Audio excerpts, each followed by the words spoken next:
This side of paradise, Francis Scott Fitzgerald, there's little comfort in the wise.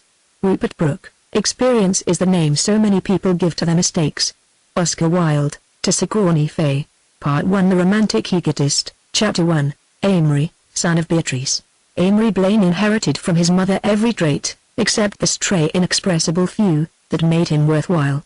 His father, an ineffectual, inarticulate man with a taste for Byron and a habit of drowsing over the Encyclopedia Britannica, grew wealthy at 30 through the death of two elder brothers, successful Chicago brokers, and in the first flush of feeling that the world was his, went to Bar Harbor and met Beatrice O'Hara. In consequence, Stephen Blaine handed down to posterity his height of just under 6 feet and his tendency to waver at crucial moments, these two abstractions appearing in his son Amory. For many years he hovered in the background of his family's life, an unassertive figure with a face half obliterated by lifeless, silky hair, continually occupied in taking care of his wife, continually harassed by the idea that he didn't and couldn't understand her. But Beatrice Blaine. There was a woman. Early pictures taken on her father's estate at Lake Geneva, Wisconsin, or in Rome at the Sacred Heart Convent, an educational extravagance that in her youth was only for the daughters of the exceptionally wealthy, showed the exquisite delicacy of her features, the consummate art and simplicity of her clothes. A brilliant education she had, her youth passed in Renaissance glory. She was versed in the latest gossip of the older Roman families, known by name as a fabulously wealthy American girl to Cardinal Vittori and Queen Margherita, and more subtle celebrities that one must have had some culture even to have heard of. She learned in England to prefer whiskey and soda to wine, and her small talk was broadened in 2 senses during a winter in Vienna.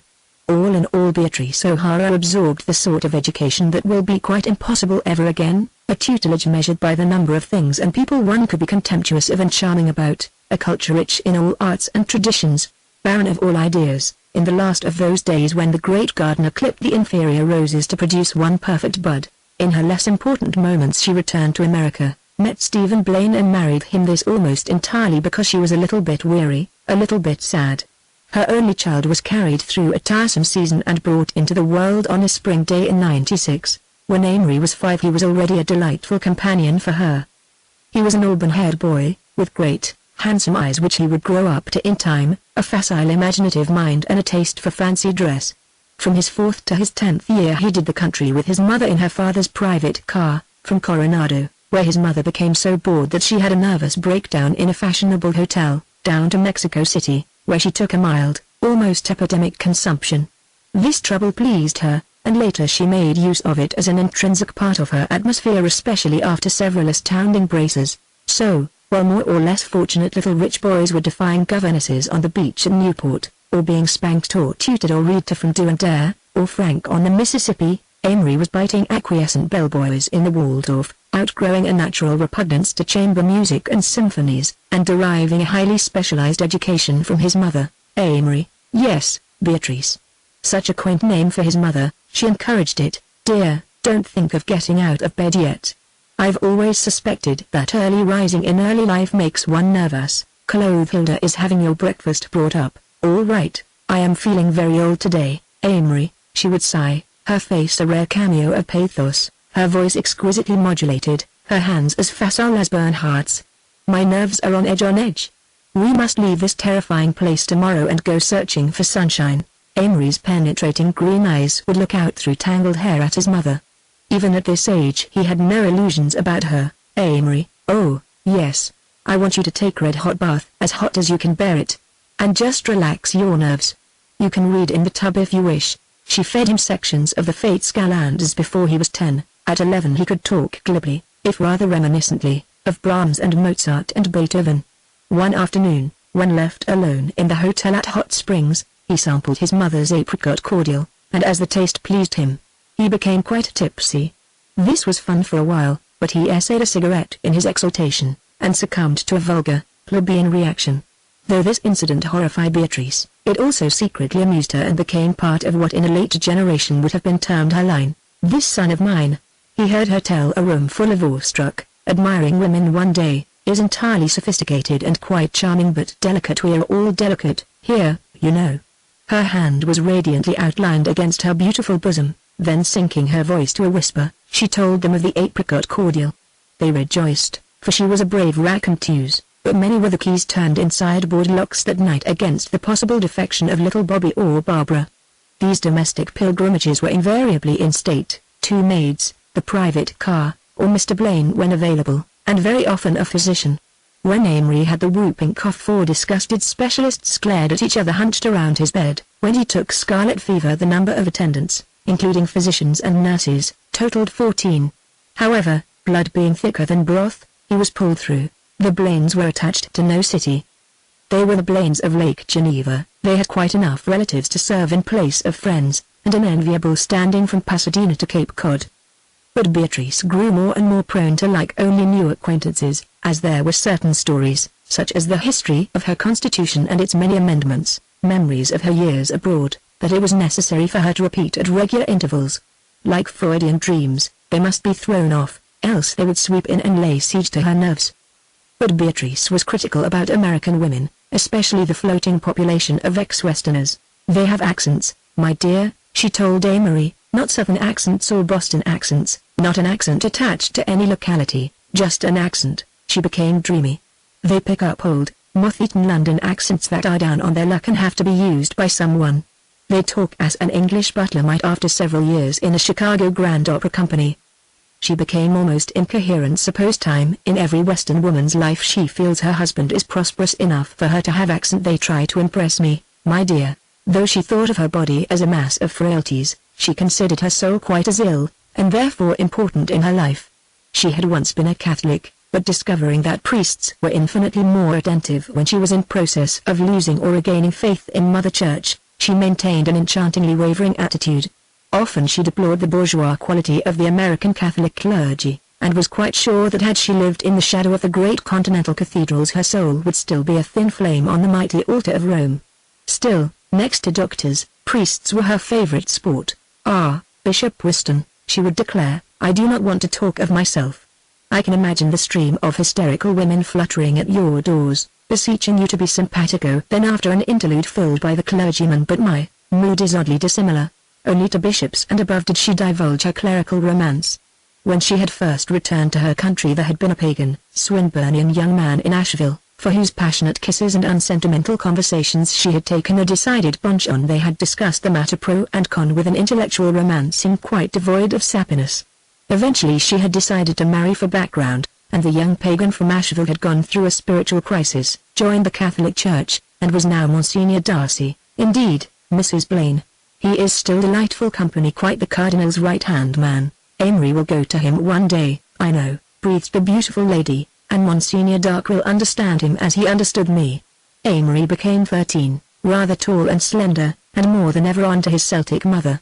He had tutored occasionally, the idea being that he was to keep up, at each place taking up the work where he left off, yet as no tutor ever found the place he left off, his mind was still in very good shape. What a few more years of this life would have made of him is problematical. However, 4 hours out from land, Italy bound, with Beatrice, his appendix burst, probably from too many meals in bed, and after a series of frantic telegrams to Europe and America, to the amazement of the passengers the great ship slowly wheeled around and returned to New York to deposit Amory at the pier. You will admit that if it was not life it was magnificent. After the operation Beatrice had a nervous breakdown that bore a suspicious resemblance to delirium tremens, and Amory was left in Minneapolis, destined to spend the ensuing 2 years with the aunt and uncle. There the crude, vulgar air of Western civilization first catches him in his underwear, so to speak. A kiss for Amory, his lip curled when he read it. "I am going to have a bobbing party," it said, "on Thursday, December the 17th, at 5 o'clock, and I would like it very much if you could come. Yours truly, RSVP Myra St. Clair." He had been 2 months in Minneapolis, and his chief struggle had been the concealing from the other guys at school how particularly superior he felt himself to be, yet this conviction was built upon shifting sands. He had shown off one day in French class, he was in senior French class, to the utter confusion of Mr. Reardon, whose accent Amory damned contemptuously, and to the delight of the class. Mr. Reardon, who had spent several weeks in Paris 10 years before, took his revenge on the verbs, whenever he had his book open.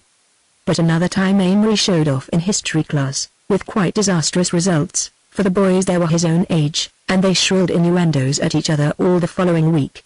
Or I believe, don't you know, the American Revolution was largely an affair of the middle classes, or, Washington came of very good blood, or, quite good I believe. Amory ingeniously tried to retrieve himself by blundering on purpose.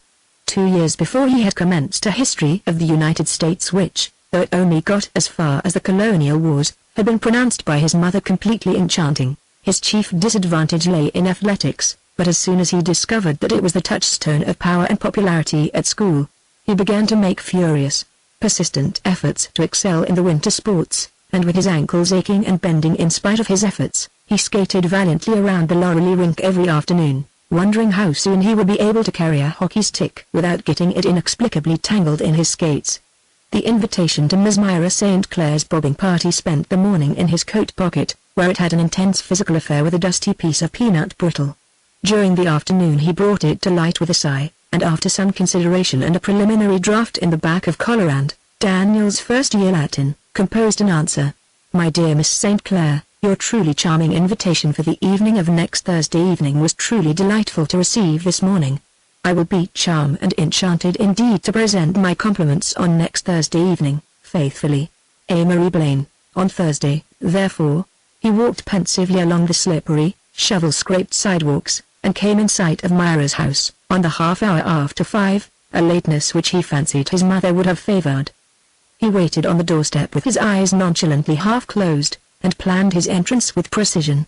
He would cross the floor, not too hastily, to Mrs. St. Clair, and say with exactly the correct modulation, My dear Mrs. St. Clair, I'm frightfully sorry to be late, but my maid. He paused there and realized he would be quoting But my uncle and I had to see a fella. Yes, I've met your enchanting daughter at dancing school. Then he would shake hands, using that slight, half-foreign bow, with all the starchy little females, and nod to the fellas who would be standing round, paralyzed into rigid groups for mutual protection. A butler, one of the 3 in Minneapolis, swung open the door. Amory stepped inside and divested himself of cap and coat. He was mildly surprised not to hear the shrill squawk of conversation from the next room, and he decided it must be quite formal. He approved of that as he approved of a butler. Miss Myra, he said. To his surprise the butler grinned horribly. Oh, yeah, he declared, she's here. He was unaware that his failure to be cockney was ruining his standing. Amory considered him coldly. But, continued the butler, his voice rising unnecessarily, she's the only one what is here. The party's gone. Amory gasped in sudden horror. What? She's been waiting for Amory Blaine. That's you, ain't it? Her mother says that if you showed up by 5:30 you too was to go after em in the Packard. Amory's despair was crystallized by the appearance of Myra herself, bundled to the ears in a polo coat, her face plainly sulky, her voice pleasant only with difficulty. Lo, Amory, lo, Myra. He had described the state of his vitality. Well, you got here, anyways. Well, I'll tell you. I guess you don't know about the auto accident, he romanced. Myra's eyes opened wide. Who was it to? Well, he continued desperately, Uncle and Aunt Ni. Was anyone killed? Amory paused and then nodded. Your uncle? Alarm. Oh, no, just a horse, a sort of grey horse. At this point the butler snickered. Probably killed the engine, he suggested. Amory would have put him on the rack without a scruple. We'll go now, said Myra coolly. You see, Amory, the bobs were ordered for 5 and everybody was here, so we couldn't wait. Well, I couldn't help it, could I? So Mama said for me to wait till 5:30. We'll catch the bobs before it gets to the Minnehaha Club, Amory. Amory's shredded poise dropped from him. He pictured the happy party jingling along snowy streets, the appearance of the limousine, the horrible public descent of him and Myra before 60 reproachful eyes. His apology a real one this time. He sighed aloud. What? Inquired Myra. Nothing. I was just yawning. Are we going to surely catch up with them before they get there? He was encouraging a faint hope that they might slip into the Minnehaha Club and meet the others there, be found in blasé seclusion before the fire and quite regain his lost attitude. Oh, sure Mike, we'll catch 'em all right, let's hurry. He became conscious of his stomach. As they stepped into the machine he hurriedly slapped the paint of diplomacy over a rather box-like plan he had conceived. It was based upon some trade lasts gleaned at dancing school, to the effect that he was awful good-looking and English, sort of. Myra, he said, lowering his voice and choosing his words carefully, I beg 1,000 pardons. Can you ever forgive me? She regarded him gravely, his intent green eyes. His mouth, that to her 13-year-old, Aracola taste was the quintessence of romance. Yes, Myra could forgive him very easily. Why yes, sure. He looked at her again, and then dropped his eyes. He had lashes. "I'm awful," he said sadly. "I'm different. I don't know why I make faux pas. 'Cause I don't care, I suppose." Then, recklessly, "I've been smoking too much. I've got back a heart." Myra pictured an all-night tobacco debauch, with Amory pale and reeling from the effect of nicotined lungs. She gave a little gasp. "Oh, Amory, don't smoke. You'll stunt your growth." "I don't care," he persisted gloomily. I got the habit. I've done a lot of things that if my family knew." He hesitated, giving her imagination time to picture dark horrors. "I went to the burlesque show last week." Myra was quite overcome. He turned the green eyes on her again. "You're the only girl in town I like much," he exclaimed in a rush of sentiment. "You're simpatico." Myra was not sure that she was, but it sounded stylish though vaguely improper. Thick dusk had descended outside, and as the limousine made a sudden turn she was jolted against him. Their hands touched. "You shouldn't smoke, Amory," she whispered. "Don't you know that?" He shook his head. "Nobody cares." Myra hesitated. "I care." Something stirred within Amory. "Oh, yes, you do. You got a crush on Froggy Parker. I guess everybody knows that." "No, I haven't." Very slowly, a silence, while Amory thrilled. There was something fascinating about Myra, shut away here cozily from the dim, chill air. Myra, a little bundle of clothes, with strands of yellow hair curling out from under her skating cap. "Because I've got a crush, too." He paused, for he heard in the distance the sound of young laughter, and, peering through the frosted glass along the lamplit street, he made out the dark outline of the bobbing party. He must act quickly. He reached over with a violent, jerky effort, and clutched Myra's hand. Her thumb, to be exact. "Tell him to go to the Minnehaha straight," he whispered. "I want to talk to you." "I got to talk to you." Myra made out the party ahead, had an instant vision of her mother, and then alas for convention glanced into the eyes beside. "Turn down this side street, Richard, and drive straight to the Minnehaha Club," she cried through the speaking tube. Amory sank back against the cushions with a sigh of relief. "I can kiss her," he thought. "I'll bet I can. I'll bet I can." Overhead the sky was half crystalline, half misty, and the night around was chill and vibrant with rich tension. From the country club steps the roads stretched away, dark creases on the white blanket, huge heaps of snow lining the sides like the tracks of giant moles. They lingered for a moment on the steps, and watched the white holiday moon, pale moons like that one. Amory made a vague gesture make people mystery use. "You look like a young witch with her cap off and her hair sorta mussed." Her hands clutched at her hair. "Oh, leave it, it looks good." They drifted up the stairs and Myra led the way into the little den of his dreams, where a cozy fire was burning before a big sink-down couch. A few years later this was to be a great stage for Amory, a cradle for many an emotional crisis.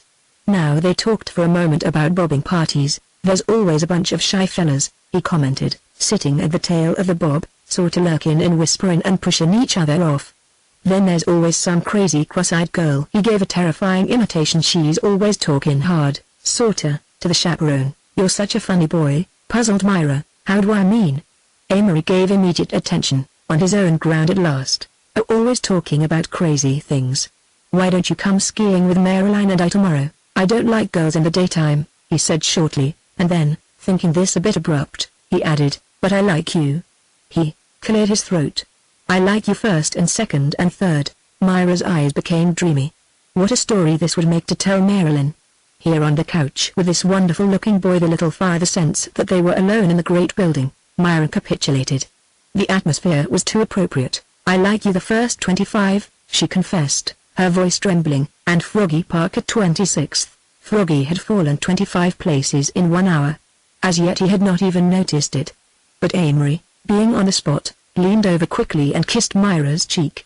He had never kissed a girl before, and he tasted his lips curiously, as if he had munched some new fruit. Then their lips brushed like young wildflowers in the wind. "We're awful," rejoiced Myra gently. She slipped her hand into his, her head drooped against his shoulder. Sudden revulsion seized Amory, disgust, loathing for the whole incident. He desired frantically to be away, never to see Myra again, never to kiss anyone. He became conscious of his face and hers, of their clinging hands, and he wanted to creep out of his body and hide somewhere safe out of sight, up in the corner of his mind. "Kiss me again." Her voice came out of a great void. "I don't want to," he heard himself saying. There was another pause. "I don't want to," he repeated passionately. Myra sprang up, her cheeks pink with bruised vanity, the great bow on the back of her head trembling sympathetically. "I hate you," she cried. "Don't you ever dare to speak to me again." "What?" stammered Amory. "I'll tell Mama you kissed me." "I will too. I will too. I'll tell Mama, and she won't let me play with you." Amory rose and stared at her helplessly, as though she were a new animal of whose presence on the earth he had not heretofore been aware. The door opened suddenly, and Myra's mother appeared on the threshold, fumbling with her lorgnette. "Well," she began, adjusting it benignantly, "the man at the desk told me you two children were up here. How do you do, Amory?" Amory watched Myra and waited for the crash, but none came. The pout faded, the high pink subsided, and Myra's voice was placid as a summer lake when she answered her mother. "Oh, we started so late, Mama, that I thought we might as well." He heard from below the shrieks of laughter, and smelled the vapid odor of hot chocolate and tea cakes as he silently followed mother and daughter downstairs. The sound of the graphophone mingled with the voices of many girls humming the air, and a faint glow was born and spread over him. Casey Jones mounted to the cabin. Casey Jones his orders in his hand. Casey Jones mounted to the cabin, took his farewell journey to the promised land. Snapshots of the young egotist. Amory spent nearly 2 years in Minneapolis. The first winter he wore moccasins that were born yellow, but after many applications of oil and dirt assumed their mature color, a dirty, greenish-brown. He wore a gray plaid Mackinaw coat, and a red toboggan cap. His dog, Count Del Monte, ate the red cap, so his uncle gave him a gray one that pulled down over his face. The trouble with this one was that you breathed into it and your breath froze. One day the darn thing froze his cheek.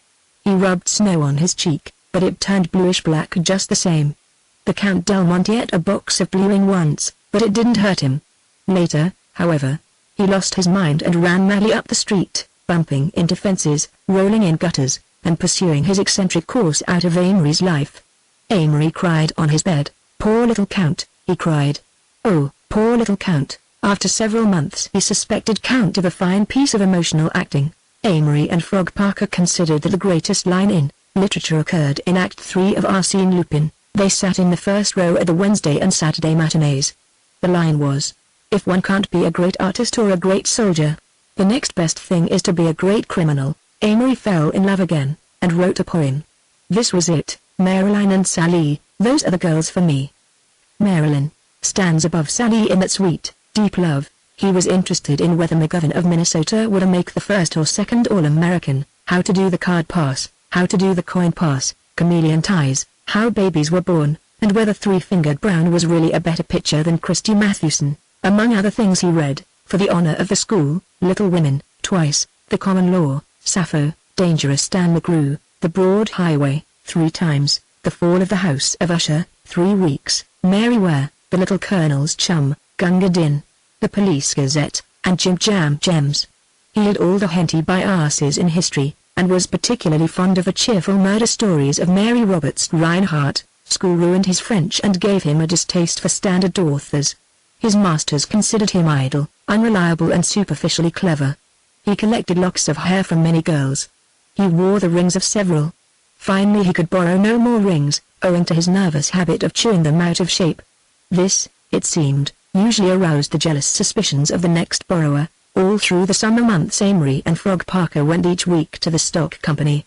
Afterward they would stroll home in the balmy air of August night, dreaming along Hennepin and Nicollet Avenues, through the gay crowd. Amory wondered how people could fail to notice that he was a boy marked for glory, and when faces of the throng turned toward him and ambiguous eyes stared into his, he assumed the most romantic of expressions and walked on the air cushions that lie on the asphalts of 14. Always, after he was in bed, there were voices indefinite, fading, enchanting just outside his window, and before he fell asleep he would dream one of his favorite waking dreams, the one about becoming a great halfback, or the one about the Japanese invasion, when he was rewarded by being made the youngest general in the world. It was always the becoming he dreamed of, never the being. This, too, was quite characteristic of Amory, code of the young egotist. Before he was summoned back to Lake Geneva, he had appeared, shy but inwardly glowing, in his first long trousers, set off by a purple accordion tie and a Belmont collar with the edges unassailably meeting, purple socks, and handkerchief with a purple border peeping from his breast pocket. But more than that, he had formulated his first philosophy, a code to live by, which, as near as it can be named, was a sort of aristocratic egotism. He had realized that his best interests were bound up with those of a certain variant, changing person, whose label, in order that his past might always be identified with him, was Amory Blaine. Amory marked himself a fortunate youth, capable of infinite expansion for good or evil. He did not consider himself a strong character, but relied on his facility, learn things sorta quick, and his superior mentality, read a lotta deeper books. He was proud of the fact that he could never become a mechanical or scientific genius. From no other height was he debarred. Physically. Amory thought that he was exceedingly handsome. He fancied himself an athlete of possibilities and a supple dancer. Socially. Here his condition was, perhaps, most dangerous. He granted himself personality, charm, magnetism, poise, the power of dominating all contemporary males, the gift of fascinating all women. Mentally. Complete, unquestioned superiority. Now a confession will have to be made. Amory had rather a Puritan conscience. Not that he yielded to it later in life, he almost completely slew it, but at 15 it made him consider himself a great deal worse than other boys. Unscrupulousness. The desire to influence people in almost every way, even for evil. A certain coldness and lack of affection, amounting sometime to cruelty. A shifting sense of honor. An unholy selfishness. A puzzled, furtive interest in everything concerning sex. There was, also, a curious strain of weakness running crosswise through his makeup. A harsh phrase from the lips of an older boy, older boys usually detested him, was liable to sweep him off his poise into surly sensitiveness, or timid stupidity. He was a slave to his own moods, and he felt that though he was capable of recklessness and audacity, he possessed neither courage, perseverance, nor self-respect. Vanity, tempered with self-suspicion if not self-knowledge, a sense of people as automatons to his will, a desire to pass as many boys as possible and get to a vague top of the world. With this background did Amory drift into adolescence, preparatory to the great adventure. The train slowed up with midsummer languor at Lake Geneva, and Amory caught sight of his mother waiting in her electric on the gravelled station drive. It was an ancient electric, one of the early types, and painted grey. The sight of her sitting there, slenderly erect, and of her face, where beauty and dignity combined, melting to a dreamy recollected smile, filled him with a sudden great pride of her. As they kissed coolly and he stepped into the electric, he felt a quick fear lest he had lost the requisite charm to measure up to her. "Dear boy, you are so tall. Look behind and see if there's anything coming." She looked left and right. She slipped cautiously into a speed of 2 miles an hour, beseeching Amory to act as sentinel, and at one busy crossing she made him get out and run ahead to signal her forward like a traffic policeman. Beatrice was what might be termed a careful driver. "You are tall but you're still very handsome. You've skipped the awkward age, or is that 16? Perhaps it's 14 or 15, I can never remember, but you've skipped it." "Don't embarrass me," murmured Amory, "but, my dear boy, what odd clothes. They look as if they were set, don't they? Is your underwear purple, too?" Amory grunted impolitely. "You must go to Brooks and get some really nice suits." "Oh, we'll have a talk tonight or perhaps tomorrow night. I want to tell you about your heart. You've probably been neglecting your heart and you don't know." Amory thought how superficial was the recent overlay of his own generation. Aside from a minute shyness, he felt that the old cynical kinship with his mother had not been one bit broken. Yet for the first few days he wandered about the gardens and along the shore in a state of superloneliness, finding a lethargic content in smoking bull at the garage with one of the chauffeurs. The 60 acres of the estate were dotted with old and new summer houses and many fountains and white benches that came suddenly into sight from foliage-hung hiding places. There was a great and constantly increasing family of white cats that prowled the many flower beds and were silhouetted suddenly at night against the darkening trees. It was on one of the shadowy paths that Beatrice at last captured Amory, after Mr. Blaine had, as usual, retired for the evening to his private library. After reproving him for avoiding her, she took him for a long tete-a-tete in the moonlight. He could not reconcile himself to her beauty, that was mother to his own. The exquisite neck and shoulders, the grace of a fortunate woman of 30. "Amory, dear," she crooned softly, "I had such a strange, weird time after I left you." "Did you, Beatrice?" "When I had my last breakdown." She spoke of it as a sturdy, gallant feat. "The doctors told me," her voice sang on a confidential note, "that if any man alive had done the consistent drinking that I have, he would have been physically shattered, my dear, and in his grave, long in his grave." Amory winced, and wondered how this would have sounded to Froggy Parker. "Yes," continued Beatrice tragically, "I had dreams, wonderful visions." She pressed the palms of her hands into her eyes. "I saw bronze rivers lapping marble shores, and great birds that soared through the air, party-colored birds with iridescent plumage. I heard strange music and the flower of barbaric trumpets. What? Amory had snickered. What, Amory? I said. Go on, Beatrice. That was all. It merely recurred gardens that flaunted coloring against which this would be quite dull, moons that whirled and swayed, paler than winter moons, more golden than harvest moons. Are you quite well now, Beatrice? Quite well as I will ever be. I am not understood, Amory.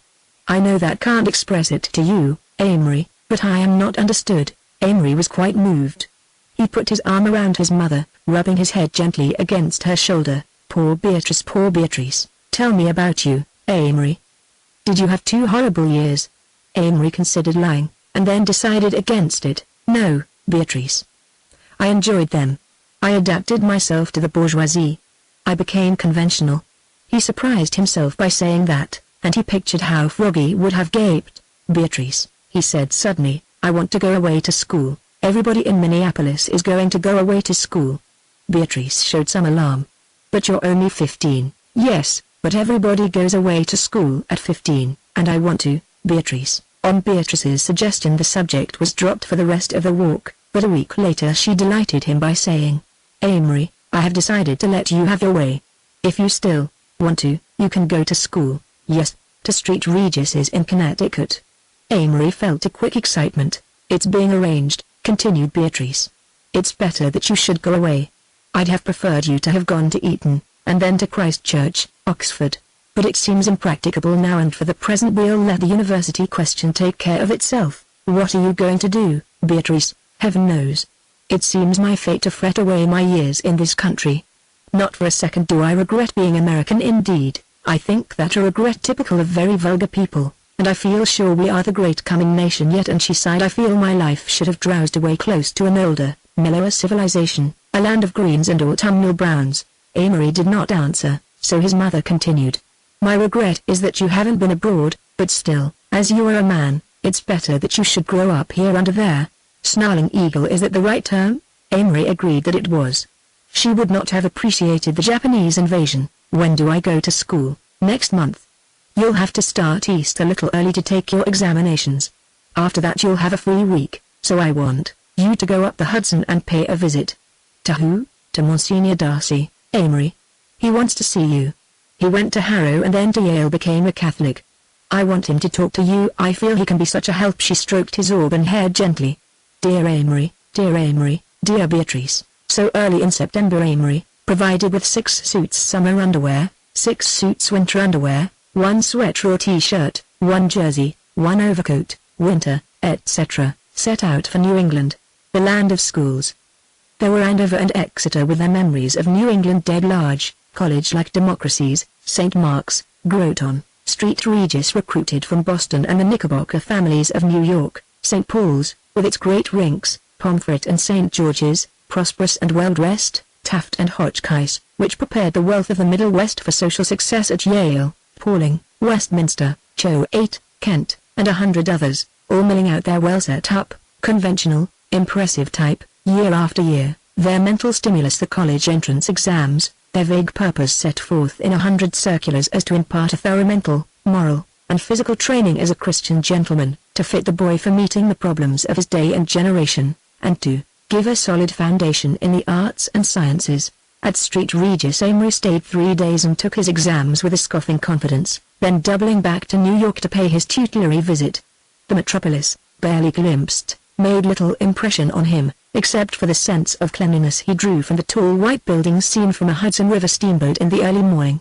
Indeed, his mind was so crowded with dreams of athletic prowess at school that he considered this visit only as a rather tiresome prelude to the great adventure. This, however, it did not prove to be. Monsignor Darcy's house was an ancient, rambling structure set on a hill overlooking the river, and there lived its owner, between his trips to all parts of the Roman Catholic world, rather like an exiled Stuart king waiting to be called to the rule of his land. Monsignor was 44 then, and bustling a trifle too stout for symmetry, with hair the color of spun gold, and a brilliant, enveloping personality. When he came into a room clad in his full purple regalia from thatch to toe, he resembled a Turner sunset, and attracted both admiration and attention. He had written 2 novels, one of them violently anti-Catholic, just before his conversion, and 5 years later another, in which he had attempted to turn all his clever jibes against Catholics into even cleverer innuendos against Episcopalians.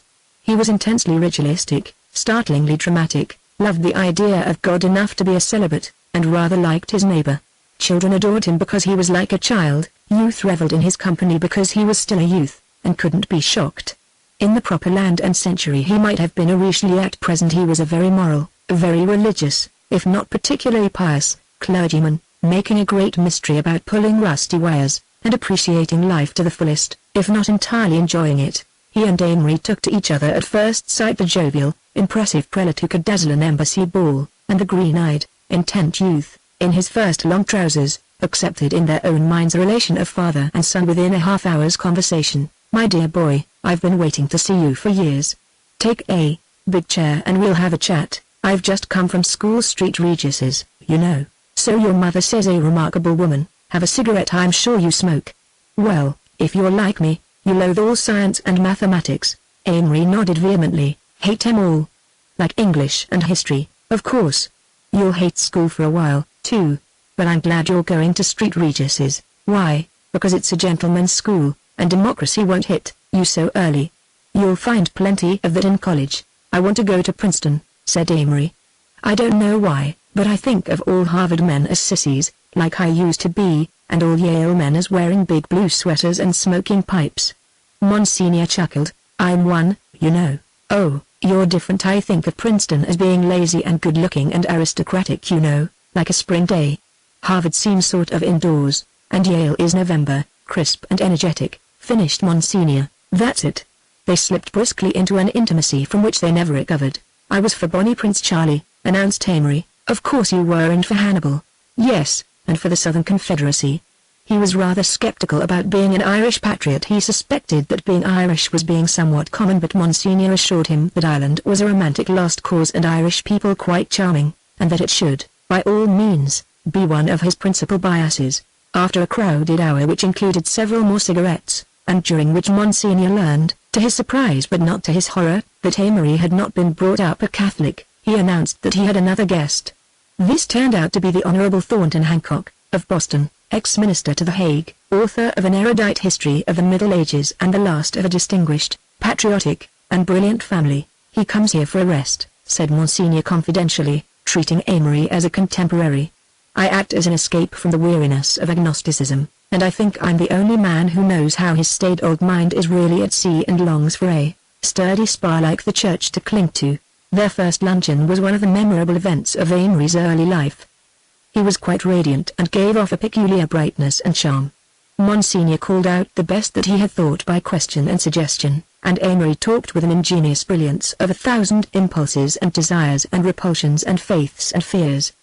He and Monsignor held the floor, and the older man, with his less receptive, less accepting, yet certainly not colder mentality, seemed content to listen and bask in the mellow sunshine that played between these two.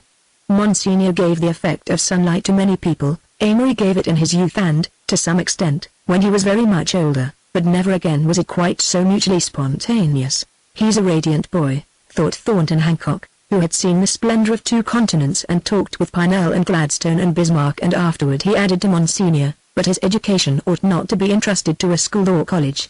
But for the next 4 years the best of Amory's intellect was concentrated on matters of popularity, the intricacies of a university social system and American society as represented by Biltmore teas and Hot Springs golf links. In all, a wonderful week, that saw Amory's mind turned inside out. 100 of his theories confirmed, and his joy of life crystallized to 1,000 ambitions. Not that the conversation was scholastic, heaven forbid.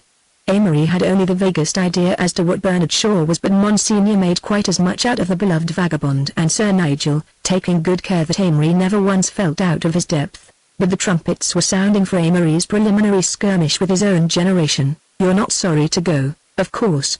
With people like us our home is where we are not," said Monsignor. "I am sorry, no, you're not. No one person in the world is necessary to you or to me. Well, goodbye." The egotist down. Amory's 2 years at St. Regis, though in turn painful and triumphant, had as little real significance in his own life as the American prep school, crushed as it is under the heel of the universities, has to American life in general. We have no Eton to create the self-consciousness of a governing class. We have, instead, clean, flaccid and innocuous preparatory schools. He went all wrong at the start, was generally considered both conceited and arrogant, and universally detested. He played football intensely, alternating a reckless brilliancy with a tendency to keep himself as safe from hazard as decency would permit.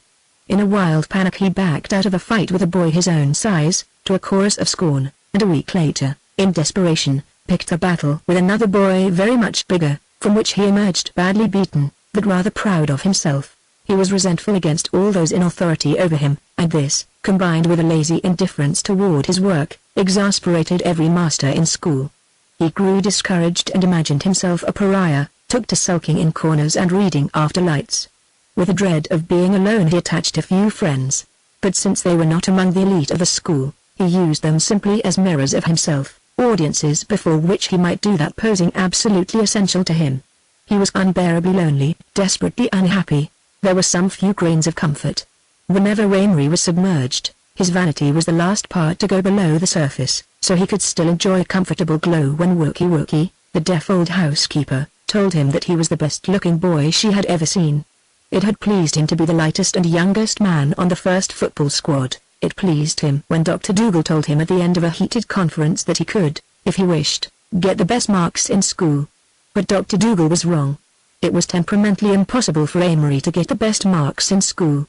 Miserable, confined to bounds, unpopular with both faculty and students. That was Amory's first term. But at Christmas he had returned to Minneapolis, tight-lipped and strangely jubilant. "Oh, I was sort of fresh at first," he told Frog Parker patronizingly, "but I got along fine, lightest man on the squad. You ought to go away to school, Froggy.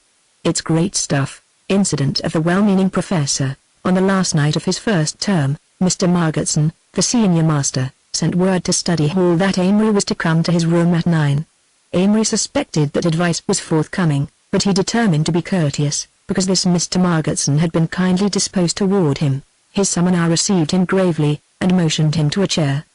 He hemmed several times and looked consciously kind, as a man will when he knows he's on delicate ground. "Amory," he began, "I've sent for you on a personal matter."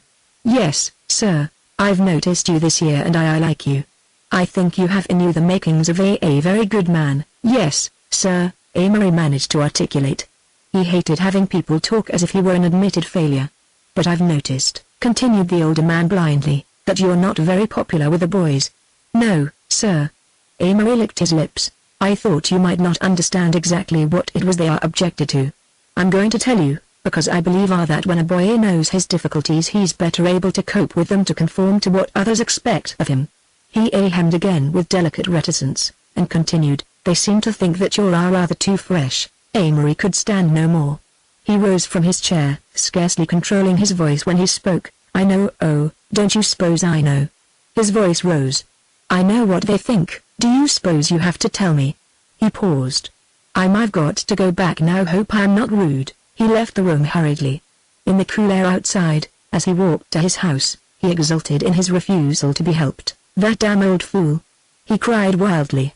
As if I didn't know, he decided, however, that this was a good excuse not to go back to study hall that night, so, comfortably couched up in his room, he munched Nabiscos and finished the White Company Incident of the Wonderful Girl. There was a bright star in February. New York burst upon him on Washington's birthday with the brilliance of a long-anticipated event. His glimpse of it as a vivid whiteness against a deep blue sky had left a picture of splendor that rivaled the dream cities in the Arabian Nights, but this time he saw it by electric light, and romance gleamed from the chariot race sign on Broadway and from the women's eyes at the Astor, where he and young Paskert from Street Regis had dinner. When they walked down the aisle of the theater, greeted by the nervous twanging and discord of untuned violins and the sensuous, heavy fragrance of paint and powder, he moved in a sphere of Epicurean delight. Everything enchanted him. The play was The Little Millionaire, with George M. Cahan, and there was one stunning young brunette who made him sit with brimming eyes in the ecstasy of watching her dance. "Oh, you wonderful girl, what a wonderful girl you are," sang the tenor, and Amory agreed silently, but passionately. "All your wonderful words thrill me through." The violin swelled and quavered on the last notes, the girl sank to a crumpled butterfly on the stage, a great burst of clapping filled the house. Oh, to fall in love like that, to the languorous magic melody of such a tune. The last scene was laid on the roof garden, and the cellos sighed to the musical moon, while light adventure and facile froth-like comedy flitted back and forth in the Coliseum. Amory was on fire to be an habitué of roof gardens, to meet a girl who should look like that better, the very girl, whose hair would be drenched with golden moonlight, while at his elbow sparkling wine was poured by an unintelligible waiter. When the curtain fell for the last time he gave such a long sigh that the people in front of him twisted around and stared and said loud enough for him to hear, "What a remarkable-looking boy." This took his mind off the play, and he wondered if he really did seem handsome to the population of New York. Past Kurt and he walked in silence toward their hotel. The former was the first to speak. His uncertain 15-year-old voice broke in a melancholy strain on Amory's musings. "I'd marry that girl tonight." There was no need to ask what girl he referred to. "I'd be proud to take her home and introduce her to my people," continued Past Kurt. Amory was distinctly impressed. He wished he had said it instead of Past Kurt. It sounded so mature. "I wonder about actresses, are they all pretty bad?" "No, sir, not by a darn sight," said the worldly youth with emphasis, "and I know that girl's as good as gold. I can tell." They wandered on, mixing in the Broadway crowd, dreaming on the music that eddied out of the cafes. New faces flashed on and off like myriad lights, pale or rouged faces, tired, yet sustained by a weary excitement. Amory watched them in fascination. He was planning his life. He was going to live in New York, and be known at every restaurant and cafe, wearing a dress suit from early evening to early morning, sleeping away the dull hours of the forenoon. "Yes, sir, I'd marry that girl tonight," heroic in general tone. October of his second and last year at St. Regis was a high point in Amory's memory. The game with Groton was played from 3 of a snappy, exhilarating afternoon far into the crisp autumnal twilight, and Amory at quarterback, exhorting in wild despair, making impossible tackles, calling signals in a voice that had diminished to a hoarse, furious whisper, yet found time to revel in the blood-stained bandage around his head, and the straining, glorious heroism of plunging, crashing bodies and aching limbs. For those minutes courage flowed like wine out of the November dusk, and he was the eternal hero, one with the sea rover on the prow of a Norse galley, one with Roland and Horatius, Sir Nigel and Ted Coy, scraped and stripped into trim and then flung by his own will into the breach, beating back the tide, hearing from afar the thunder of cheers. Finally bruised and weary, but still elusive, circling an end, twisting, changing pace, straight-arming. Falling behind the Groton goal with 2 men on his legs, in the only touchdown of the game. The philosophy of the slicker. From a scoffing superiority of sixth form year and success, Amory looked back with cynical wonder on his status of the year before. He was changed as completely as Amory Blaine could ever be changed. Amory plus Beatrice plus 2 years in Minneapolis, these had been his ingredients when he entered St. Regis. But the Minneapolis years were not thick enough overlay to conceal the Amory plus Beatrice from the ferreting eyes of a boarding school, so St. Regis had very painfully drilled Beatrice out of him, and begun to lay down new and more conventional planking on the fundamental Amory. But both St. Regis and Amory were unconscious of the fact that this fundamental Amory had not in himself changed. Those qualities for which he had suffered, his moodiness, his tendency to pose, his laziness, and his love of playing the fool, were now taken as a matter of course, recognized eccentricities in a star quarterback, a clever actor, and the editor of the St. Regis Statler. It puzzled him to see impressionable small boys imitating the very vanities that had not long ago been contemptible weaknesses. After the football season he slumped into dreamy content. The night of the pre-holiday dance he slipped away and went early to bed for the pleasure of hearing the violin music cross the grass and come surging in at his window. Many nights he lay the dreaming awake of secret cafes in Montana Mata, where ivory women delved in romantic mysteries with diplomats and soldiers of fortune, while orchestras played Hungarian waltzes and the air was thick and exotic with intrigue and moonlight and adventure. In the spring he read Allegro, by request, and was inspired to lyrical outpourings on the subject of Arcady and the Pipes of Pan. He moved his bed so that the sun would wake him at dawn, that he might dress and go out to the archaic swing that hung from an apple tree near the sixth form house. Seating himself in this he would pump higher and higher until he got the effect of swinging into the wide air, into a fairyland of piping satyrs and nymphs with the faces of fair-haired girls he passed in the streets of Eastchester.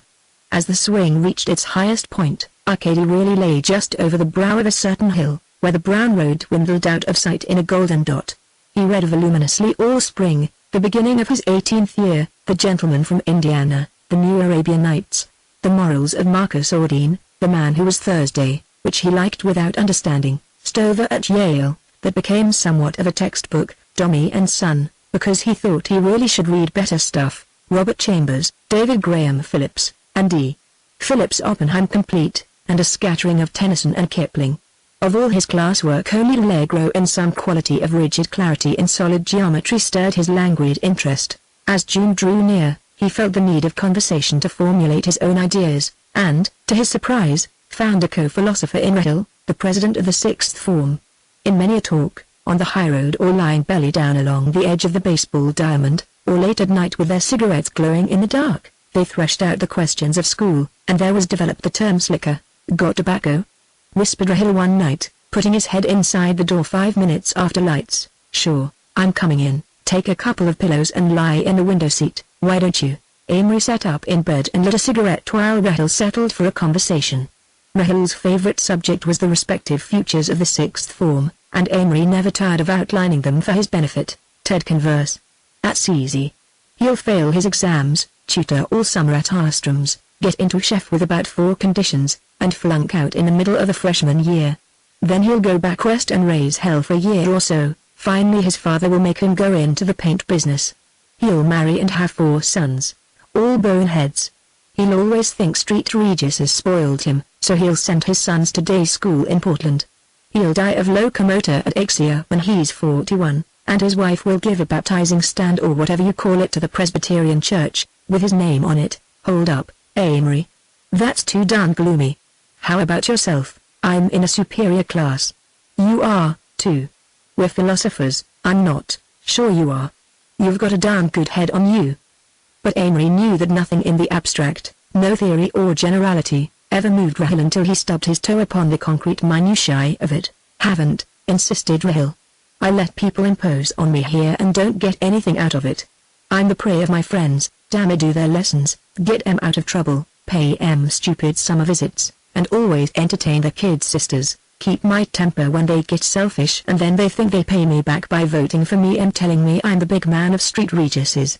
I want to get where everybody does their own work and I can tell people where to go. I'm tired of being nice to every poor fish in school." "You're not a slicker," said Amory suddenly. "A what? A slicker? What the devil's that?" "Well, it's something that there's a lot of them. You're not one, and neither am I, though I am more than you are." "Who's one? What makes you one?" Amory considered. Why, I suppose that the sign of it is when a fellow slicks his hair back with water, like cast hairs." "Yes, sure. He's a slicker." They spent 2 evenings getting an exact definition. The slicker was good-looking or clean-looking, he had brains, social brains, that is, and he used all means on the broad path of honesty to get ahead, be popular, admired, and never in trouble. He dressed well, was particularly neat in appearance, and derived his name from the fact that his hair was inevitably worn short, soaked in water or tonic, parted in the middle, and slicked back as the current of fashion dictated. The slickers of that year had adopted tortoise-shell spectacles as badges of their slickerhood, and this made them so easy to recognize that Amory and Rahel never missed one.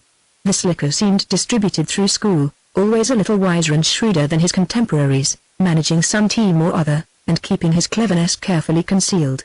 Amory found the slicker a most valuable classification until his junior year in college, when the outline became so blurred and indeterminate that it had to be subdivided many times, and became only a quality. Amory's secret ideal had all the slicker qualifications, but, in addition, courage and tremendous brains and talents also. Amory conceded him a bizarre streak that was quite irreconcilable to the slicker proper. This was a first real break from the hypocrisy of school tradition. The slicker was a definite element of success, differing intrinsically from the prep school big man. The slicker, 1. Clever sense of social values, 2. Dresses well. Pretends that dress is superficial but knows that it isn't, 3. Goes into such activities as he can shine in, 4. Gets to college and is, in a worldly way, successful, 5. Hair slicked, the big man, 1. Inclined to stupidity and unconscious of social values, 2. Thinks dress is superficial, and is inclined to be careless about it, 3. Goes out for everything from a sense of duty, 4. Gets to college and has a problematical future. Feels lost without his circle, and always says that school days were happiest, after all. Goes back to school and makes speeches about what Street Regis's boys are doing. 5. Hair not slicked. Amory had decided definitely on Princeton, even though he would be the only boy entering that year from St. Regis. Yale had a romance and glamour from the tales of Minneapolis, and St. Regis men who had been tapped for skull and bones, but Princeton drew him most, with its atmosphere of bright colors and its alluring reputation as the pleasantest country club in America.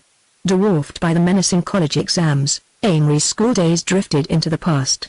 Years afterward, when he went back to St. Regis, he seemed to have forgotten the successes of sixth form year, and to be able to picture himself only as the unadjustable boy who had hurried down corridors, cheered at by his rabid contemporaries mad with common sense. Chapter 2, Spires and Gargoyles. At first Amory noticed only the wealth of sunshine creeping across the long, green swards, dancing on the leaded window panes, and swimming around the tops of spires and towers and battlemented walls. Gradually he realized that he was really walking up University Place, self-conscious about his suitcase, developing a new tendency to glare straight ahead when he passed anyone. Several times he could have sworn that men turned to look at him critically. He wondered vaguely if there was something the matter with his clothes, and wished he had shaved that morning on the train. He felt unnecessarily stiff and awkward among these white-flanneled, bare-headed youths, who must be juniors and seniors, judging from the savoir-faire with which they strolled. He found that 12 University Place was a large, dilapidated mansion, at present apparently uninhabited, though he knew it housed usually a dozen freshmen. After a hurried skirmish with his landlady he sallied out on a tour of exploration, but he had gone scarcely a block when he became horribly conscious that he must be the only man in town who was wearing a hat.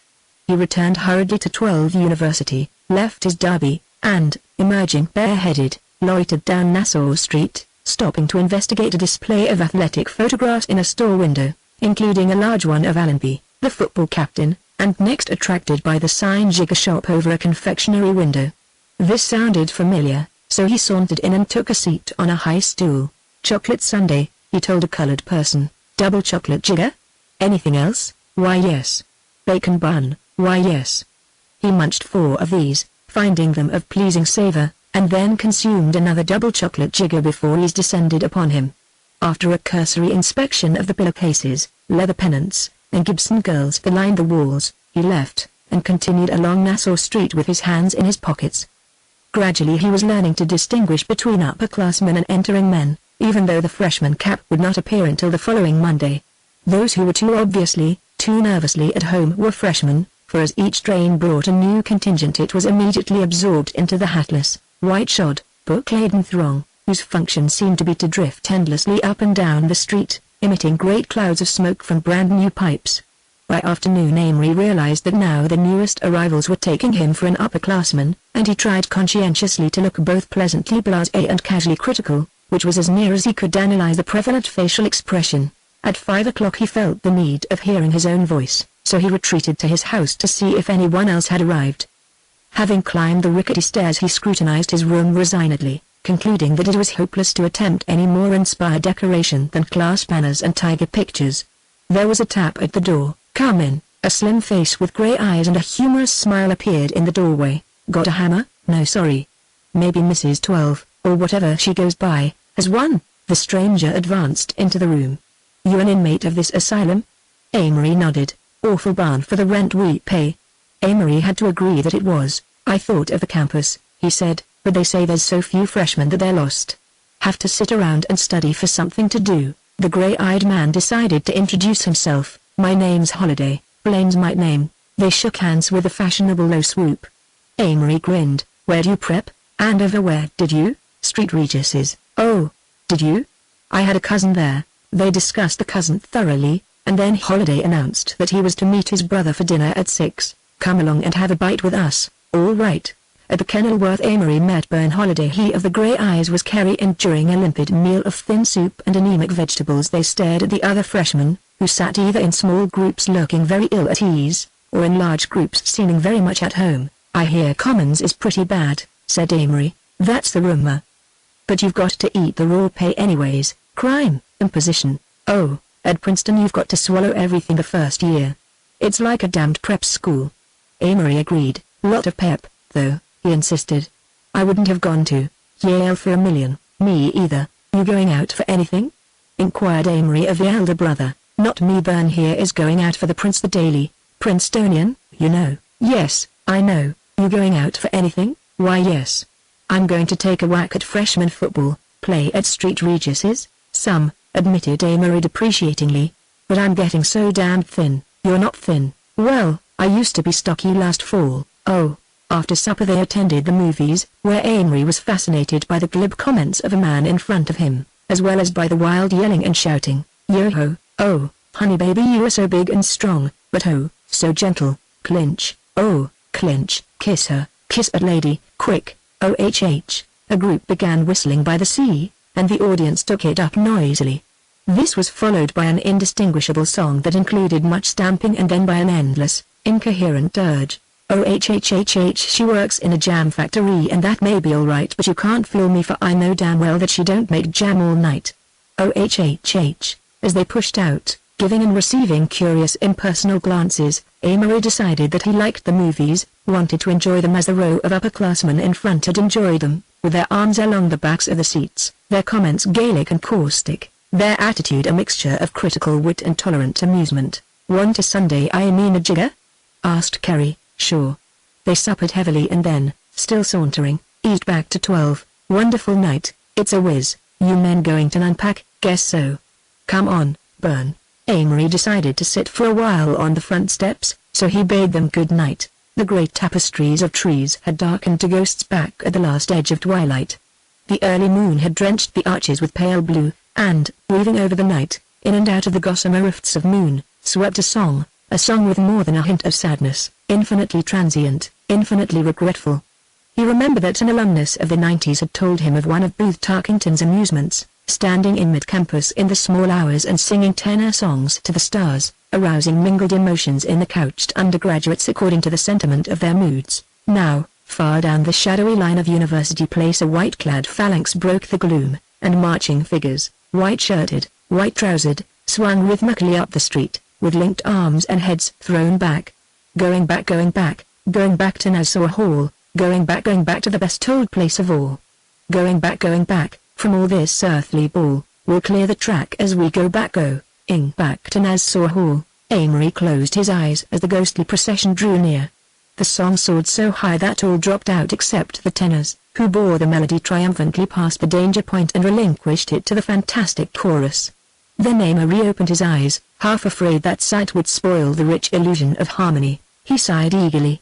There at the head of the white platoon marched Allenby, the football captain, slim and defiant, as if aware that this year the hopes of the college rested on him, that his 160 pounds were expected to dodge to victory through the heavy blue and crimson lines. Fascinated, Amory watched each rank of linked arms as it came abreast, the faces indistinct above the polo shirts, the voices blent in a paean of triumph and then the procession passed through shadowy Campbell Arch, and the voices grew fainter as it wound eastward over the campus. The minutes passed and Amory sat there very quietly. He regretted the rule that would forbid freshmen to be outdoors after curfew, for he wanted to ramble through the shadowy center lanes, where Witherspoon brooded like a dark mother over Wig and Cleo, her attic children, where the black gothic snake of Little curled down to Carella and Patton. These in turn flinging the mystery out over the placid slope rolling to the lake. Princeton of the daytime filtered slowly into his consciousness. West End Reunion, Redland of the 60s, 79 Hall, brick red and arrogant, Upper and Lower Pine, aristocratic Elizabethan ladies not quite content to live among shopkeepers, and, topping all, climbing with clear blue aspiration, the great dreaming spires of Holder and Cleveland Towers. From the first he loved Princeton, its lazy beauty, its half-grasped significance, the wild moonlight travel of the rushes, the handsome, prosperous big game crowds, and under it all the air of struggle that pervaded his class. From the day when, wild-eyed and exhausted, the jerseyed freshman sat in the gymnasium and elected someone from Hill School class president, a Lawrence Evans celebrity vice president, a hockey star from St. Paul's secretary, up until the end of sophomore year it never ceased, that breathless social system, that worship, seldom named, never really admitted, of the bogey big man. First it was schools, and Amory, alone from St. Regis, watched the crowds form and widen and form again. St. Paul's, Hill, Pomfret, eating at certain tacitly reserved tables in commons, dressing in their own corners of the gymnasium, and drawing unconsciously about them a barrier of the slightly less important but socially ambitious to protect them from the friendly, rather puzzled high school element. From the moment he realized this, Amory resented social barriers as artificial distinctions made by the strong to bolster up their weak retainers and keep out the almost strong.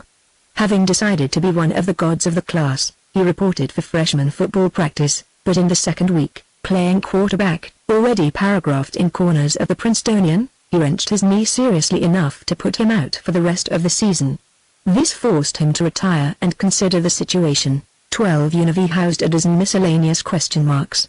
There were 3 or 4 inconspicuous and quite startled boys from Lawrence Seville, 2 amateur wild men from a New York private school. Kerry Holiday christened them the plebeian drunks, a Jewish youth, also from New York, and, as compensation for Amory, the 2 Holidays, to whom he took an instant fancy. The Holidays were rumored twins, but really the dark-haired one, Kerry, was a year older than his blonde brother, Byrne. Kerry was tall, with humorous grey eyes, and a sudden, attractive smile. He became at once the mentor of the house, reaper of fears that grew too high, censor of conceit, vendor of rare, satirical humor. Amory spread the table of their future friendship with all his ideas of what college should and did mean. Kerry, not inclined as yet to take things seriously, chided him gently for being curious at this inopportune time about the intricacies of the social system, but liked him and was both interested and amused. Byrne, fair-haired, silent, and intent, appeared in the house only as a busy apparition, gliding in quietly at night and off again in the early morning to get up his work in the library. He was out for the Princetonian, competing furiously against 40 others for the coveted first place. In December he came down with diphtheria, and someone else won the competition, but, returning to college in February, he dauntlessly went after the prize again. Necessarily, Amory's acquaintance with him was in the way of 3-minute chats, walking to and from lectures, so he failed to penetrate Byrne's one absorbing interest and find what lay beneath it. Amory was far from contented. He missed the place he had won at St. Regis, the being known and admired, yet Princeton stimulated him, and there were many things ahead calculated to arouse the Machiavelli latent in him, could he but insert a wedge. The upper-class clubs, concerning which he had pumped a reluctant graduate during the previous summer, excited his curiosity. Ivy, detached and breathlessly aristocratic, Cottage, an impressive melange of brilliant adventurers and well-dressed philanderers, Tigrin, broad-shouldered and athletic, vitalized by an honest elaboration of prep school standards, cap and gown, anti-alcoholic, faintly religious and politically powerful, flamboyant colonial, literary quadrangle, and a dozen others, varying in age and position. Anything which brought an underclassman into too glaring a light was labeled with the damning brand of running it out. The movies thrived on caustic comments, but the men who made them were generally running it out. Talking of clubs was running it out, standing for anything very strongly, as, for instance, drinking parties or teetotaling, was running it out. In short, being personally conspicuous was not tolerated, and the influential man was the non-committal man, until at club elections in sophomore year everyone should be sewed up in some bag for the rest of his college career. Amory found that writing for the Nassau Literary Magazine would get him nothing, but that being on the board of the Daily Princetonian would get anyone a good deal. His vague desire to do immortal acting with the English Dramatic Association faded out when he found that the most ingenious brains and talents were concentrated upon the Triangle Club, a musical comedy organization that every year took a great Christmas trip. In the meanwhile, feeling strangely alone and restless in Commons, with new desires and ambitions stirring in his mind, he let the first term go by between an envy of the embryo successes and a puzzled fretting with Kerry as to why they were not accepted immediately among the elite of the class. Many afternoons they lounged in the windows of 12 UNV and watched the class pass to and from Commons, noting satellites already attaching themselves to the more prominent, watching the lonely grind with his hurried step and downcast eye, envying the happy security of the big school groups. "We're the damned middle class, that's what," he complained to Kerry one day as he lay stretched out on the sofa, consuming a family of Fatimas with contemplative precision. "Well, why not? We came to Princeton so we could feel that way toward the small colleges, have it on more self-confidence, dress better, cut a swathe." "Oh, it isn't that I mind the glittering caste system," admitted Amory. "I like having a bunch of hot cats on top, but gosh, Kerry, I've got to be one of them. But just now, Amory, you're only a sweaty bourgeois." Amory lay for a moment without speaking. "I won't be long," he said finally. "But I hate to get any, whereby working for it. I'll show the marks, don't you know, honorable scars." Kerry craned his neck suddenly at the street. "There's Langajuk, if you want to see what he looks like, and Humbird just behind."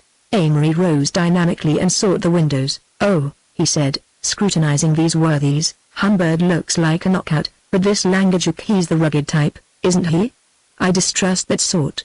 All diamonds look big in the rough. Well, said Kerry, as the excitement subsided, you're a literary genius.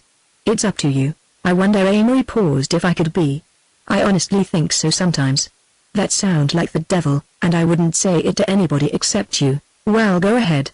Let your hair grow and write poems like this guy Villiers in the lit. Amory reached lazily at a pile of magazines on the table. Read his latest effort?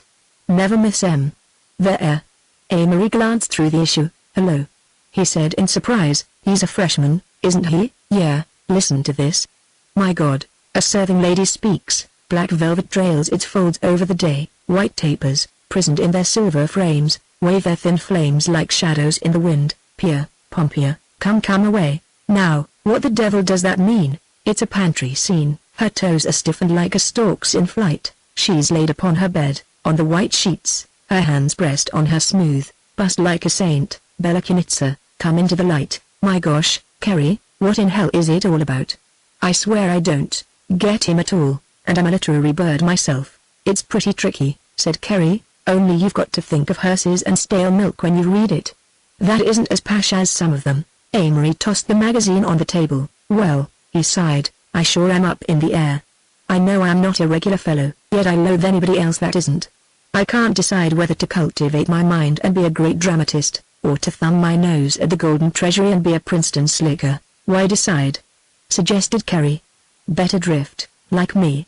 I'm going to sail into prominence on Burns' coattails. I can't drift. I want to be interested. I want to pull strings, even for somebody else, or be Princetonian chairman or tri-angle president. I want to be admired, Kerry. You're thinking too much about yourself. Amory sat up at this. No. I'm thinking about you, too. We've got to get out and mix around the class right now, when it's fun to be a snob. I'd like to bring a sardine to the prom in June, for instance, but I wouldn't do it unless I could be damned debonair about it. Introduce her to all the prize parlor snakes, and the football captain, and all that simple stuff. Amory, said Kerry impatiently, you're just going around in a circle. If you want to be prominent, get out and try for something. If you don't, just take it easy. He yawned. Come on, let's let the smoke drift off. We'll go down and watch football practice. Amory gradually accepted this point of view, decided that next fall would inaugurate his career, and relinquished himself to watching Kerry extract joy from 12 Univ. They filled the Jewish youth's bed with lemon pie. They put out the gas all over the house every night by blowing into the jet in Amory's room. To the bewilderment of Mrs. 12 and the local plumber, they set up the effects of the plebeian drunk's pictures, books, and furniture in the bathroom, to the confusion of the pair, who hazily discovered the transposition on their return from a Trenton spree. They were disappointed beyond measure when the plebeian drunks decided to take it as a joke. They played Red Dog and 21 and Jackpot from dinner to dawn, and on the occasion of one man's birthday persuaded him to buy sufficient champagne for a hilarious celebration. The donor of the party having remained sober, Kerry and Amory accidentally dropped him down 2 flights of stairs and called, shamefaced and penitent, at the infirmary all the following week. Say, who are all these women? Demanded Kerry one day, protesting at the size of Amory's mail. I've been looking at the postmarks lately. Farmington and Dobbs and West Overend. Dana Hall. What's the idea? Amory grinned. All from the Twin Cities. He named them off. There's Marylander, which she's pretty, got a car of her own and that's damn convenient. There's Sally Weatherby, she's getting too fat. There's Myra St. Clair, she's an old flame, easy to kiss if you like it. What line do you throw, M? Demanded Kerry. I've tried everything, and the madwags aren't even afraid of me. You're the nice boy type, suggested Amory. That's just it. Mother always feels the girl is safe if she's with me. Honestly, it's annoying. If I start to hold somebody's hand, they laugh at me, and let me, just as if it wasn't part of them. As soon as I get hold of a hand they sort of disconnect it from the rest of them. Sulk, suggested Amory. Tell M you're wild and have M reform you. Go home furious, come back in half an hour. Startle M. Kerry shook his head. No chance. I wrote a St. Timothy girl a really loving letter last year. In one place I got rattled and said, my God, how I love you. She took a nail scissors, clipped out the my God and showed the rest of the letter all over school. Doesn't work at all. I'm just good old Kerry and all that rot. Amory smiled and tried to picture himself as good old Amory. He failed completely. February dripped snow and rain. The cyclonic freshman mid-years passed. and life in 12 Univy continued interesting if not purposeful. Once a day Amory indulged in a club sandwich, cornflakes, and julienne potatoes at Joe's, accompanied usually by Kerry or Alec Connage. The latter was a quiet, rather aloof slicker from Hotchkiss, who lived next door and shared the same enforced singleness as Amory, due to the fact that his entire class had gone to Yale. Joe's was unaesthetic and faintly unsanitary, but a limitless charge account could be opened there, a convenience that Amory appreciated. His father had been experimenting with mining stocks and, in consequence, his allowance, while liberal, was not at all what he had expected. Joe's had the additional advantage of seclusion from curious upper-class eyes, so at 4 each afternoon Amory, accompanied by friend or book, went up to experiment with his digestion. One day in March, finding that all the tables were occupied, he slipped into a chair opposite a freshman who bent intently over a book at the last table. They nodded briefly. For 20 minutes Amory sat consuming bacon buns and reading Mrs. Warren's Profession, he had discovered Shaw quite by accident while browsing in the library during mid-years. The other freshman, also intent on his volume, meanwhile did away with a trio of chocolate malted milks, whereby Amory's eyes wandered curiously to his fellow luncher's book. He spelled out the name and title upside down: Marpessa, by Stephen Phillips. This meant nothing to him, his metrical education having been confined to such Sunday classics as Come Into the Garden, Maud, and what morsels of Shakespeare and Milton had been recently forced upon him. Moved to address his vis-a-vis, he simulated interest in his book for a moment, and then exclaimed aloud as if involuntarily, "Ha! Great stuff." The other freshman looked up and Amory registered artificial embarrassment. "Are you referring to your bacon buns?" His cracked, kindly voice went well with the large spectacles and the impression of a voluminous keenness that he gave. "No," Amory answered. "I was referring to Bernard Shaw." He turned the book around in explanation. "I've never read any Shaw. I've always meant to." The boy paused and then continued, "Did you ever read Stephen Phillips, or do you like poetry?" "Yes, indeed," Amory affirmed eagerly. "I've never read much of Phillips, though." He had never heard of any Phillips except the late David Graham. "It's pretty fair, I think. Of course he's a Victorian." They sallied into a discussion of poetry, in the course of which they introduced themselves, and Amory's companion proved to be none other than that awful highbrow, Thomas Park D'Invilliers, who signed the passionate love poems in the Lit. He was, perhaps, 19, with stooped shoulders, pale blue eyes, and, as Amory could tell from his general appearance, without much conception of social competition and such phenomena of absorbing interest. Still, he liked books, and it seemed forever since Amory had met anyone who did, if only that St. Paul's crowd at the next table would not mistake him for a bird, too. He would enjoy the encounter tremendously. They didn't seem to be noticing, so he let himself go, discussed books by the dozens, books he had read about, books he had never heard of, rattling off lists of titles with the facility of a Brentano's clerk. D'Invilliers was partially taken in and wholly delighted. In a good-natured way he had almost decided that Princeton was 1 part deadly Philistines and 1 part deadly grinds, and to find a person who could mention Keats without stammering, yet evidently washed his hands, was rather a treat. "Ever read any Oscar Wilde?" he asked. "No." "Who wrote it?" "It's a man, don't you know?" "Oh, surely." A faint chord was struck in Amory's memory. "Wasn't the comic opera, Patience, written about him?" "Yes, that's the fella. I've just finished a book of his, The Picture of Dorian Gray, and I certainly wish you'd read it. You'd like it. You can borrow it if you want to." "Why, I'd like it a lot, thanks. Don't you want to come up to the room?" "I've got a few other books." Amory hesitated, glanced at the St. Paul's group. One of them was the magnificent, exquisite Humbird, and he considered how determinate the addition of this friend would be. He never got to the stage of making them and getting rid of them. He was not hard enough for that, so he measured Thomas Park D'Invilliers' undoubted attractions and value against the menace of cold eyes behind tortoise-rimmed spectacles that he fancied glared from the next table. "Yes, I'll go." So he found Dorian Gray and the Mystic and Sombre Dolores and the Belle Dame Sans Merci. For a month was keen on naught else. The world became pale and interesting, and he tried hard to look at Princeton through the satiated eyes of Oscar Wilde and Swinburne, or Finglo Flaherty and Algernon Charles, as he called them in pursues jest. He read enormously every night: Shaw, Chesterton, Barrie, Pinero, Yeats, Synge, Ernest Dowson, Arthur Symons, Keats, Suderman, Robert Hugh Benson. The Savoy Opera's just a heterogeneous mixture, for he suddenly discovered that he had read nothing for years. Tom D'Invilliers became at first an occasion rather than a friend. Amory saw him about once a week, and together they gilded the ceiling of Tom's room and decorated the walls with imitation tapestry, bought at an auction, tall candlesticks and figured curtains. Amory liked him for being clever and literary without effeminacy or affectation. In fact, Amory did most of the strutting and tried painfully to make every remark an epigram, than which, if one is content with ostensible epigrams, there are many feats harder. 12 Univ was amused. Kerry read Dorian Gray and simulated Lord Henry, following Amory about, addressing him as Dorian and pretending to encourage in him wicked fancies and attenuated tendencies to ennui.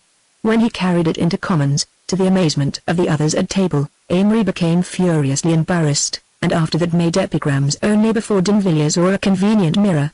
One day Tom and Amory tried reciting their own and Lord Dunsany's poems to the music of Kerry's graphophone. "Chant!"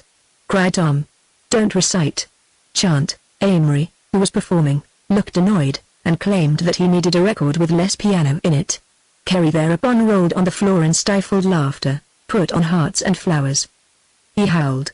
"Oh, my lord, I'm going to cast a kitten." "Shut off the damn graphophone," Amory cried, rather red in the face.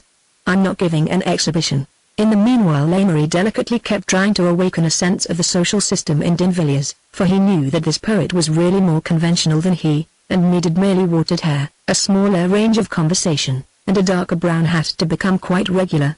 But the liturgy of Livingston collars and dark ties fell on heedless ears. In fact D'Invilliers faintly resented his efforts, so Amory confined himself to calls once a week, and brought him occasionally to 12 Univ.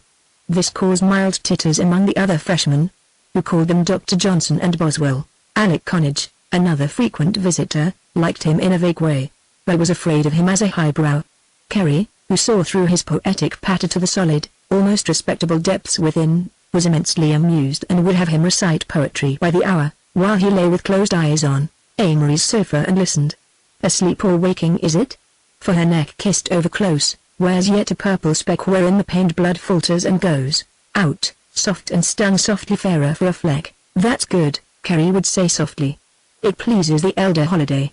That's a great poet, I guess." Tom, delighted at an audience, would ramble through the poems and ballads until Kerry and Amory knew them almost as well as he. Amory took to writing poetry on spring afternoons, in the gardens of the big estates near Princeton, while swans made effective atmosphere in the artificial pools, and slow clouds sailed harmoniously above the willows. May came too soon, and suddenly unable to bear walls, he wandered the campus at all hours through starlight and rain, a damp symbolic interlude. The night mist fell.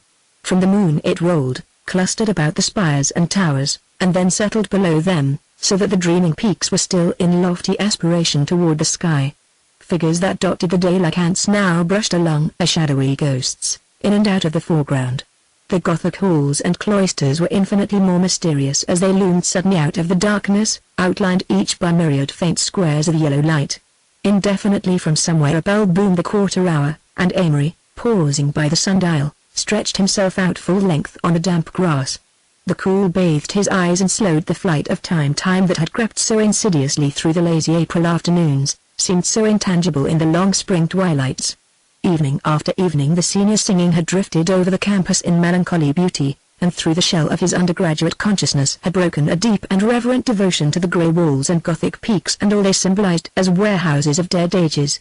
The tower that in view of his window sprang upward, grew into a spire, yearning higher until its uppermost tip was half invisible against the morning skies, gave him the first sense of the transiency and unimportance of the campus figures except as holders of the apostolic succession. He liked knowing that Gothic architecture, with its upward trend, was peculiarly appropriate to universities, and the idea became personal to him. The silent stretches of green, the quiet halls with an occasional late-burning scholastic light held his imagination in a strong grasp, and the chastity of the spire became a symbol of this perception. "Damn it all," he whispered aloud, wetting his hands in the damp and running them through his hair. Next year one work. Yet he knew that where now the spirit of spires and towers made him dreamily acquiescent, it would then overawe him. Where now he realized only his own inconsequence, effort would make him aware of his own impotency and insufficiency, the college dreamed on awake. He felt a nervous excitement that might have been the very throb of its slow heart. It was a stream where he was to throw a stone whose faint trickle would be vanishing almost as it left his hand. As yet he had given nothing. He had taken nothing. A belated freshman. His oilskin slick rasping loudly, slashed along the soft path. A voice from somewhere called the inevitable formula, stick out your head. Below an unseen window. 100 little sounds of the current drifting on under the fog pressed in finally on his consciousness. Oh, God! He cried suddenly, and started at the sound of his voice in the stillness. The rain dripped on. A minute longer he lay without moving, his hands clenched. Then he sprang to his feet and gave his clothes a tentative pat. I'm very damn wet, he said aloud to the sundial. Historical. The war began in the summer following his freshman year. Beyond a sporting interest in the German dash for Paris, the whole affair failed either to thrill or interest him. With the attitude he might have held toward an amusing melodrama, he hoped it would be long and bloody. If it had not continued, he would have felt like an irate ticket holder at a prize fight where the principals refused to mix it up. That was his total reaction. Ha ha, Hortense, all right, ponies, shake it up. Hey, ponies, how about easing up on that crap game and shaking a mean hip? Hey, ponies, the coach fumed helplessly. The Triangle Club president, glowering with anxiety, varied between furious bursts of authority and fits of temperamental lassitude, when he sat spiritless and wondered how the devil the show was ever going on to by Christmas. All right. We'll take the pirate song. The ponies took last drags at their cigarettes and slumped into place. The leading lady rushed into the foreground, setting his hands and feet in an atmospheric mince, and as the coach clapped and stamped and tumped and da'd, they hashed out a dance. A great, seething anthill was the Triangle Club. It gave a musical comedy every year, traveling with cast, chorus, orchestra, and scenery all through Christmas vacation. The play and music were the work of undergraduates, and the club itself was the most influential of institutions, over 300 men competing for it every year. Amory, after an easy victory in the first sophomore Princetonian competition, stepped into a vacancy of the cast as Boiling Oil, a pirate lieutenant. Every night for the last week they had rehearsed Ha Ha Hortense. In the casino, from 2 in the afternoon until 8 in the morning, sustained by dark and powerful coffee, and sleeping in lectures through the interim. A rare scene, the casino. A big, barn-like auditorium, dotted with boys as girls, boys as pirates, boys as babies, the scenery in course of being violently set up. The spotlight man rehearsing by throwing weird shafts into angry eyes, over all the constant tuning of the orchestra or the cheerful tumpty-tump of a triangle tune. The boy who writes the lyrics stands in the corner, biting a pencil, with 20 minutes to think of an encore. The business manager argues with the secretary as to how much money can be spent on those damn milkmaid costumes. The old graduate, president in '98, perches on a box and thinks how much simpler it was in his day. How a triangle show ever got off was a mystery. But it was a riotous mystery, anyway, whether or not one did enough service to wear a little gold triangle on his watch chain. Ha Ha Hortense was written over 6 times and had the names of 9 collaborators on the program. All triangle shows started by being something different, not just a regular musical comedy, but when the several authors, the president, the coach and the faculty committee finished with it, there remained just the old reliable triangle show with the old reliable jokes and the star comedian who got expelled or sick or something just before the trip, and the dark-whiskered man in the pony ballet, who absolutely won't shave twice a day, doggone it. There was one brilliant place in Ha Ha Hortense. It is a Princeton tradition that whenever a Yale man who is a member of the widely advertised Skull and Bones hears the sacred name mentioned, he must leave the room. It is also a tradition that the members are invariably successful in later life, amassing fortunes or votes or coupons or whatever they choose to amass. Therefore, at each performance of Ha Ha Hortense, half a dozen seats were kept from sale and occupied by 6 of the worst-looking vagabonds that could be hired from the streets, further touched up by the triangle makeup man. At the moment in the show where Firebrand, the pirate chief, pointed at his black flag and said, "I'm a Yale graduate, note my Skull and Bones." At this very moment the 6 vagabonds were instructed to rise conspicuously and leave the theater with looks of deep melancholy and an injured dignity. It was claimed, though never proved, that on one occasion the high D-list was swelled by one of the real thing. They played through vacation to the fashionable of 8 cities. Amory liked Louisville and Memphis best. These knew how to meet strangers, furnished extraordinary punch, and flaunted an astonishing array of feminine beauty. Chicago he approved for a certain verve that transcended its loud accent. However, it was a Yale town, and as the Yale Glee Club was expected in a week, the triangle received only divided homage. In Baltimore, Princeton was at home, and everyone fell in love. There was a proper consumption of strong waters all along the line. One man invariably went on the stage highly stimulated, claiming that his particular interpretation of the part required it. There were 3 private cars, however, no one slept except in the third car, which was called the animal car, and where were herded the spectacled windjammers of the orchestra. Everything was so hurried that there was no time to be bored, but when they arrived in Philadelphia, with vacation nearly over, there was rest in getting out of the heavy atmosphere of flowers and grease paint, and the ponies took off their corsets with abdominal pains and sighs of relief. When the disbanding came, Amory set out post-haste for Minneapolis, for Sally Weatherby's cousin, Isabel Borg, was coming to spend the winter in Minneapolis while her parents went abroad. He remembered Isabel only as a little girl with whom he had played sometimes when he first went to Minneapolis. She had gone to Baltimore to live, but since then she had developed a past. Amory was in full stride, confident, nervous, and jubilant.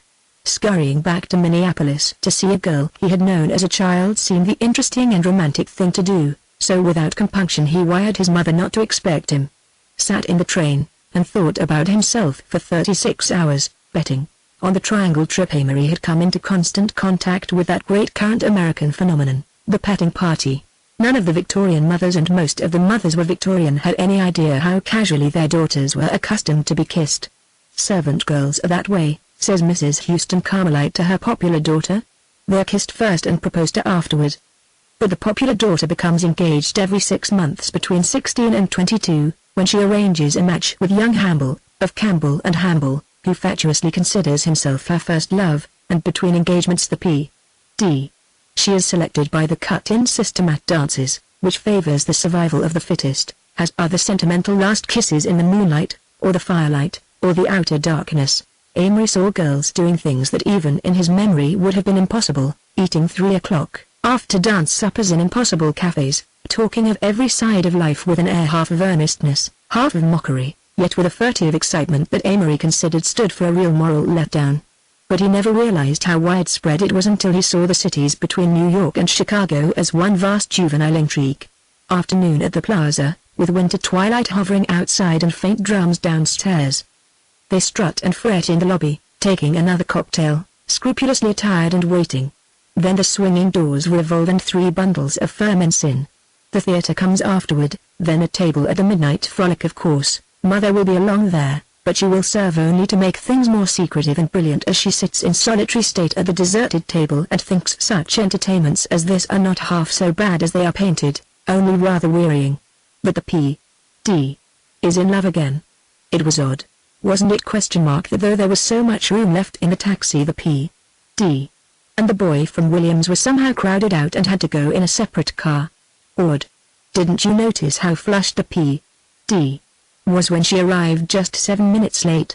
But the P.D. gets away with it. The belle had become the flirt had become the baby vamp. The belle had 5 or 6 callers every afternoon. If the P.D., by some strange accident, has 2, it is made pretty uncomfortable for the one who hasn't a date with her. The belle was surrounded by a dozen men in the intermissions between dances. Try to find the P.D. between dances, just try to find her, the same girl. Deep in an atmosphere of jungle music and the questioning of moral codes. Amory found it rather fascinating to feel that any popular girl he met before 8 he might quite possibly kiss before 12. "Why on earth are we here?" he asked the girl with the green combs one night as they sat in someone's limousine, outside the country club in Louisville. "I don't know. I'm just full of the devil. Let's be frank, we'll never see each other again. I wanted to come out here with you because I thought you were the best-looking girl in sight. You really don't care whether you ever see me again, do you?" "No, but is this your line for every girl? What have I done to deserve it? And you didn't feel tired dancing or want a cigarette or any of the things you said? You just wanted to be—" "Oh, let's go in," she interrupted, "if you want to analyze. Let's not talk about it." When the hand-knit, sleeveless jerseys were stylish, Amory, in a burst of inspiration, named them petting shirts. The name traveled from coast to coast on the lips of parlor snakes and P.D.S. descriptive. Amory was now 18 years old, just under 6 feet tall and exceptionally, but not conventionally, handsome. He had rather a young face, the ingenuousness of which was marred by the penetrating green eyes, fringed with long dark eyelashes. He lacked somehow that intense animal magnetism that so often accompanies beauty in men or women. His personality seemed rather a mental thing, and it was not in his power to turn it on and off like a water faucet. But people never forgot his face. Isabel. She paused at the top of the staircase. The sensations attributed to divers on springboards, leading ladies on opening nights, and lumpy, husky young men on the day of the big game, crowded through her. She should have descended to a burst of drums or a discordant blend of themes from Ties and Carmen. She had never been so curious about her appearance, she had never been so satisfied with it. She had been 16 years old for 6 months. Isabel called her cousin Sally from the doorway of the dressing room. "I'm ready." She caught a slight lump of nervousness in her throat. "I had to send back to the house for another pair of slippers. It'll be just a minute." Isabel started toward the dressing room for a last peek in the mirror, but something decided her to stand there and gaze down the broad stairs of the Minnehaha Club. They curved tantalizingly, and she could catch just a glimpse of 2 pairs of masculine feet in the hall below. Pump-shod in uniform black, they gave no hint of identity, but she wondered eagerly if one pair were attached to Amory Blaine. This young man, not as yet encountered, had nevertheless taken up a considerable part of her day the first day of her arrival. Coming up in the machine from the station, Sally had volunteered, amid a rain of question, comment, revelation, and exaggeration. "You remember Amory Blaine, of course. Well, he's simply mad to see you again. He's stayed over a day from college, and he's coming tonight. He's heard so much about you, says he remembers your eyes." This had pleased Isabel. It put them on equal terms, although she was quite capable of staging her own romances, with or without advance advertising. But following her happy tremble of anticipation, came a sinking sensation that made her ask, "How do you mean he's heard about me? What sort of things?" Sally smiled. She felt rather in the capacity of a showman with her more exotic cousin. "He knows you're considered beautiful and all that." She paused. "And I guess he knows you've been kissed." At this Isabel's little fist had clenched suddenly under the flare robe. She was accustomed to be thus followed by her desperate past, and it never failed to rouse in her the same feeling of resentment, yet in a strange town it was an advantageous reputation. She was a speed, was she? Well, let them find out. Out of the window Isabel watched the snow glide by in the frosty morning. It was ever so much colder here than in Baltimore, she had not remembered. The glass of the side door was iced. The windows were shirred with snow in the corners. Her mind played still with one subject. Did he dress like that boy there, who walked calmly down a bustling business street, in moccasins and winter carnival costume? How very Western. Of course he wasn't that way. He went to Princeton, was a sophomore or something. Really, she had no distinct idea of him. An ancient snapshot she had preserved in an old Kodak book had impressed her by the big eyes, which he had probably grown up to by now. However, in the last month, when her winter visit to Sally had been decided on, he had assumed the proportions of a worthy adversary. Children, most astute of matchmakers, plot their campaigns quickly, and Sally had played a clever correspondence sonata to Isabel's excitable temperament. Isabel had been for some time capable of very strong, if very transient emotions. They drew up at a spreading, white stone building, set back from the snowy street. Mrs. Weatherby greeted her warmly and her various younger cousins were produced from the corners where they skulked politely. Isabel met them tactfully. At her best she lied all with whom she came in contact except older girls and some women. All the impressions she made were conscious. The half-dozen girls she renewed acquaintance with that morning were all rather impressed and as much by her direct personality as by her reputation. Amory Blaine was an open subject.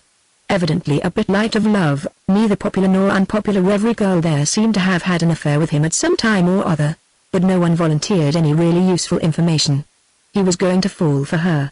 Sally had published that information to her young set and they were retailing it back to Sally as fast as they set eyes on Isabel. Isabel resolved secretly that she would, if necessary, force herself to like him. She owed it to Sally. Suppose she were terribly disappointed. Sally had painted him in such glowing colors. He was good-looking, sort of distinguished, when he wants to be, had a line, and was properly inconstant. In fact, he summed up all the romance that her age and environment led her to desire. She wondered if those were his dancing shoes that fox-trotted tentatively around the soft rug below. All impressions and, in fact, all ideas were extremely kaleidoscopic to Isabel. She had that curious mixture of the social and the artistic temperaments found often in two classes, society women and actresses. Her education, or, rather, her sophistication, had been absorbed from the boys who had dangled on her favor. Her tact was instinctive, and her capacity for love affairs was limited only by the number of the susceptible within telephone distance. flirt smiled from her large black brown eyes and shone through her intense physical magnetism, so she waited at the head of the stairs that evening while slippers were fetched. Just as she was growing impatient, Sally came out of the dressing room, beaming with her accustomed good nature and high spirits, and together they descended to the floor below, while the shifting searchlight of Isabel's mind flashed on two ideas. She was glad she had high color tonight, and she wondered if he danced well. Downstairs, in the club's great room, she was surrounded for a moment by the girls she had met in the afternoon. Then she heard Sally's voice repeating a cycle of names, and found herself bowing to a sextet of black and white, terribly stiff, vaguely familiar figures. The name Blaine figured somewhere, but at first she could not place him. A very confused, very juvenile moment of awkward backings and bumpings followed, and everyone found himself talking to the person he least desired to. Isabel maneuvered herself and Froggy Parker, freshman at Harvard, with whom she had once played hopscotch, to a seat on the stairs. A humorous reference to the past was all she needed. The things Isabel could do socially with one idea were remarkable. First, she repeated it rapturously in an enthusiastic contralto with a soupçon of Southern accent. Then she held it off at a distance and smiled at it her wonderful smile. Then she delivered it in variations and played a sort of mental catch with it, all this in the nominal form of dialogue. Froggy was fascinated and quite unconscious that this was being done, not for him, but for the green eyes that glistened under the shining carefully watered hair, a little to her left, for Isabel had discovered Amory. As an actress even in the fullest flush of her own conscious magnetism gets a deep impression of most of the people in the front row, so Isabel sized up her antagonist. First, he had auburn hair, and from her feeling of disappointment she knew that she had expected him to be dark and of garter advertisement slenderness. For the rest, a faint flush and a straight, romantic profile, the effect set off by a close-fitting dress suit and a silk-ruffled shirt of the kind that women still delight to see men wear, but men were just beginning to get tired of. During this inspection Amory was quietly watching. "Don't you think so?" she said suddenly, turning to him, innocent-eyed. There was a stir, and Sally led the way over to their table. Amory struggled to Isabel's side, and whispered, "You're my dinner partner, you know. We're all coached for each other." Isabel gasped. This was rather right in line. But really she felt as if a good speech had been taken from the star and given to a minor character. She mustn't lose the leadership a bit. The dinner table glittered with laughter at the confusion of getting places, and then curious eyes were turned on her, sitting near the head. She was enjoying this immensely, and Froggy Parker was so engrossed with the added sparkle of her rising color that he forgot to pull out Sally's chair, and fell into a dim confusion.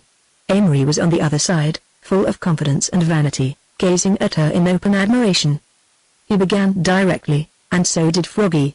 "I've heard a lot about you since you wore braids. Wasn't it funny this afternoon?" Both stopped. Isabel turned to Amory shyly. Her face was always enough answer for anyone, but she decided to speak. "How from whom?" "From everybody for all the years since you've been away." She blushed appropriately. On her right Froggy was hors de combat already, although he hadn't quite realized it. "I'll tell you what I remembered about you all these years," Amory continued. She leaned slightly toward him and looked modestly at the celery before her.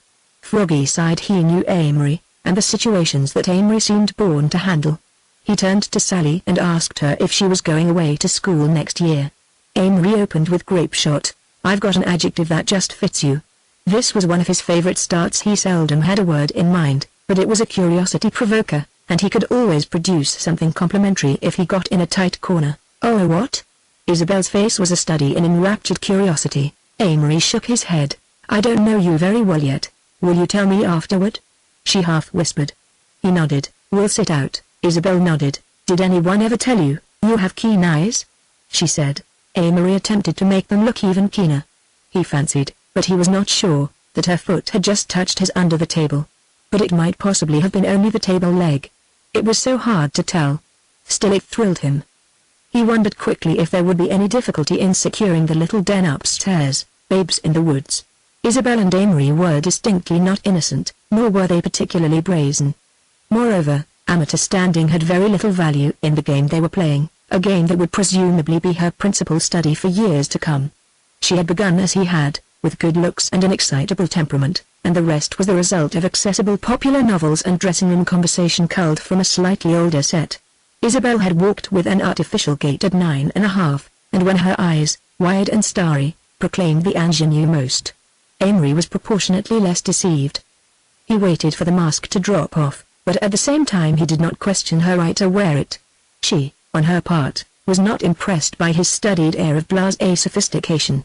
She had lived in a larger city and had slightly an advantage in range. But she accepted his pose. It was one of the dozen little conventions of this kind of affair. He was aware that he was getting this particular favor now because she had been coached. He knew that he stood for merely the best game in sight, and that he would have to improve his opportunity before he lost his advantage. So they proceeded with an infinite guile that would have horrified her parents. After the dinner the dance began. Smoothly, boys cut in on Isabel every few feet and then squabbled in the corners with, "You might let me get more than an inch." And she didn't like it either. "She told me so next time I cut in." It was true, she told everyone so, and gave every hand a parting pressure that said, "You knows that your dancers are making my evening." But time passed, 2 hours of it, and the less subtle beaux had better learn to focus their pseudo-passionate glances elsewhere, for 11 o'clock found Isabel and Amory sitting on the couch in the little den off the reading room upstairs. She was conscious that they were a handsome pair, and seemed to belong distinctively in this seclusion, while lesser lights fluttered and chattered downstairs. Boys who passed the door looked in enviously. Girls who passed only laughed and frowned and grew wise within themselves. They had now reached a very definite stage. They had traded account of their progress since they had met last, and she had listened to much she had heard before. He was a sophomore, was on the Princetonian board, hoped to be chairman in senior year. He learned that some of the boys she went with in Baltimore were terrible speeds and came to dances in states of artificial stimulation. Most of them were 20 or so, and drove alluring red Stutzes. A good half seemed to have already flunked out of various schools and colleges, but some of them bore athletic names that made him look at her admiringly. As a matter of fact, Isabel's closer acquaintance with the universities was just commencing. She had bowing acquaintance with a lot of young men who thought she was a pretty kid worth keeping an eye on. But Isabel strung the names into a fabrication of gaiety that would have dazzled a Viennese nobleman. Such is the power of young contralto voices on sink-down sofas. He asked her if she thought he was conceited. She said there was a difference between conceit and self-confidence. She adored self-confidence in men. "Is Froggy a good friend of yours?" she asked. "Rather. Why?" "He's a bum dancer." Amory laughed. "He dances as if the girl were on his back instead of in his arms." She appreciated this. "You're awfully good at sizing people up." Amory denied this painfully. However, he sized up several people for her. Then they talked about hands. "You've got awfully nice hands," she said. "They look as if you played the piano." "Do you?" I have said they had reached a very definite stage, nay, more, a very critical stage. Amory had stayed over a day to see her, and his train left at 12:18 that night. His trunk and suitcase awaited him at the station. His watch was beginning to hang heavy in his pocket. "Isabel," he said suddenly, "I want to tell you something."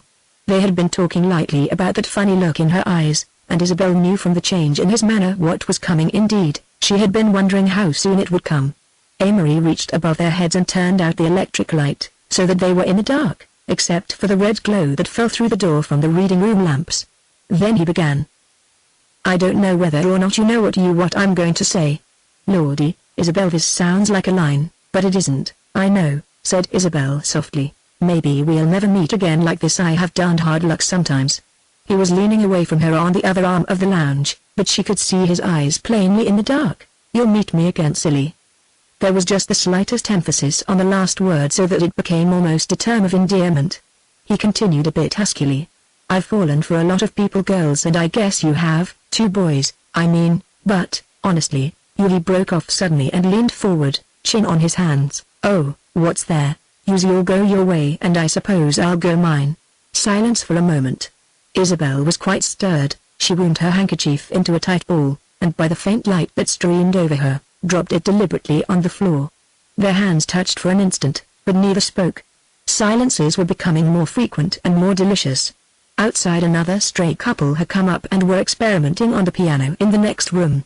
After the usual preliminary of chopsticks, one of them started "Babes in the Woods" and a light tenor carried the words into the den. "Give me your hand, I'll understand we're off to Slumberland." Isabel hummed it softly and trembled as she felt Amory's hand close over hers. "Isabel," he whispered. "You know I'm mad about you. You do give a darn about me." "Yes, how much do you care? Do you like anyone better?" "No."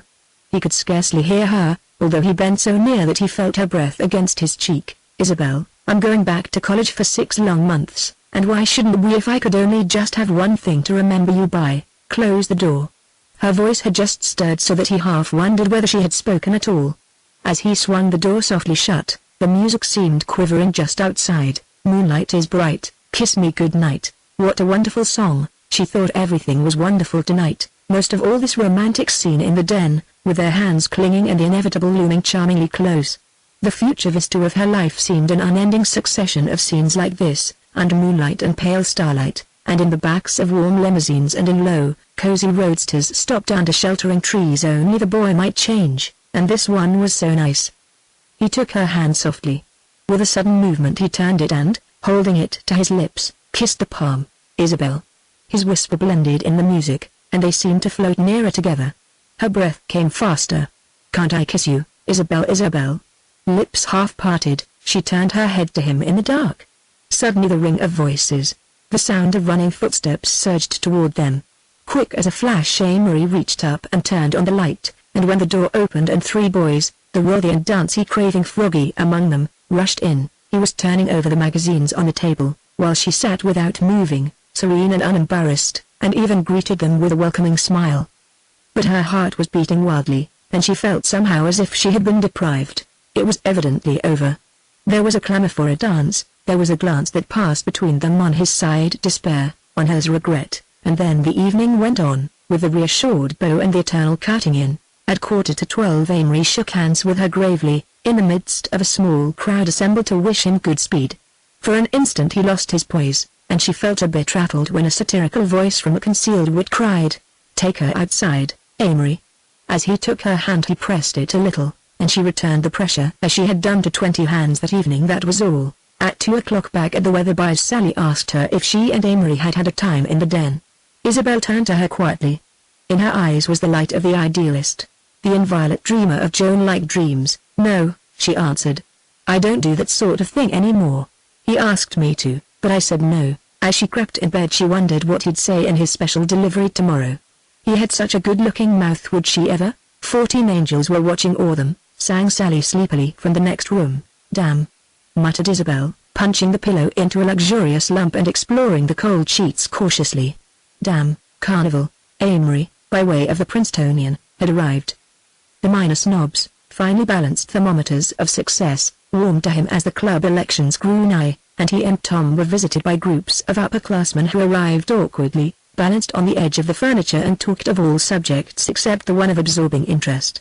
Amory was amused at the intent eyes upon him, and, in case the visitors represented some club in which he was not interested, took great pleasure in shocking them with unorthodox remarks. "Oh, let me see," he said one night to a flabbergasted delegation, "what club do you represent?"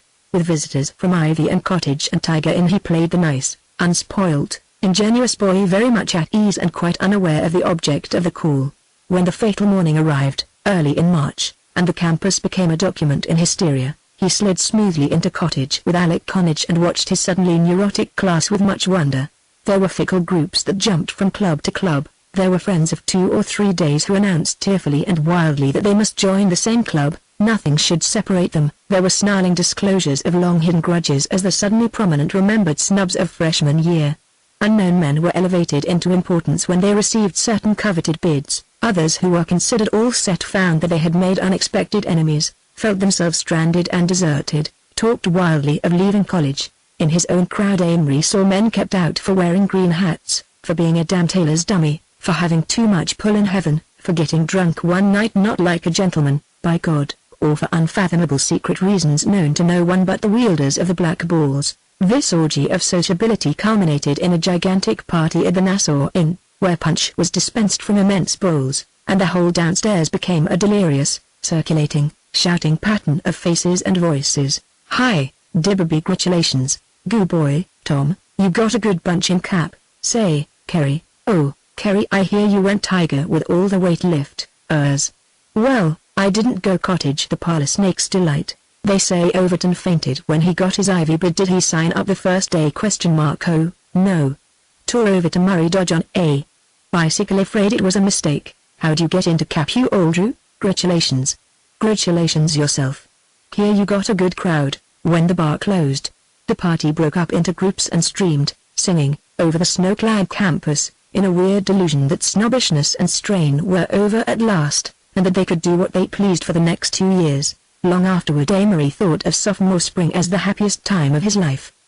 His ideas were in tune with life as he found it. He wanted no more than to drift and dream and enjoy a dozen newfound friendships through the April afternoons. Alec Connage came into his room one morning and woke him up into the sunshine and peculiar glory of Campbell Hall shining in the window. "Wake up, original sin, and scrape yourself together. Be in front of Renix in half an hour. Somebody's got a car." He took the bureau cover and carefully deposited it, with its load of small articles, upon the bed. "Where'd you get the car?"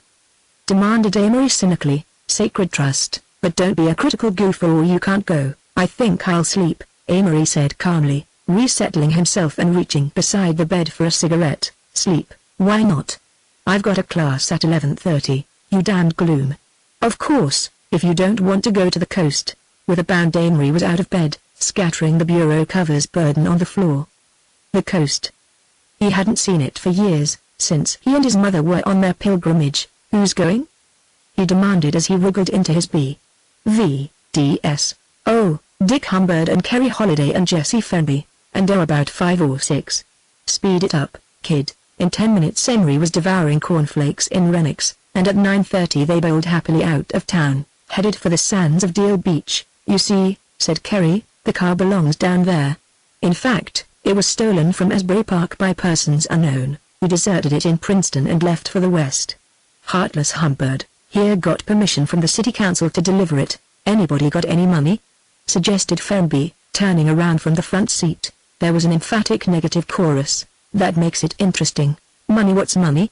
We can sell the car, charge him salvage or something." "How are we going to get food?" asked Amory. "Honestly," answered Kerry, eyeing him reprovingly, "do you doubt Kerry's ability for 3 short days?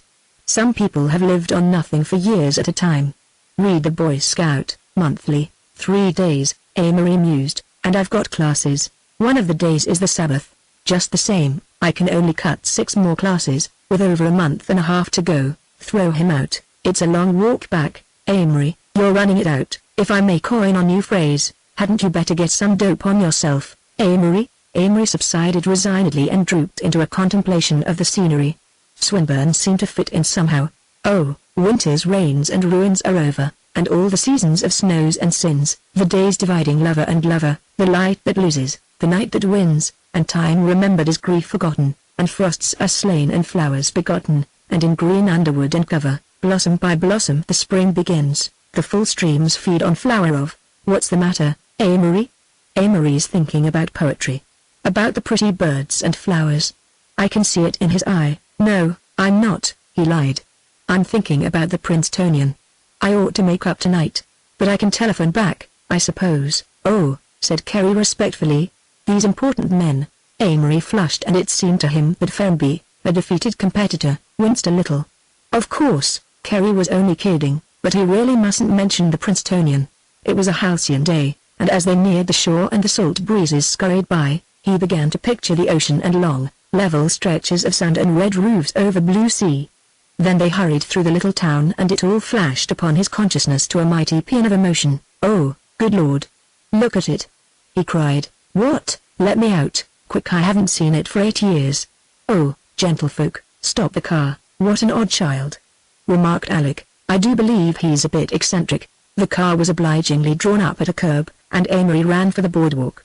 First, he realized that the sea was blue and that there was an enormous quantity of it, and that it roared and roared, really all the banalities about the ocean that one could realize, but if anyone had told him then that these things were banalities, he would have gaped in wonder. "Now we'll get lunch," ordered Kerry, wandering up with the crowd.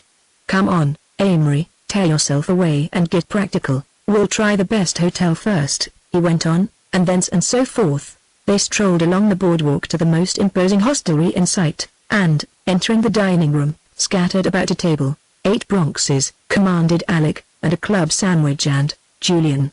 "The food for one. Hand the rest around." Amory ate little, having seized a chair where he could watch the sea and feel the rock of it. When luncheon was over they sat and smoked quietly. "What's the bill?" Someone scanned it. $8.25, rotten overcharge. "We'll give them $2 and one for the waiter." "Kerry, collect the small change." The waiter approached, and Kerry gravely handed him $1, tossed $2 on the check, and turned away. They sauntered leisurely toward the door, pursued in a moment by the suspicious Ganymede. "Some mistake, sir." Kerry took the bill and examined it critically. "No mistake," he said, shaking his head gravely, and, tearing it into 4 pieces, he handed the scraps to the waiter, who was so dumbfounded that he stood motionless and expressionless while they walked out. "Won't he send after us?" "No," said Kerry, "for a minute he'll think we're the proprietor's sons or something, then he'll look at the check again and call the manager, and in the meantime." They left the car at Asbury and streetcared to Allenhurst, where they investigated the crowded pavilions for beauty. At 4 there were refreshments in a lunchroom, and this time they paid an even smaller percent on the total cost. Something about the appearance and savoir-faire of the crowd made the thing go, and they were not pursued. "You see, Amory, we're Marxian socialists," explained Kerry. "We don't believe in property and we're putting it to the great test." "Night will descend," Amory suggested. "Watch, and put your trust in Holiday." They became jovial about 5:30 and, linking arms, strolled up and down the boardwalk in a row, chanting a monotonous ditty about the sad sea waves. Then Kerry saw a face in the crowd that attracted him and, rushing off, reappeared in a moment with one of the homeliest girls Amory had ever set eyes on. Her pale mouth extended from ear to ear, her teeth projected in a solid wedge, and she had little, squinty eyes that peeped ingratiatingly over the side sweep of her nose. Kerry presented them formally. "Name of Kaluka, Hawaiian Queen. Let me present Messrs. Connage, Sloane, Humbird, Fermby, and Blaine." The girl bobbed courtesies all around. Poor creature, Amory supposed she had never before been noticed in her life. Possibly she was half-witted. While she accompanied them, Kerry had invited her to supper. She said nothing which could discountenance such a belief. "She prefers her native dishes," said Alec gravely to their waiter, "but any coarse food will do." All through supper he addressed her in the most respectful language, while Kerry made idiotic love to her on the other side, and she giggled and grinned. Amory was content to sit and watch the byplay, thinking what a light touch Kerry had, and how he could transform the barest incident into a thing of curve and contour. They all seemed to have the spirit of it more or less, and it was a relaxation to be with them. Amory usually liked men individually, yet feared them in crowds unless the crowd was around him. He wondered how much each one contributed to the party, for there was somewhat of a spiritual tax levied. Alec and Kerry were the life of it, but not quite the center. Somehow the quiet Humbird, and Sloane, with his impatient superciliousness, were the center. Dick Humbird had, ever since freshman year, seemed to Amory a perfect type of aristocrat. He was slender but well-built, black curly hair, straight features, and rather a dark skin. Everything he said sounded intangibly appropriate. He possessed infinite courage, an averagely good mind, and a sense of honor with a clear charm and noblesse oblige that varied it from righteousness. He could dissipate without going to pieces, and even his most bohemian adventures never seemed running it out. People dressed like him, tried to talk as he did. Amory decided that he probably held the world back, but he wouldn't have changed him. He differed from the healthy type that was essentially middle class. He never seemed to perspire. Some people couldn't be familiar with a chauffeur without having it returned. Humbird could have lunched at Sherry's with a colored man, yet people would have somehow known that it was all right. He was not a snob, though he knew only half his class. His friends ranged from the highest to the lowest, but it was impossible to cultivate him. Servants worshipped him, and treated him like a god. He seemed the eternal example of what the upper class tries to be. "He's like those pictures in the Illustrated London News of the English officers who have been killed," Amory had said to Alec. "Well," Alec had answered, "if you want to know the shocking truth, his father was a grocery clerk who made a fortune in Tacoma real estate and came to New York 10 years ago." Amory had felt a curious sinking sensation. This present type of party was made possible by the surging together of the class after club elections, as if to make a last desperate attempt to know itself, to keep together, to fight off the tightening spirit of the clubs. It was a letdown from the conventional heights they had all walked so rigidly. After supper they saw Kaluka to the boardwalk, and then strolled back along the beach to Asbury. The evening sea was a new sensation, for all its color and mellow age was gone, and it seemed the bleak waste that made the Norse sagas sad. Amory thought of Kipling's Beaches of Lukannon before the sealers came. It was still a music, though infinitely sorrowful. 10 o'clock found them penniless. They had suppered greatly on their last 11 cents and, singing, strolled up through the casinos and lighted arches on the boardwalk, stopping to listen approvingly to all band concerts. In one place Kerry took up a collection for the French war orphans which netted $1.20, and with this they bought some brandy in case they caught cold in the night. They finished the day in a moving picture show and went into solemn systematic roars of laughter at an ancient comedy, to the startled annoyance of the rest of the audience. Their entrance was distinctly strategic, for each man as he entered pointed reproachfully at the one just behind him. Sloane, bringing out the rear, disclaimed all knowledge and responsibility as soon as the others were scattered inside, then as the irate ticket-taker rushed in he followed nonchalantly. They reassembled later by the casino and made arrangements for the night. Kerry wormed permission from the watchman to sleep on the platform and, having collected a huge pile of rugs from the booths to serve as mattresses and blankets, they talked until midnight, and then fell into a dreamless sleep, though Amory tried hard to stay awake and watch the marvelous moon settle on the sea.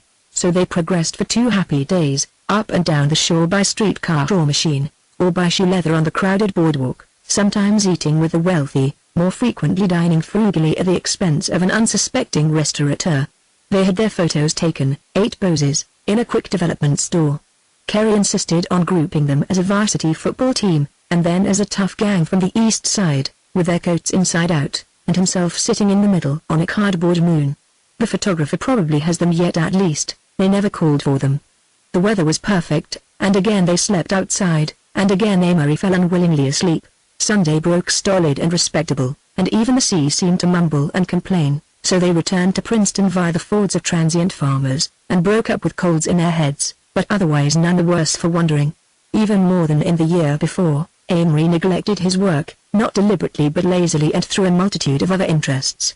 Coordinate geometry and the melancholy hexameters of Cornet and Racine held forth small allurements, and even psychology, which he had eagerly awaited, proved to be a dull subject full of muscular reactions and biological phrases rather than a study of personality and influence. That was a noon class, and it always sent him dozing.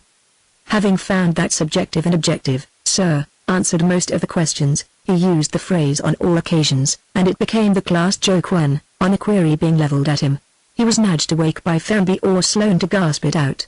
Mostly there were parties to Orange or the shore, more rarely to New York and Philadelphia, though one night they marshaled 14 waitresses out of Childs and took them to ride down Fifth Avenue on top of an auto bus. They all cut more classes than were allowed, which meant an additional course the following year, but spring was too rare to let anything interfere with their colorful ramblings. In May Amory was elected to the sophomore prom committee, and when after a long evening's discussion with Alec they made out a tentative list of class probabilities for the senior council, they placed themselves among the surest. The senior council was composed presumably of the 18 most representative seniors, and in view of Alec's football managership and Amory's chance of nosing out Burn Holiday as Princetonian chairman, they seemed fairly justified in this presumption. Oddly enough, they both placed Villiers as among the possibilities, a guess that a year before the class would have gaped at. All through the spring Amory had kept up an intermittent correspondence with Isabel Borg, punctuated by violent squabbles and chiefly enlivened by his attempts to find new words for love. He discovered Isabel to be discreetly and aggravatingly unsentimental in letters, but he hoped against hope that she would prove not too exotic a bloom to fit the large spaces of spring as she had fitted the den in the Minnehaha Club. During May he wrote 30-page documents almost nightly, and sent them to her in bulky envelopes exteriorly labeled Part 1 and Part 2. "Oh, Alec, I believe I'm tired of college," he said sadly, as they walked the dusk together. "I think I am, too, in a way. All I'd like would be a little home in the country, some warm country, and a wife, and just enough to do to keep from rotting. Me, too. I'd like to quit. What does your girl say?" "Oh." Amory gasped in horror. "She wouldn't think of marrying. That is, not now. I mean the future, you know. My girl would." "I'm engaged." "Are you really?" "Yes. Don't say a word to anybody, please, but I am. I may not come back next year, but you're only 20. Give up college? Why, Amory, you were saying a minute ago." "Yes," Amory interrupted, "but I was just wishing. I wouldn't think of leaving college. It's just that I feel so sad these wonderful nights. I sort of feel they're never coming again, and I'm not really getting all I get out of them. I wish my girl lived here. But marry not a chance. Especially as father says there, money isn't forthcoming as it used to be. What a waste these nights are." Agreed Alec. But Amory sighed and made use of the nights. He had a snapshot of Isabel, enshrined in an old watch, and at 8 almost every night he would turn off all the lights except the desk lamp and, sitting by the open windows with a picture before him, write her rapturous letters. "Oh, it's so hard to write you what I really feel when I think about you so much. You've gotten to mean to me a dream that I can't put on paper anymore. Your last letter came and it was wonderful. I read it over about 6 times, especially the last part, but I do wish, sometimes, you'd be more frank and tell me what you really do think of me. Yet your last letter was too good to be true, and I can hardly wait until June. Be sure and be able to come to the prom. It'll be fine, I think, and I want to bring you just at the end of a wonderful year. I often think over what you said on that night and wonder how much you meant. If it were anyone but you see, I thought you were fickle the first time I saw you, and you are so popular and everything that I can't imagine you really liking me best. Oh, Isabel, dear, it's a wonderful night. Somebody is playing Love Moon on a mandolin far across the campus, and the music seems to bring you into the window. Now he's playing Goodbye, Boys, I'm through, and how well it suits me. For I am through with everything. I have decided never to take a cocktail again, and I know I'll never again fall in love. I couldn't. You've been too much a part of my days and nights to ever let me think of another girl. I meet them all the time and they don't interest me. I'm not pretending to be blasé, because it's not that. It's just that I'm in love. Oh, dearest Isabel, somehow I can't call you just Isabel, and I'm afraid I'll come out with the dearest before your family this June. You've got to come to the prom, and then I'll come up to your house for a day and everything'll be perfect. And so on in an eternal monotone that seemed to both of them infinitely charming, infinitely new. June came and the days grew so hot and lazy that they could not worry even about exams, but spent dreamy evenings on the court of cottage, talking of long subjects until the sweep of country towards Stony Brook became a blue haze and the lilacs were white around tennis courts, and words gave way to silent cigarettes. Then down deserted Prospect and along Makosh with song everywhere around them, up to the hot joviality of Nassau Street. Tom D'Invilliers and Amory walked late in those days. A gambling fever swept through the sophomore class and they bent over the bones till 3 o'clock many a sultry night. After one session they came out of Sloane's room to find the dew fallen and the stars old in the sky. Let's borrow bicycles and take a ride, Amory suggested. All right. I'm not a bit tired and this is almost the last night of the year, really, because the prom stuff starts Monday. They found 2 unlocked bicycles in Holder Court and rode out about 3:30 along the Lawrenceville Road. What are you going to do this summer, Amory? Don't ask me. Same old things, I suppose. A month or 2 in Lake Geneva. I'm counting on you to be there in July. You know then there'll be Minneapolis, and that means hundreds of summer hops, parlor snaking, getting bored. But oh, Tom, he added suddenly, hasn't this year been slick? No, declared Tom emphatically, a new Tom, clothed by Brooks, shod by Franks. I've won this game, but I feel as if I never want to play another. You're all right, you're a rubber ball, and somehow it suits you. But I'm sick of adapting myself to the local snobbishness of this corner of the world. I want to go where people aren't barred because of the color of their neckties and the roll of their coats. You can't, Tom, argued Amory, as they rolled along through the scattering night. Wherever you go now you'll always unconsciously apply these standards of having it or lacking it. For better or worse we've stamped you. You're a Princeton type. Well, then, complained Tom, his cracked voice rising plaintively, why do I have to come back at all? I've learned all that Princeton has to offer. 2 years more of mere pedantry and lying around a club aren't going to help. They're just going to disorganize me, conventionalize me completely. Even now I'm so spineless that I wonder how I get away with it. Oh, but you're missing the real point, Tom, Amory interrupted. You've just had your eyes open to the snobbishness of the world in a rather abrupt manner. Princeton invariably gives the thoughtful man a social sense. You consider you taught me that, don't you? He asked quizzically, eyeing Amory in the half-dark. Amory laughed quietly. Didn't I? Sometimes, he said slowly, I think you're my bad angel. I might have been a pretty fair poet. Come on, that's rather hard. You chose to come to an Eastern college. Either your eyes were open to the mean scrambling quality of people, or you'd have gone through blind, and you'd hate to have done that. Been like Marty K. Yes, he agreed, you're right. I wouldn't have liked it. Still, it's hard to be made a cynic at 20. I was born one, Amory murmured. I'm a cynical idealist. He paused and wondered if that meant anything. They reached the sleeping school of Lawrenceville, and turned to ride back. It's good, this ride, isn't it? Tom said presently. Yes, it's a good finish, it's knockout, everything's good tonight. Oh, for a hot, languorous summer. And Isabel, oh, you and your Isabel. I'll bet she's a simple one. Let's say some poetry. So Amory declaimed the ode to a nightingale to the bush as they passed. I'll never be a poet, said Amory as he finished. I'm not enough of a sensualist really, There are only a few obvious things that I notice as primarily beautiful: women, spring evenings, music at night. The sea, I don't catch the subtle things like silver snarling trumpets. I may turn out an intellectual, but I'll never write anything but mediocre poetry." They rode into Princeton as the sun was making colored maps of the sky behind the graduate school, and hurried to the refreshment of a shower that would have to serve in place of sleep. By noon the bright costumed alumni crowded the streets with their bands and choruses, and in the tents there was great reunion under the orange and black banners that curled and strained in the wind. Amory looked long at one house which bore the legend 69. There a few gray-haired men sat and talked quietly while the classes swept by in panorama of life, under the ARC light. Then tragedy's emerald eyes glared suddenly at Amory over the edge of June. On the night after his ride to Lawrence the crowd sallied to New York in quest of adventure, and started back to Princeton about 12 o'clock in two machines. It had been a gay party and different stages of sobriety were represented. Amory was in the car behind. They had taken the wrong road and lost the way, and so were hurrying to catch up.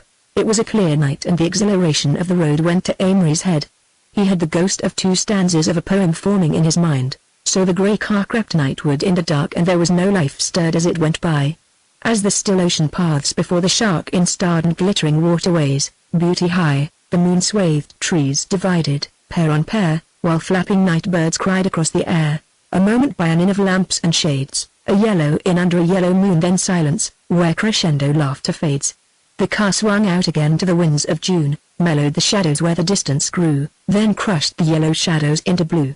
They jolted to a stop, and Amory peered up, startled. A woman was standing beside the road, talking to Alec at the wheel.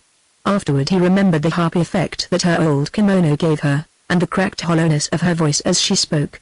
"You Princeton boys?" "Yes, well, there's one of you killed here, and two others about dead. My God, look."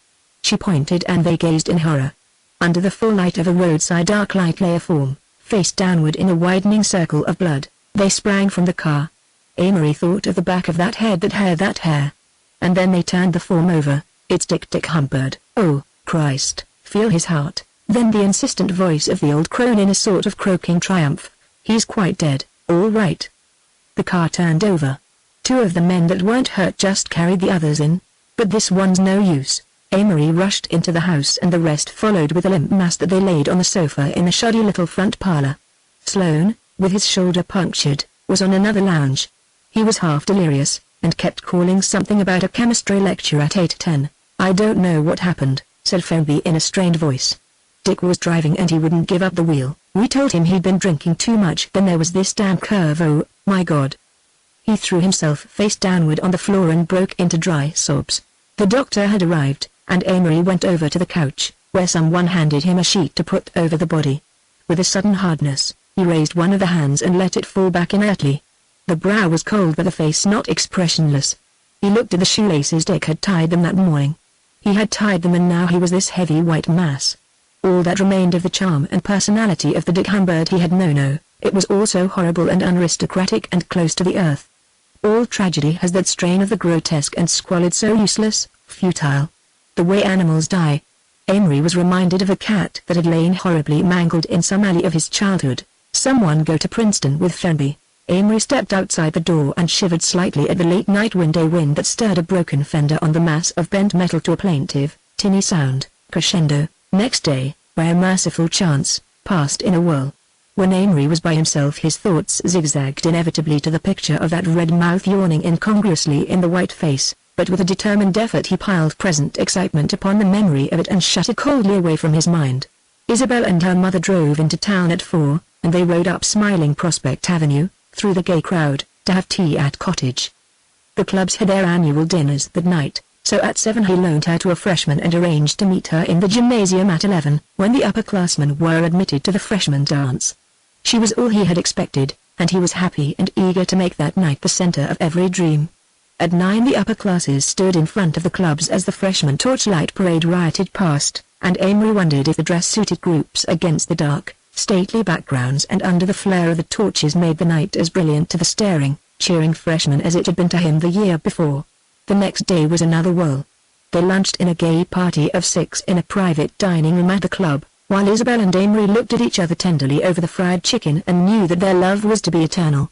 They danced away the prom until 5, and the stags cut in on Isabel with joyous abandon, which grew more and more enthusiastic as the hour grew late, and their wines, stored in overcoat pockets in the coat room, made old weariness wait until another day. The stag line is a most homogeneous mass of men. It fairly sways with a single soul. A dark-haired beauty dances by and there is a half-gasping sound as the ripple surges forward and someone sleeker than the rest darts out and cuts in. Then when the 6-foot girl, brought by Kay in your class, and to whom he has been trying to introduce you all evening, gallops by, the line surges back and the groups face about and become intent on far corners of the hall, for Kay, anxious and perspiring, appears elbowing through the crowd in search of familiar faces. I say, old man, I've got an awfully nice, sorry, Kay, but I'm set for this one. I've got to cut in on a fella. Well, the next one? What? I swear I've got to go cut in. Look me up when she's got the dance free. It delighted Amory when Isabel suggested that they leave for a while and drive around in her car. For a delicious hour that passed too soon they glided the silent roads about Princeton and talked from the surface of their hearts in shy excitement. Amory felt strangely ingenuous and made no attempt to kiss her. Next day they rode up through the Jersey country, had luncheon in New York, and in the afternoon went to see a problem play at which Isabel wept all through the second act, rather to Amory's embarrassment though it filled him with tenderness to watch her. He was tempted to lean over and kiss away her tears, and she slipped her hand into his under cover of darkness to be pressed softly. Then at 6 they arrived at the Borges summer place on Long Island, and Amory rushed upstairs to change into a dinner coat. As he put in his studs he realized that he was enjoying life as he would probably never enjoy it again. Everything was hallowed by the haze of his own youth. He had arrived, abreast of the best in his generation at Princeton. He was in love and his love was returned.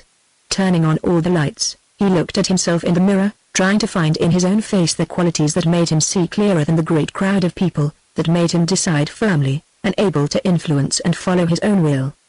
There was little in his life now that he would have changed. Oxford might have been a bigger field. Silently he admired himself. How conveniently well he looked, and how well a dinner coat became him. He stepped into the hall and then waited at the top of the stairs, for he heard footsteps coming.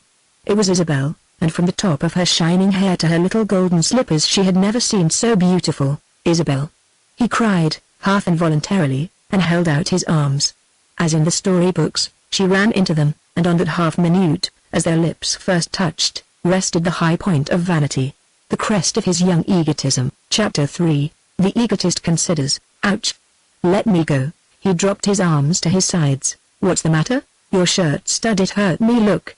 She was looking down at her neck, where a little blue spot about the size of a pea marred its pella. Oh, Isabel, he reproached himself, I'm a goofer. Really? I'm sorry, I shouldn't have held you so close. She looked up impatiently. Oh, Amory, of course you couldn't help it, and it didn't hurt much, but what are we going to do about it? Do about it? He asked. Oh, that spot, it'll disappear in a second. It isn't, she said, after a moment of concentrated gazing. It's still there and it looks like old Nico. Amory, what'll we do? It's just the height of your shoulder. Massage it, he suggested, repressing the faintest inclination to laugh. She rubbed it delicately with the tips of her fingers, and then a tear gathered in the corner of her eye, and slid down her cheek. Oh, Amory, she said despairingly, lifting up a most pathetic face, I'll just make my whole neck flame if I rub it. What'll I do? A quotation sailed into his head and he couldn't resist repeating it aloud. All the perfumes of Arabia will not whiten this little hand. She looked up and the sparkle of the tear in her eye was like ice. You're not very sympathetic. Amory mistook her meaning. Isabel, darling, I think it'll. Don't touch me, she cried. Haven't I enough on my mind and you stand there and laugh? Then he slipped again. Well, it is funny, Isabel, and we were talking the other day about a sense of humor being. She was looking at him with something that was not a smile, rather the faint, mirthless echo of a smile, in the corners of her mouth. Oh, shut up, she cried suddenly, and fled down the hallway toward her room. Amory stood there, covered with remorseful confusion. Damn. When Isabel reappeared she had thrown a light wrap about her shoulders, and they descended the stairs in a silence that endured through dinner. Isabel, he began rather testily, as they arranged themselves in the car, bound for a dance at the Greenwich Country Club, you're angry, and I'll be, too, in a minute. Let's kiss and make up. Isabel considered glumly. I hate to be laughed at, she said finally. I won't laugh any more. I'm not laughing now, am I? You did. Oh, don't be so darned feminine. Her lips curled slightly. "I'll be anything I want." Amory kept his temper with difficulty. He became aware that he had not an ounce of real affection for Isabel, but her coldness piqued him. He wanted to kiss her a lot, because then he knew he could leave in the morning and not care. On the contrary, if he didn't kiss her, it would worry him. It would interfere vaguely with his idea of himself as a conqueror. It wasn't dignified to come off second best, pleading, with a doughty warrior like Isabel. Perhaps she suspected this. At any rate, Amory watched the night that should have been the consummation of romance glide by with great moths overhead and the heavy fragrance of roadside gardens, but without those broken words, those little sighs. Afterward they suppered on ginger ale and devil's food in the pantry, and Amory announced a decision. "I'm leaving early in the morning." "Why not?" he countered. "There's no need." "However, I'm going." "Well, if you insist on being ridiculous so, don't put it that way," he objected. "Just because I won't let you kiss me. Do you think, now, Isabel," he interrupted, "you know it's not that even suppose it is. We've reached the stage where we either ought to kiss or nothing. It isn't as if you were refusing on moral grounds." She hesitated. "I really don't know what to think about you," she began, in a feeble, perverse attempt at conciliation. "You're so funny." "How?" "Well, I thought you had a lot of self-confidence and all that. Remember you told me the other day that you could do anything you wanted, or get anything you wanted." Amory flushed. He had told her a lot of things. "Yes, well, you didn't seem to feel so self-confident tonight. Maybe you're just plain conceited." "No, I'm not," he hesitated. "At Princeton." "Oh, you and Princeton. You'd think that was the world. The way you talk. Perhaps you can write better than anybody else on your old Princetonian. Maybe the freshmen do think you're important. You don't understand." "Yes, I do," she interrupted. "I do, because you're always talking about yourself and I used to like it. Now I don't." "Have I tonight?" "That's just the point," insisted Isabel. "You got all upset tonight. You just sat and watched my eyes. Besides, I have to think all the time I'm talking to you. You're so critical." "I make you think, do I?" Amory repeated with a touch of vanity. "You're a nervous strain," this emphatically, "and when you analyze every little emotion and instinct I just don't have them." "I know." Amory admitted her point and shook his head helplessly. "Let's go." She stood up. He rose abstractedly and they walked to the foot of the stairs. "What train can I get?" "There's one about 9:11 if you really must go." "Yes, I've got to go, really. Good night." "Good night." They were at the head of the stairs, and as Amory turned into his room he thought he caught just the faintest cloud of discontent in her face. He lay awake in the darkness and wondered how much he cared, how much of his sudden unhappiness was hurt vanity, whether he was, after all, temperamentally unfitted for romance. When he awoke, it was with a glad flood of consciousness. The early wind stirred the chintz curtains at the windows and he was idly puzzled not to be in his room at Princeton with his school football picture over the bureau and the Triangle Club on the wall opposite. Then the grandfather's clock in the hall outside struck 8, and the memory of the night before came to him. He was out of bed, dressing, like the wind. He must get out of the house before he saw Isabel. What had seemed a melancholy happening, now seemed a tiresome anticlimax. He was dressed at past, so he sat down by the window, felt that the sinews of his heart were twisted somewhat more than he had thought. What an ironic mockery the morning seemed! Bright and sunny, and full of the smell of the garden. Hearing Mrs. Borg's voice in the sun parlor below, he wondered where was Isabel. There was a knock at the door. "The car will be around at 9:10, sir." He returned to his contemplation of the outdoors, and began repeating over and over, mechanically, a verse from Browning, which he had once quoted to Isabel in a letter. "Each life unfulfilled, you see, it hangs still, patchy and scrappy. We have not sighed deep, laughed free, starved, feasted, despaired, been happy, but his life would not be unfulfilled." He took a somber satisfaction in thinking that perhaps all along she had been nothing except what he had read into her, that this was her high point, that no one else would ever make her think. Yet that was what she had objected to in him, and Amory was suddenly tired of thinking. "Damn her," he said bitterly, "she's spoiled my year." The Superman grows careless. On a dusty day in September Amory arrived in Princeton and joined the sweltering crowd of conditioned men who thronged the streets. It seemed a stupid way to commence his upper-class years, to spend 4 hours a morning in the stuffy room of a tutoring school, imbibing the infinite boredom of conic sections. Mr. Rooney, pander to the dull, conducted the class and smoked innumerable Pall Malls as he drew diagrams and worked equations from 6 in the morning until midnight. Now, Language, if I used that formula, where would my A point be? Language lazily shifts his 6'3" of football material and tries to concentrate. Oh, I'm damned if I know, Mr. Rooney. Oh, why of course you can't use that formula. That's what I wanted you to say. Why, sure, of course. Do you see why? You bet I suppose so. If you don't see, tell me. I'm here to show you. Well, Mr. Rooney, if you don't mind, I wish you'd go over that again. Gladly. Now here's A. The room was a study in stupidity. 2 huge stands for paper, Mr. Rooney in his shirt sleeves in front of them, and slouched around on chairs, a dozen men, Fred Sloan, the pitcher, who absolutely had to get eligible, Slim Language, who would beat Yale this fall, if only he could master a poor 50%, McDowell, gay young sophomore, who thought it was quite a sporting thing to be tutoring here with all these prominent athletes. Those poor birds who haven't a cent to tutor, and have to study during the term are the ones I pity, he announced to Amory one day, with a flaccid camaraderie in the droop of the cigarette from his pale lips. I should think it would be such a bore. There's so much else to do in New York during the term. I suppose they don't know what they miss, anyhow. There was such an air of you and I about Mr. McDowell that Amory very nearly pushed him out of the open window when he said this. Next February his mother would wonder why he didn't make a club and increase his allowance. Simple little nut.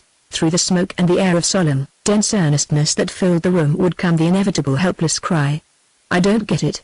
Repeat that, Mr. Rooney. Most of them were so stupid or careless that they wouldn't admit when they didn't understand, and Amory was of the latter.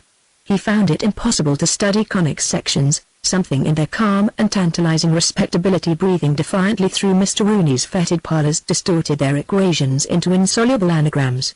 He made a last night's effort with the proverbial wet towel, and then blissfully took the exam, wondering unhappily why all the color and ambition of the spring before had faded out. Somehow, with the defection of Isabel, the idea of undergraduate success had loosed its grasp on his imagination, and he contemplated a possible failure to pass off his condition with equanimity, even though it would arbitrarily mean his removal from the Princetonian board and the slaughter of his chances for the senior council. There was always his luck. He yawned, scribbled his honor pledge on the cover, and sauntered from the room. If you don't pass it, said the newly arrived Alec as they sat on the window seat of Amory's room and mused upon a scheme of wall decoration, you're the world's worst goofer. Your stock will go down like an elevator at the club and on the campus. Oh, hell, I know it. Why rub it in, 'cause you deserve it. Anybody that'd risk what you were in line for ought to be ineligible for Princetonian chairman. Oh, drop the subject, Amory protested. Watch and wait and shut up. I don't want everyone at the club asking me about it, as if I were a prize potato being fattened for a vegetable show. One evening a week later Amory stopped below his own window on the way to Rennick's, and, seeing a light, called up. Oh, Tom, any mail? Alec's head appeared against the yellow square of light. Yes, your results here. His heart clamored violently. What is it, blue or pink? Don't know. Better come up. He walked into the room and straight over to the table, and then suddenly noticed that there were other people in the room. Lo, Kerry. He was most polite. Ah, men of Princeton.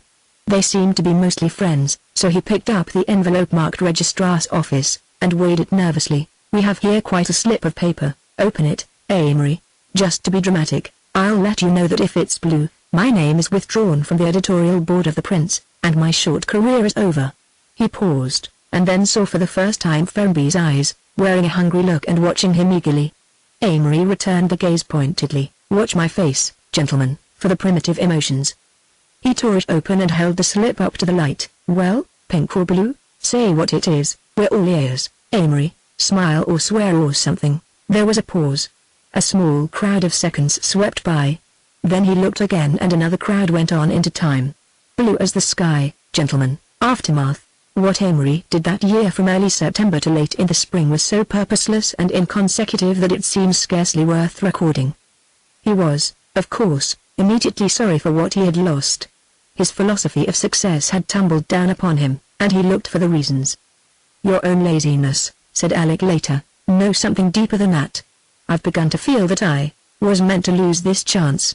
They're rather off you at the club, you know. Every man that doesn't come through makes our crowd just so much weaker. I hate that point of view. Of course, with a little effort you could still stage a comeback. No, I'm through as far as ever being a power in college is concerned. But, Amory, honestly, what makes me the angriest isn't the fact that you won't be chairman of the Prince and on the senior council. but just that you didn't get down and pass that exam. Not me, said Amory slowly, I'm mad at the concrete thing. My own idleness was quite in accord with my system, but the luck broke. Your system broke, you mean, maybe. Well, what are you going to do? Get a better one quick, or just bum around for 2 more years as a has-been? I don't know yet. Oh, Amory, buck up, maybe. Amory's point of view, though dangerous, was not far from the true one. If his reactions to his environment could be tabulated, the chart would have appeared like this, beginning with his earliest years. 1. The fundamental Amory. 2.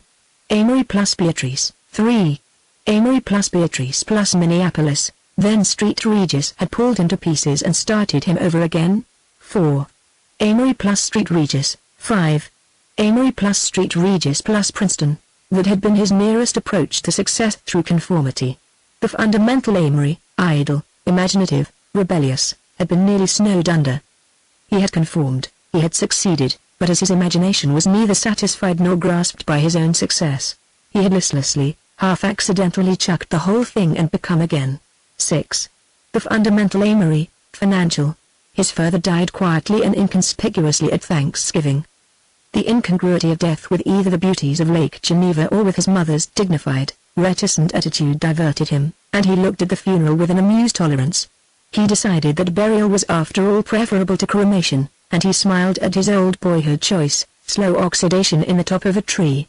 The day after the ceremony he was amusing himself in the great library by sinking back on a couch in graceful mortuary attitudes, trying to determine whether he would, when his day came, be found with his arms crossed piously over his chest. Monsignor Darcy had once advocated this posture as being the most distinguished, or with his hands clasped behind his head, a more pagan and Byronic attitude. What interested him much more than the final departure of his father from things mundane was a tri-cornered conversation between Beatrice, Mr. Barton, of Barton and Krogman, their lawyers, and himself, that took place several days after the funeral. For the first time he came into actual cognizance of the family finances, and realized what a tidy fortune had once been under his father's management. He took a ledger labeled 1906 and ran through it rather carefully. The total expenditure that year had come to something over $110,000. $40,000 of this had been Beatrice's own income, and there had been no attempt to account for it. It was all under the heading, drafts, checks, and letters of credit forwarded to Beatrice Blaine. The dispersal of the rest was rather minutely itemized. The taxes and improvements on the Lake Geneva estate had come to almost $9,000. The general upkeep, including Beatrice's electric and a French car, bought that year, was over $35,000. The rest was fully taken care of, and there were invariably items which failed to balance on the right side of the ledger. In the volume for 1912 Amory was shocked to discover the decrease in the number of bond holdings and the great drop in the income. In the case of Beatrice's money this was not so pronounced, but it was obvious that his father had devoted the previous year to several unfortunate gambles in oil. Very little of the oil had been burned, but Stephen Blaine had been rather badly singed. The next year and the next showed similar decreases, and Beatrice had for the first time begun using her own money for keeping up the house. Yet her doctor's bill for 1913 had been over $9,000. About the exact state of things Mr. Barton was quite vague and confused. There had been recent investments, the outcome of which was for the present problematical, and he had an idea there were further speculations and exchanges concerning which he had not been consulted. It was not for several months that Beatrice wrote Amory the full situation. The entire residue of the Blaine and O'Hara fortunes consisted of the place at Lake Geneva and approximately $500,000, invested now in fairly conservative 6% holdings. In fact, Beatrice wrote that she was putting the money into railroad and streetcar bonds as fast as she could conveniently transfer it. I am quite sure, she wrote to Amory, that if there is one thing we can be positive of, it is that people will not stay in one place. This Ford person has certainly made the most of that idea. So I am instructing Mr. Barton to specialize on such things as Northern Pacific and these rapid transit companies, as they call the streetcars. I shall never forgive myself for not buying Bethlehem Steel. I've heard the most fascinating stories. You must go into finance, Amory. I'm sure you would revel in it.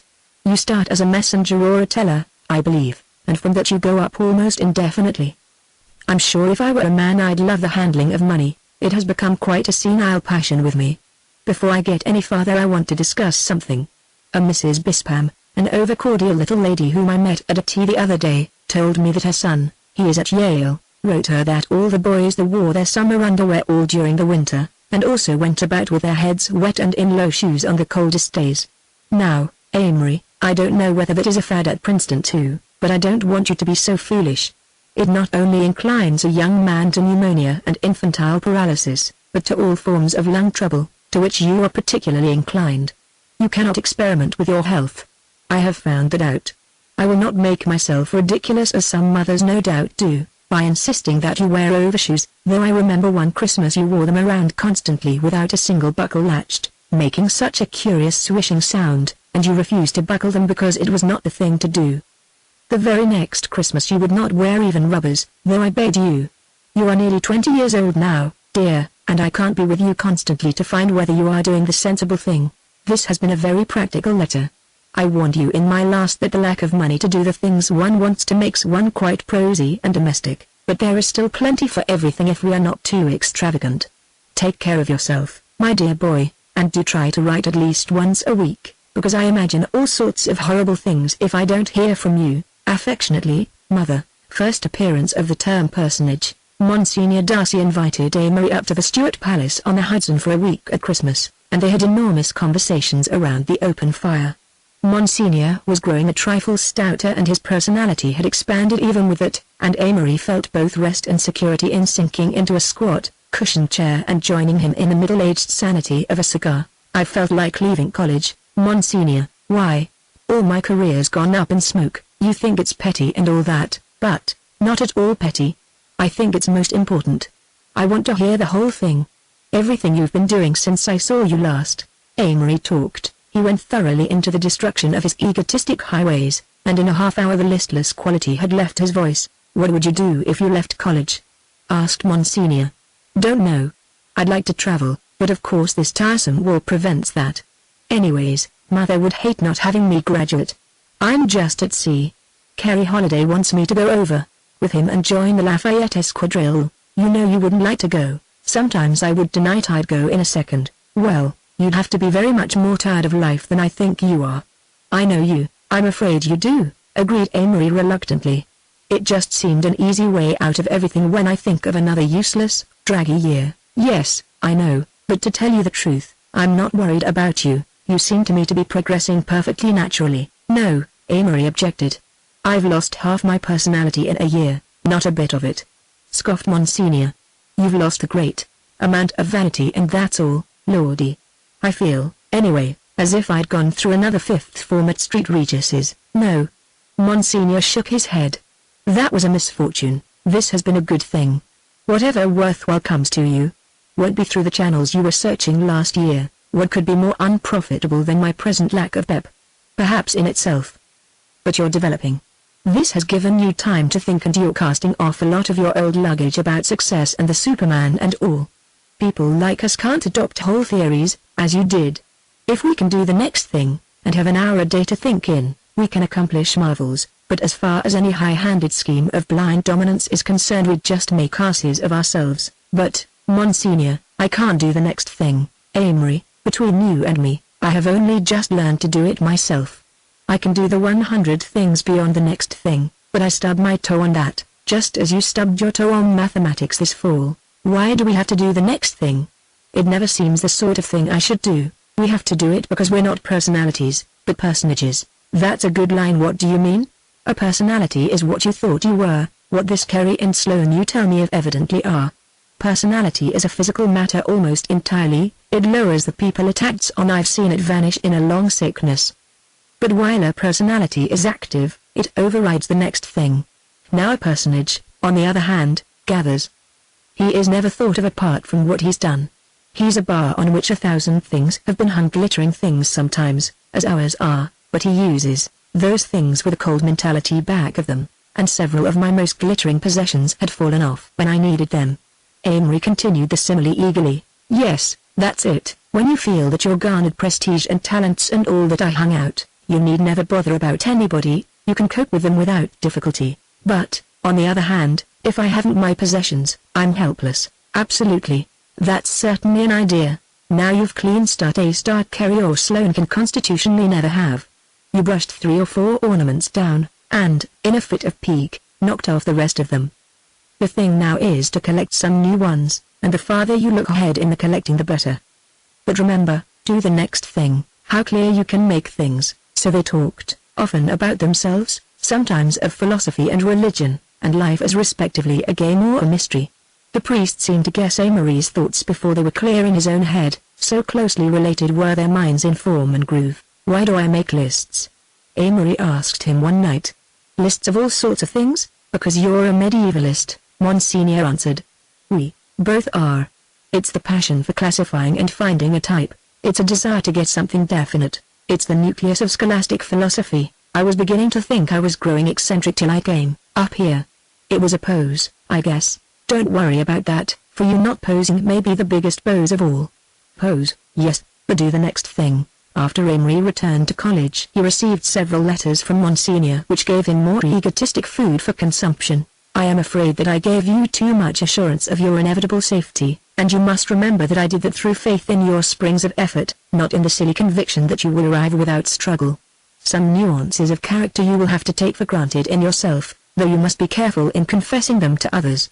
You are unsentimental, almost incapable of affection, astute without being cunning and vain without being proud. Don't let yourself feel worthless. Often through life you will really be at your worst when you seem to think best of yourself, and don't worry about losing your personality, as you persist in calling it. At 15 you had the radiance of early morning, at 20 you will begin to have the melancholy brilliance of the moon, and when you are my age you will give out, as I do, the genial golden warmth of 4 p.m. If you write me letters, please let them be natural ones.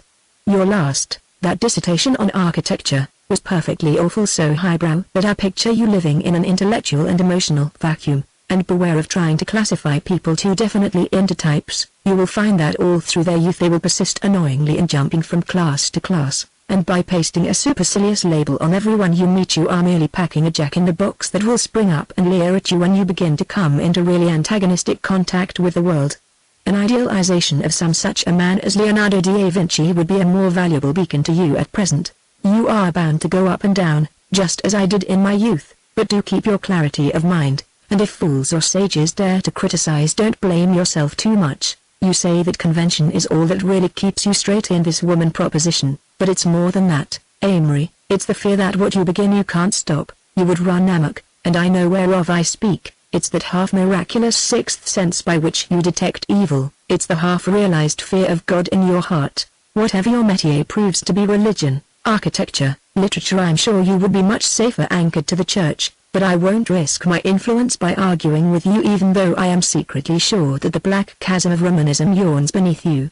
Do write me soon. With affectionate regards, Thea Darcy. Even Amory's reading paled during this period. He delved further into the misty side streets of literature, Huysmans, Walter Pater, Theophile Gautier, and the racier sections of Rabelais, Boccaccio, Petronius, and Suetonius. One week, through general curiosity, he inspected the private libraries of his classmates and found Sloane's as typical as any, sets of Kipling, O. Henry, John Fox, Jr., and Richard Harding Davis, what every middle-aged woman ought to know. The Spell of the Yukon, a gift copy of James Whitcomb Riley, an assortment of battered, annotated schoolbooks, and, finally, to his surprise, one of his own late discoveries, the collected poems of Rupert Brooke. Together with Tom D'Invilliers, he sought among the lights of Princeton for someone who might found the great American poetic tradition. The undergraduate body itself was rather more interesting that year than had been the entirely Philistine Princeton of 2 years before. Things had livened surprisingly, though at the sacrifice of much of the spontaneous charm of freshman year. In the old Princeton they would never have discovered Tanner Duke Wiley. Tanner Duke was a sophomore, with tremendous ears and a way of saying, "The earth swirls down through the ominous moons of preconsidered generations." That made them vaguely wonder why it did not sound quite clear, but never questioned that it was the utterance of a super soul. At least so Tom and Amory took him. They told him in all earnestness that he had a mind like Shelley's, and featured his ultra-free verse and prose poetry in the Nassau Literary Magazine. But Tanner Duke's genius absorbed the many colors of the age, and he took to the bohemian life, to their great disappointment. He talked of Greenwich Village now instead of Noon's World Moons, and met winter muses, unacademic, and cloistered by 42nd Street and Broadway, instead of the Shelleyan dream children with whom he had regaled their expectant appreciation. So they surrendered Tanner Duke to the futurists, deciding that he and his flaming ties would do better there. Tom gave him the final advice that he should stop writing for 2 years and read the complete works of Alexander Pope 4 times, but on Amory's suggestion that Pope for Tanaduke was like footies for stomach trouble, they withdrew in laughter, and called it a coin's toss whether this genius was too big or too petty for them. Amory rather scornfully avoided the popular professors who dispensed easy epigrams and thimblefuls of chartreuse to groups of admirers every night. He was disappointed, too, at the air of general uncertainty on every subject that seemed linked with the pedantic temperament. His opinions took shape in a miniature satire called In a Lecturum, which he persuaded Tom to print in the Nassau Lit. Good morning, fool. 3 times a week you hold us helpless while you speak, teasing our thirsty souls with the sleek yays of your philosophy. Well, here we are, your 100 sheep, tune up, play on, pour forth. We sleep. You are a student, so they say. You hammered out the other day a syllabus, from what we know of some forgotten folio. You'd sniffled through a near as must, filling your nostrils up with dust, and then, arising from your knees, published, in one gigantic sneeze. But here's a neighbor on my right, an eager ass, considered bright, asker of questions. How he'll stand, with earnest hair and fidgy hand, after this hour, telling you he sat all night and burrowed through your book. Oh, you'll be coy and he will simulate precocity, and pedants both. You'll smile and smirk, and leer, and hasten back to work. 'Twas this day week, sir, you returned a theme of mine, from which I learned, through various comment on the side which you had scrawled, that I defied the highest rules of criticism for cheap and careless witticism. Are you quite sure that this could be? And sure is no authority. But Egras, with what he's sent, plays havoc with your best percent. Still I meet you here and there. When Shakespeare's played you hold a chair, and some defunct, moth-eaten star enchants the mental prig you are. A radical comes down and shocks the atheistic orthodox. You're representing common sense, mouth open, in the audience. And, sometimes, even chapel lures that conscious tolerance of yours, that broad and beaming view of truth, including Kant and General Booth, and so from shock to shock you live, a hollow, pale affirmative, the hour's up. And roused from rest 100 children of the blessed cheat you a word or two with feet that down the noisy aisleways beat. Forget on narrow-minded earth the mighty yawn that gave you birth. In April, Kerry Holliday left college and sailed for France to enroll in the Lafayette Escadrille. Amory's envy and admiration of this step was drowned in an experience of his own to which he never succeeded in giving an appropriate value, but which, nevertheless, haunted him for 3 years afterward. The devil, Healy's they left at 12 and taxied to Beastolleries. There were Axia Marlowe and Phoebe Column, from a summer garden show, Fred Sloane and Amory. The evening was so very young that they felt ridiculous with surplus energy, and burst into the cafe like Dionysian revelers. Table for 4 in the middle of the floor, yelled Phoebe. Hurry, old dear, tell em we're here, tell em to play admiration. Shouted Sloane. You two order, Phoebe and I are going to shake a wicked calf, and they sailed off in the muddled crowd. Axia and Amory, acquaintances of an hour, jostled behind a waiter to a table at a point of vantage, there they took seats and watched. There's Findle Margetson, from New Haven, she cried, above the uproar. Lo, Findle. Wooey, oh, Axia. He shouted in salutation. Come on over to our table. No. Amory whispered, can't do it, Findle, I'm with somebody else. Call me up tomorrow about 1 o'clock, Findle, a nondescript man about beasties, answered incoherently and turned back to the brilliant blonde whom he was endeavoring to steer around the room. There's a natural damn fool, commented Amory. Oh, he's all right. Here's the old jitney waiter. If you ask me, I want a double daiquiri, make it 4. The crowd whirled and changed and shifted. They were mostly from the colleges, with a scattering of the male refuse of Broadway, and women of 2 types, the higher of which was the chorus girl. On the whole it was a typical crowd, and their party as typical as any. About 3/4 of the whole business was for effect and therefore harmless, ended at the door of the cafe, soon enough for the 5 o'clock train back to Yale or Princeton. About 1/4 continued on into the dimmer hours and gathered strange dust from strange places. Their party was scheduled to be one of the harmless kind. Fred Sloane and Phoebe Column were old friends, Axia and Amory new ones. But strange things are prepared even in the dead of night, and the unusual, which lurks least in the cafe, home of the prosaic and inevitable, was preparing to spoil for him the waning romance of Broadway. The way it took was so inexpressibly terrible, so unbelievable, that afterward he never thought of it as experience, but it was a scene from a misty tragedy, blade far behind the veil, and that it meant something definite he knew. About 1 o'clock they moved to Maxim's, and 2 found them in Devonier's. Sloane had been drinking consecutively and was in a state of unsteady exhilaration, but Amory was quite tiresomely sober. They had run across none of those ancient, corrupt buyers of champagne who usually assisted their New York parties. They were just through dancing and were making their way back to their chairs when Amory became aware that someone at a nearby table was looking at him. He turned and glanced casually. A middle-aged man dressed in a brown sack suit, it was, sitting a little apart at a table by himself and watching their party intently. At Amory's glance he smiled faintly. Amory turned to Fred, who was just sitting down. "Who's that pale fool watching us?" he complained indignantly. "Where?" cried Sloane. "We'll have him thrown out." He rose to his feet and swayed back and forth, clinging to his chair. "Where is he?" Axia and Phoebe suddenly leaned and whispered to each other across the table, and before Amory realized it they found themselves on their way to the door. "Where now?" "Up to the flat," suggested Phoebe. "We've got brandy and fizz and everything's slow down here tonight." Amory considered quickly. He hadn't been drinking, and decided that if he took no more, it would be reasonably discreet for him to trot along in the party. In fact, it would be, perhaps, the thing to do in order to keep an eye on Sloane, who was not in a state to do his own thinking.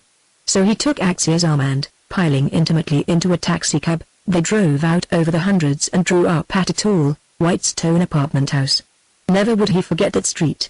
It was a broad street, lined on both sides with just such tall, white stone buildings, dotted with dark windows. They stretched along as far as the eye could see, flooded with a bright moonlight that gave them a calcium pallor. He imagined each one to have an elevator and a colored hallboy and a key rack, each one to be 8 stories high and full of 3- and 4-room suites. He was rather glad to walk into the cheeriness of Phoebe's living room and sink onto a sofa, while the girls went rummaging for food. "Phoebe's great stuff," confided Sloane, sotto voce. "I'm only going to stay half an hour," Amory said sternly. He wondered if it sounded priggish. "Hell, why say," protested Sloane. "We're here now, don't let's rush." "I don't like this place," Amory said sulkily, "and I don't want any food." Phoebe reappeared with sandwiches, brandy bottle, siphon, and 4 glasses.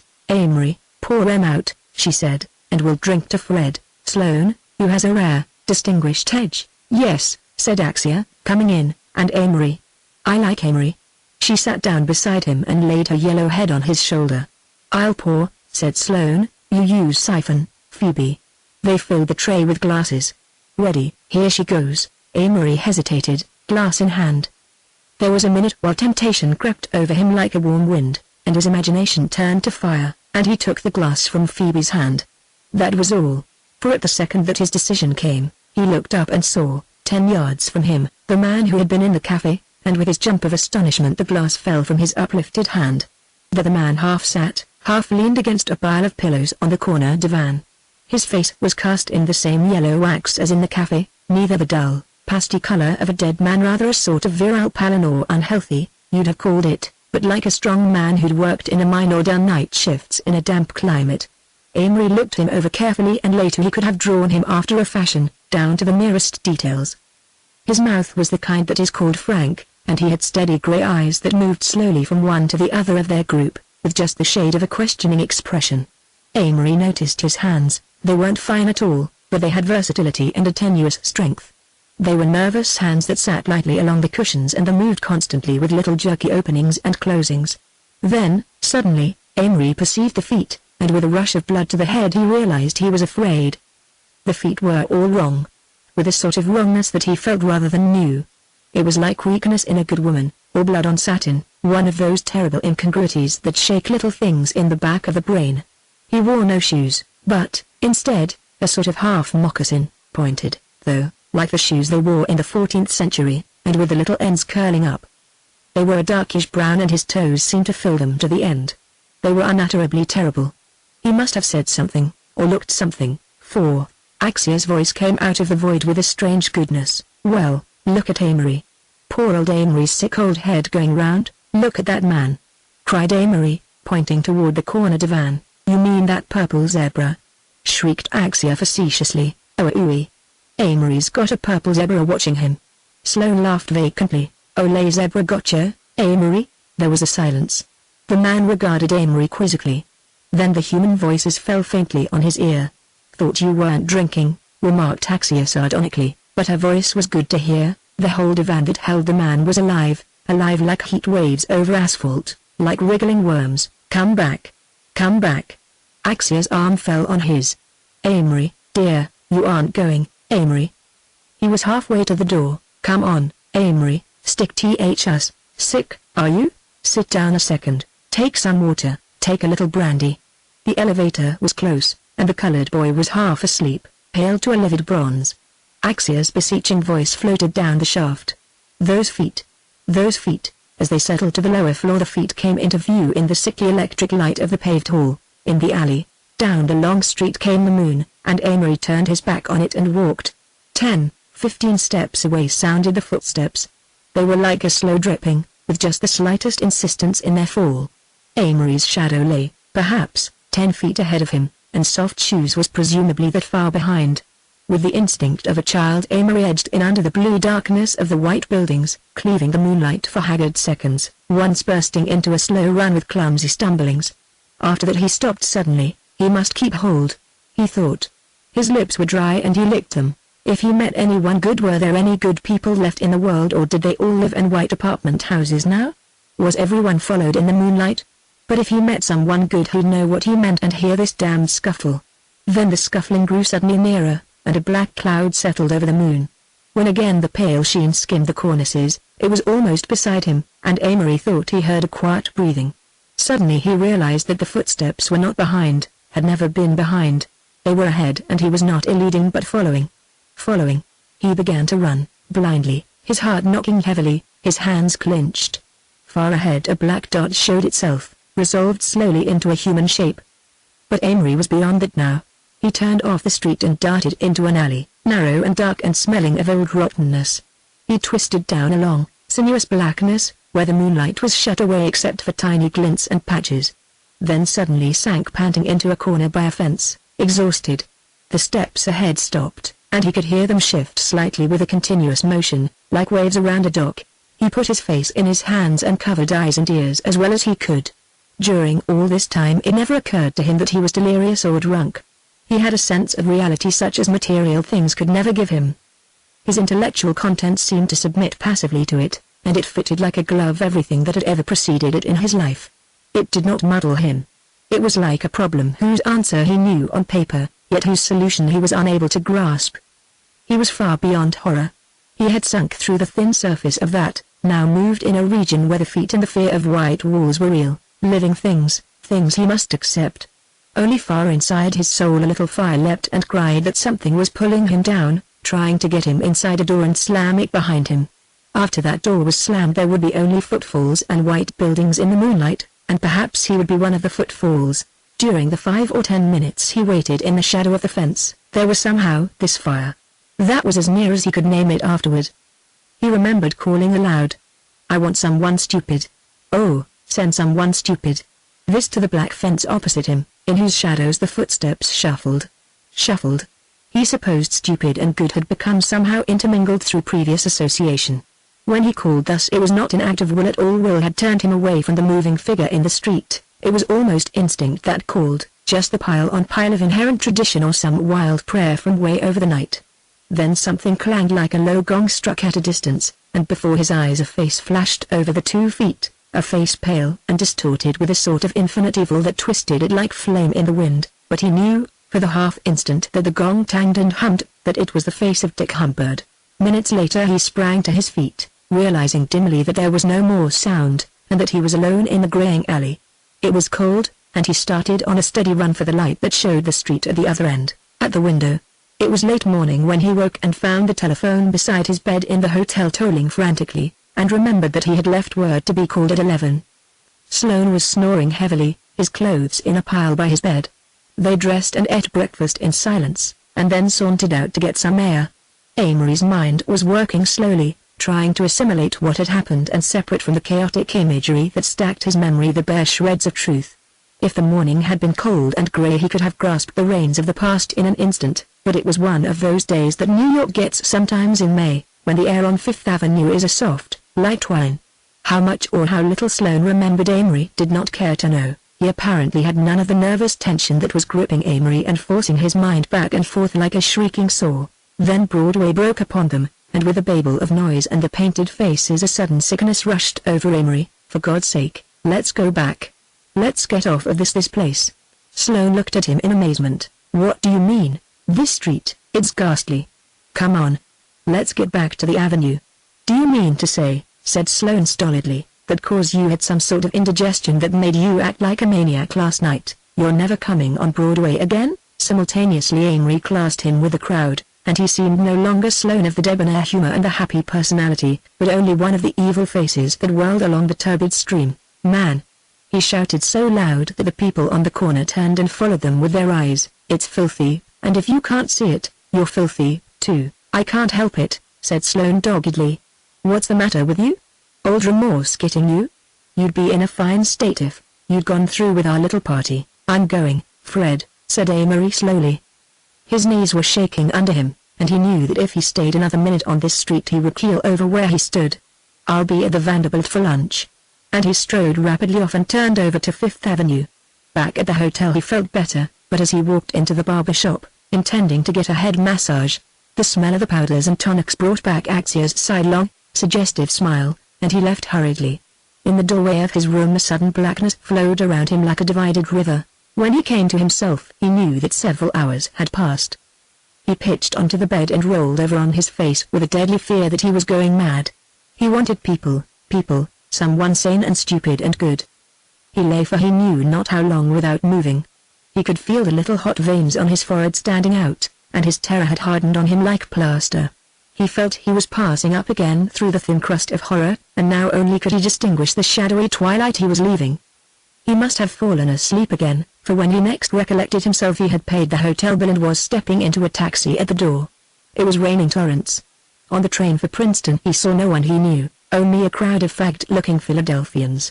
The presence of a painted woman across the aisle filled him with a fresh burst of sickness and he changed to another car, tried to concentrate on an article in a popular magazine. He found himself reading the same paragraphs over and over, so he abandoned this attempt and leaning over wearily pressed his hot forehead against the damp window pane. The car, a smoker, was hot and stuffy with most of the smells of the state's alien population. He opened the window and shivered against the cloud of fog that drifted in over him. The 2 hours' ride were like days, and he nearly cried aloud with joy when the towers of Princeton loomed up beside him and the yellow squares of light filtered through the blue rain. Tom was standing in the center of the room, pensively relighting a cigar stub. Amory fancied he looked rather relieved on seeing him. Had a hell of a dream about you last night, came in the cracked voice through the cigar smoke. I had an idea you were in some trouble. Don't tell me about it. Amory almost shrieked. Don't say a word, I'm tired and pepped out. Tom looked at him queerly and then sank into a chair and opened his Italian notebook. Amory threw his coat and hat on the floor, loosened his collar, and took a Wells novel at random from the shelf. Wells is sane, he thought, and if he won't do, I'll read Rupert Brooke. Half an hour passed. Outside the wind came up, and Amory started as the wet branches moved and clawed with their fingernails at the window pane. Tom was deep in his work, and inside the room only the occasional scratch of a match or the rustle of leather as they shifted in their chairs broke the stillness. Then like a zigzag of lightning came the change. Amory sat bolt upright, frozen cold in his chair. Tom was looking at him with his mouth drooping, eyes fixed. God help us! Amory cried. Oh, my heavens! Shouted Tom, look behind. Quick as a flash Amory whirled around. He saw nothing but the dark window pane. It's gone now, came Tom's voice after a second, in a still terror. Something was looking at you. Trembling violently, Amory dropped into his chair again. I've got to tell you, he said. I've had one hell of an experience. I think I've seen the devil or something like him. What face did you just see? Or no?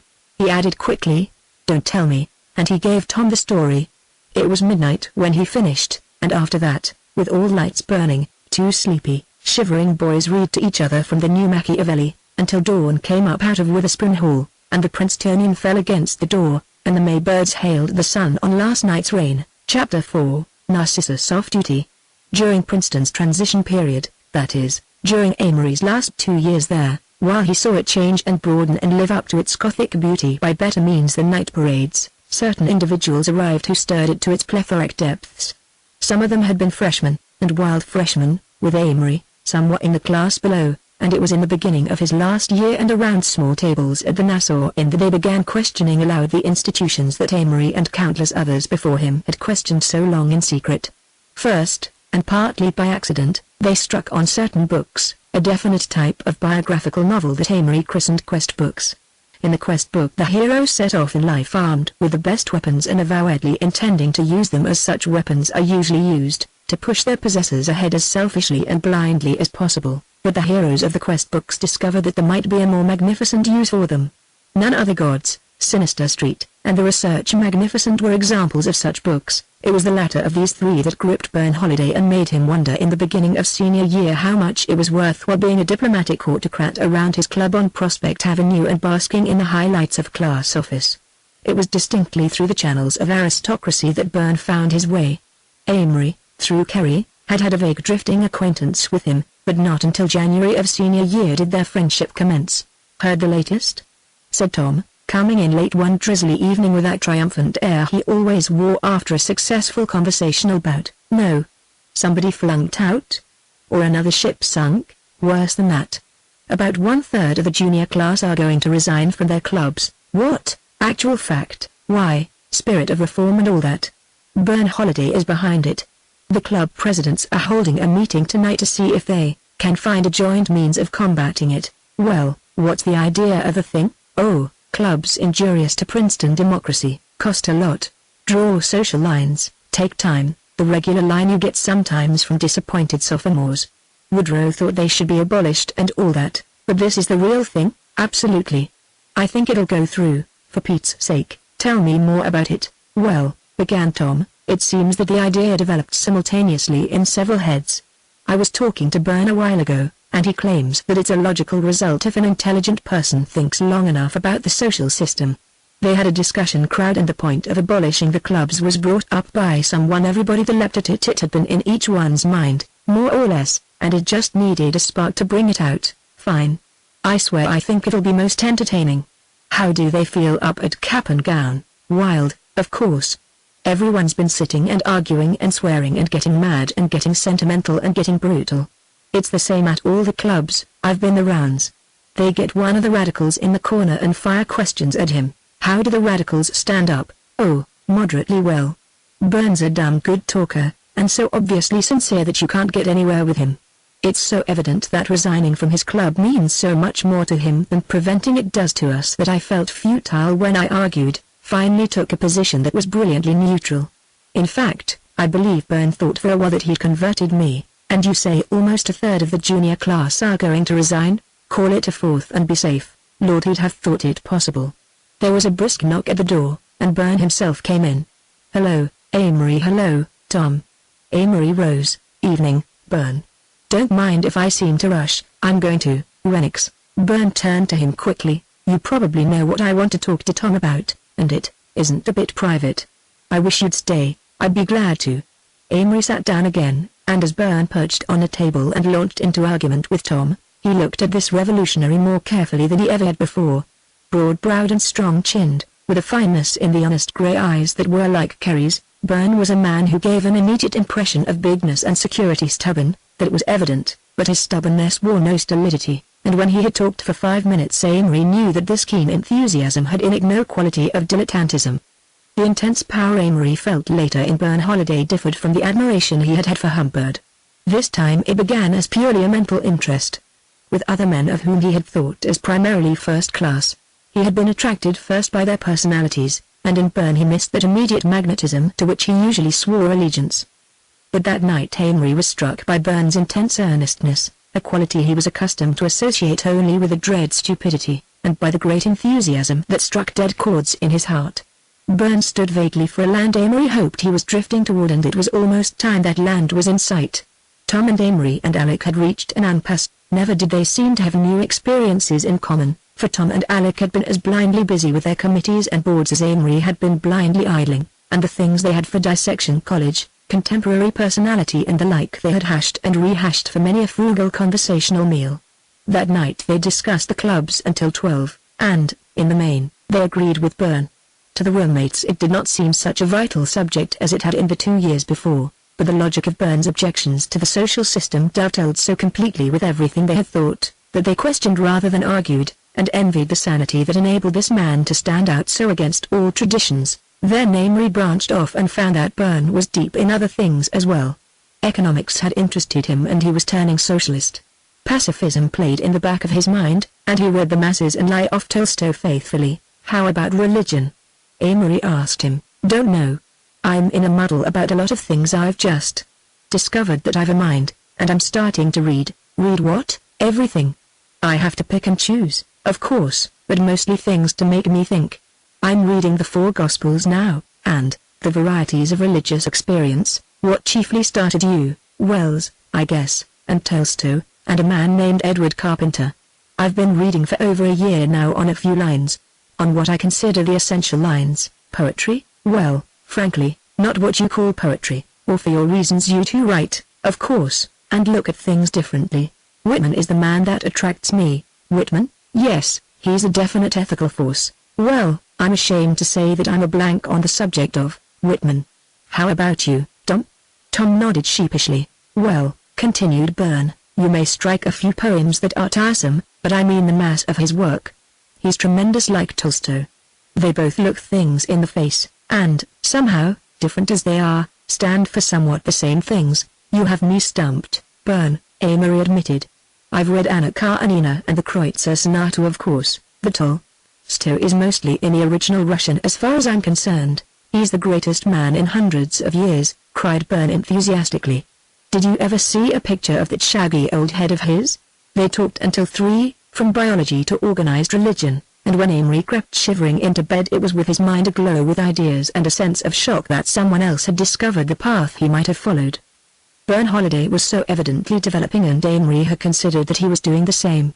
He had fallen into a deep cynicism over what had crossed his path, plotted the imperfect ability of man and read Shaw and Chesterton enough to keep his mind from the edges of decadence. Now suddenly all his mental processes of the last year and a half seemed stale and futile, a petty consummation of himself. And like a somber background lay that incident of the spring before, that filled half his nights with a dreary terror and made him unable to pray. He was not even a Catholic, yet that was the only ghost of a code that he had.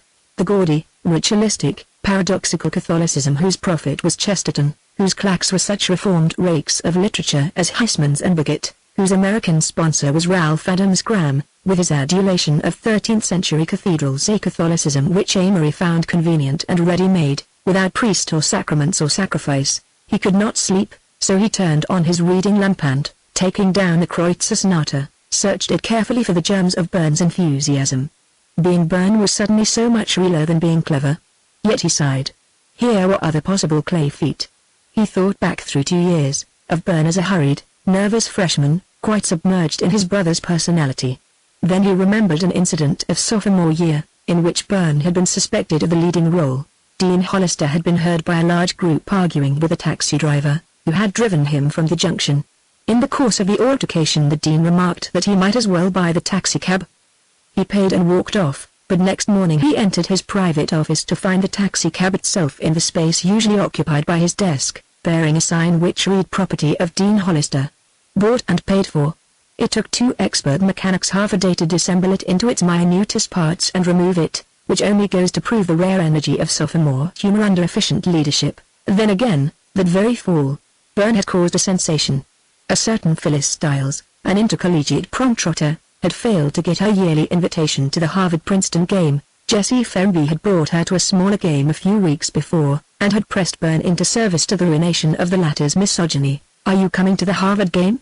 Byrne had asked indiscreetly, merely to make conversation. If you ask me, cried Phyllis quickly. Of course I do, said Byrne feebly. He was unversed in the arts of Phyllis, and was sure that this was merely a vapid form of kidding. Before an hour had passed he knew that he was indeed involved. Phyllis had pinned him down and served him up, informed him the train she was arriving by, and depressed him thoroughly. Aside from loathing Phyllis, he had particularly wanted to stag that game and entertain some Harvard friends.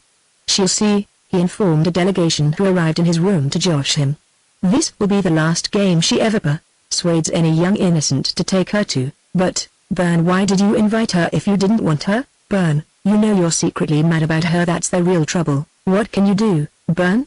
What can you do against Phyllis?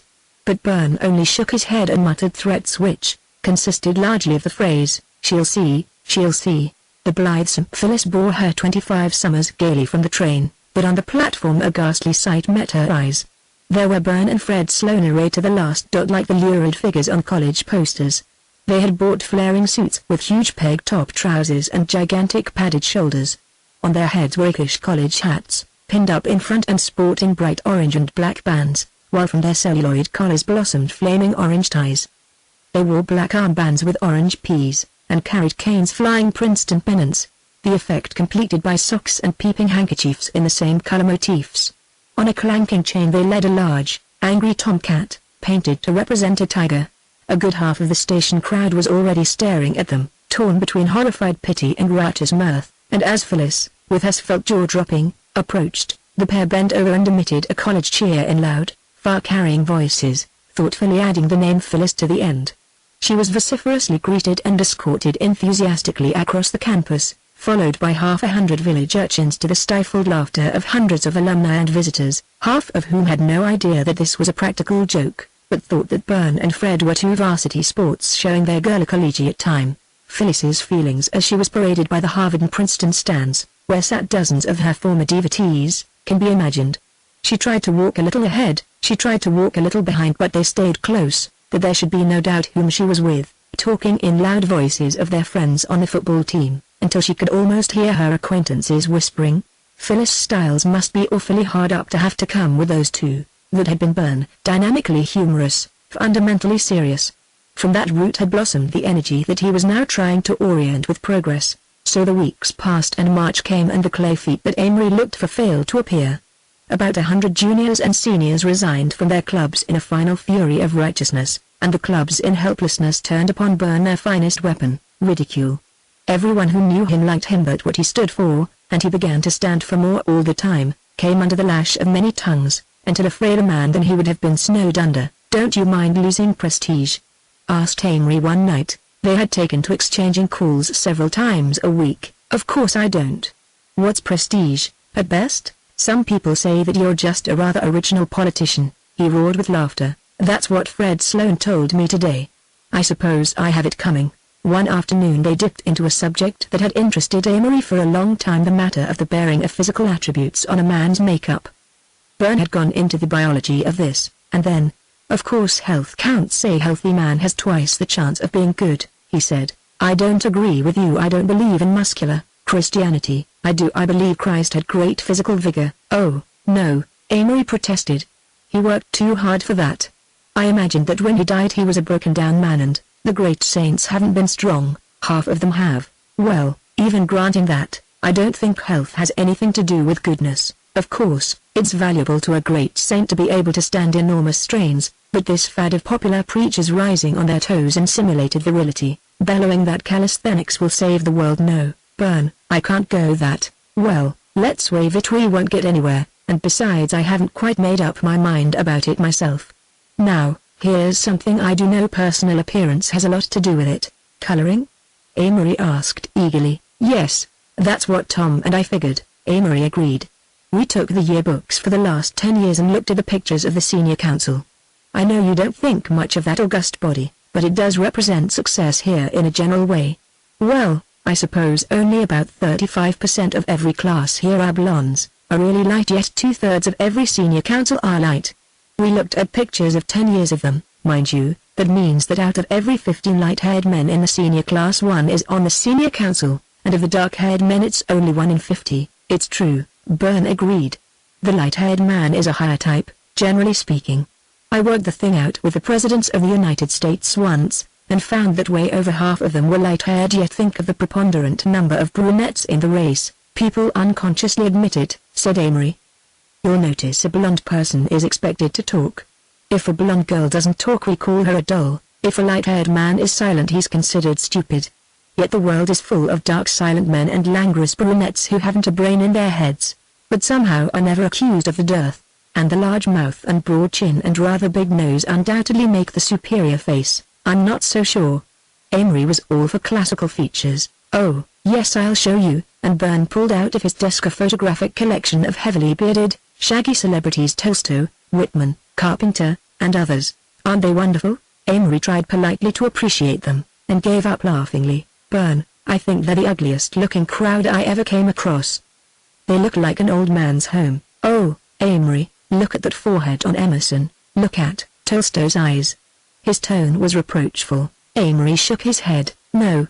Call them remarkable looking or anything you want, but ugly they certainly are. Unabashed. Burn ran his hand lovingly across the spacious foreheads, and piling up the pictures put them back in his desk. Walking at night was one of his favorite pursuits, and one night he persuaded Amory to accompany him. I hate the dark, Amory objected. I didn't used to except when I was particularly imaginative, but now, I really do. I'm a regular fool about it. That's useless, you know. Quite possibly, we'll go east, Burn suggested, and down that string of roads through the woods. Doesn't sound very appealing to me, admitted Amory reluctantly, but let's go. They set off at a good gait, and for an hour swung along in a brisk argument until the lights of Princeton were luminous white blots behind them. Any person with any imagination is bound to be afraid, said Burn earnestly. And this very walking at night is one of the things I was afraid about. I'm going to tell you why I can walk anywhere now and not be afraid. Go on, Amory urged eagerly. They were striding toward the woods, Burn's nervous, enthusiastic voice warming to his subject. I used to come out here alone at night, 3 months ago, and I always stopped at that crossroad we just passed. There were the woods looming up ahead, just as they do now. There were dogs howling and the shadows and no human sound. Of course, I people the woods with everything ghastly, just like you do, don't you? I do, Amory admitted. Well, I began analyzing it. My imagination persisted in sticking horrors into the dark, so I stuck my imagination into the dark instead, and let it look out at me. I let it play stray dog or escaped convict or ghost, and then saw myself coming along the road. That made it all right, as it always makes everything all right to project yourself completely into another's place. I knew that if I were the dog or the convict or the ghost, I wouldn't be a menace to Burn Holiday any more than he was a menace to me. Then I thought of my watch. I'd better go back and leave it and then essay the woods. No, I decided, it's better on the whole that I should lose a watch than that I should turn back, and I did go into them. Not only followed the road through them, but walked into them until I wasn't frightened anymore. Did it until one night I sat down and dozed off in there. Then I knew I was through being afraid of the dark. Lordy, Amory breathed. I couldn't have done that. I'd have come out halfway, and the first time an automobile passed and made the dark thicker when its lamps disappeared, I'd have come in. Well, Burn said suddenly, after a few moments' silence, we're halfway through, let's turn back. On the return he launched into a discussion of will. It's the whole thing, he asserted. It's the one dividing line between good and evil. I've never met a man who led a rotten life and didn't have a weak will. How about great criminals? They're usually insane. If not, they're weak. There is no such thing as a strong, sane criminal. Burn, I disagree with you altogether. How about the Superman? Well, he's evil, I think, yet he's strong and sane. I've never met him. I'll bet, though, that he's stupid or insane. I've met him over and over and he's neither. That's why I think you're wrong. I'm sure I'm not, and so I don't believe in imprisonment except for the insane. On this point Amory could not agree.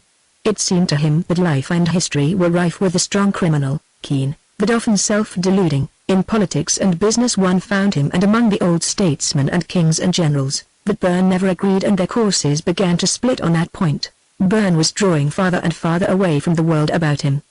He resigned the vice presidency of the senior class and took to reading and walking as almost his only pursuits. He voluntarily attended graduate lectures in philosophy and biology, and sat in all of them with a rather pathetically intent look in his eyes, as if waiting for something the lecturer would never quite come to.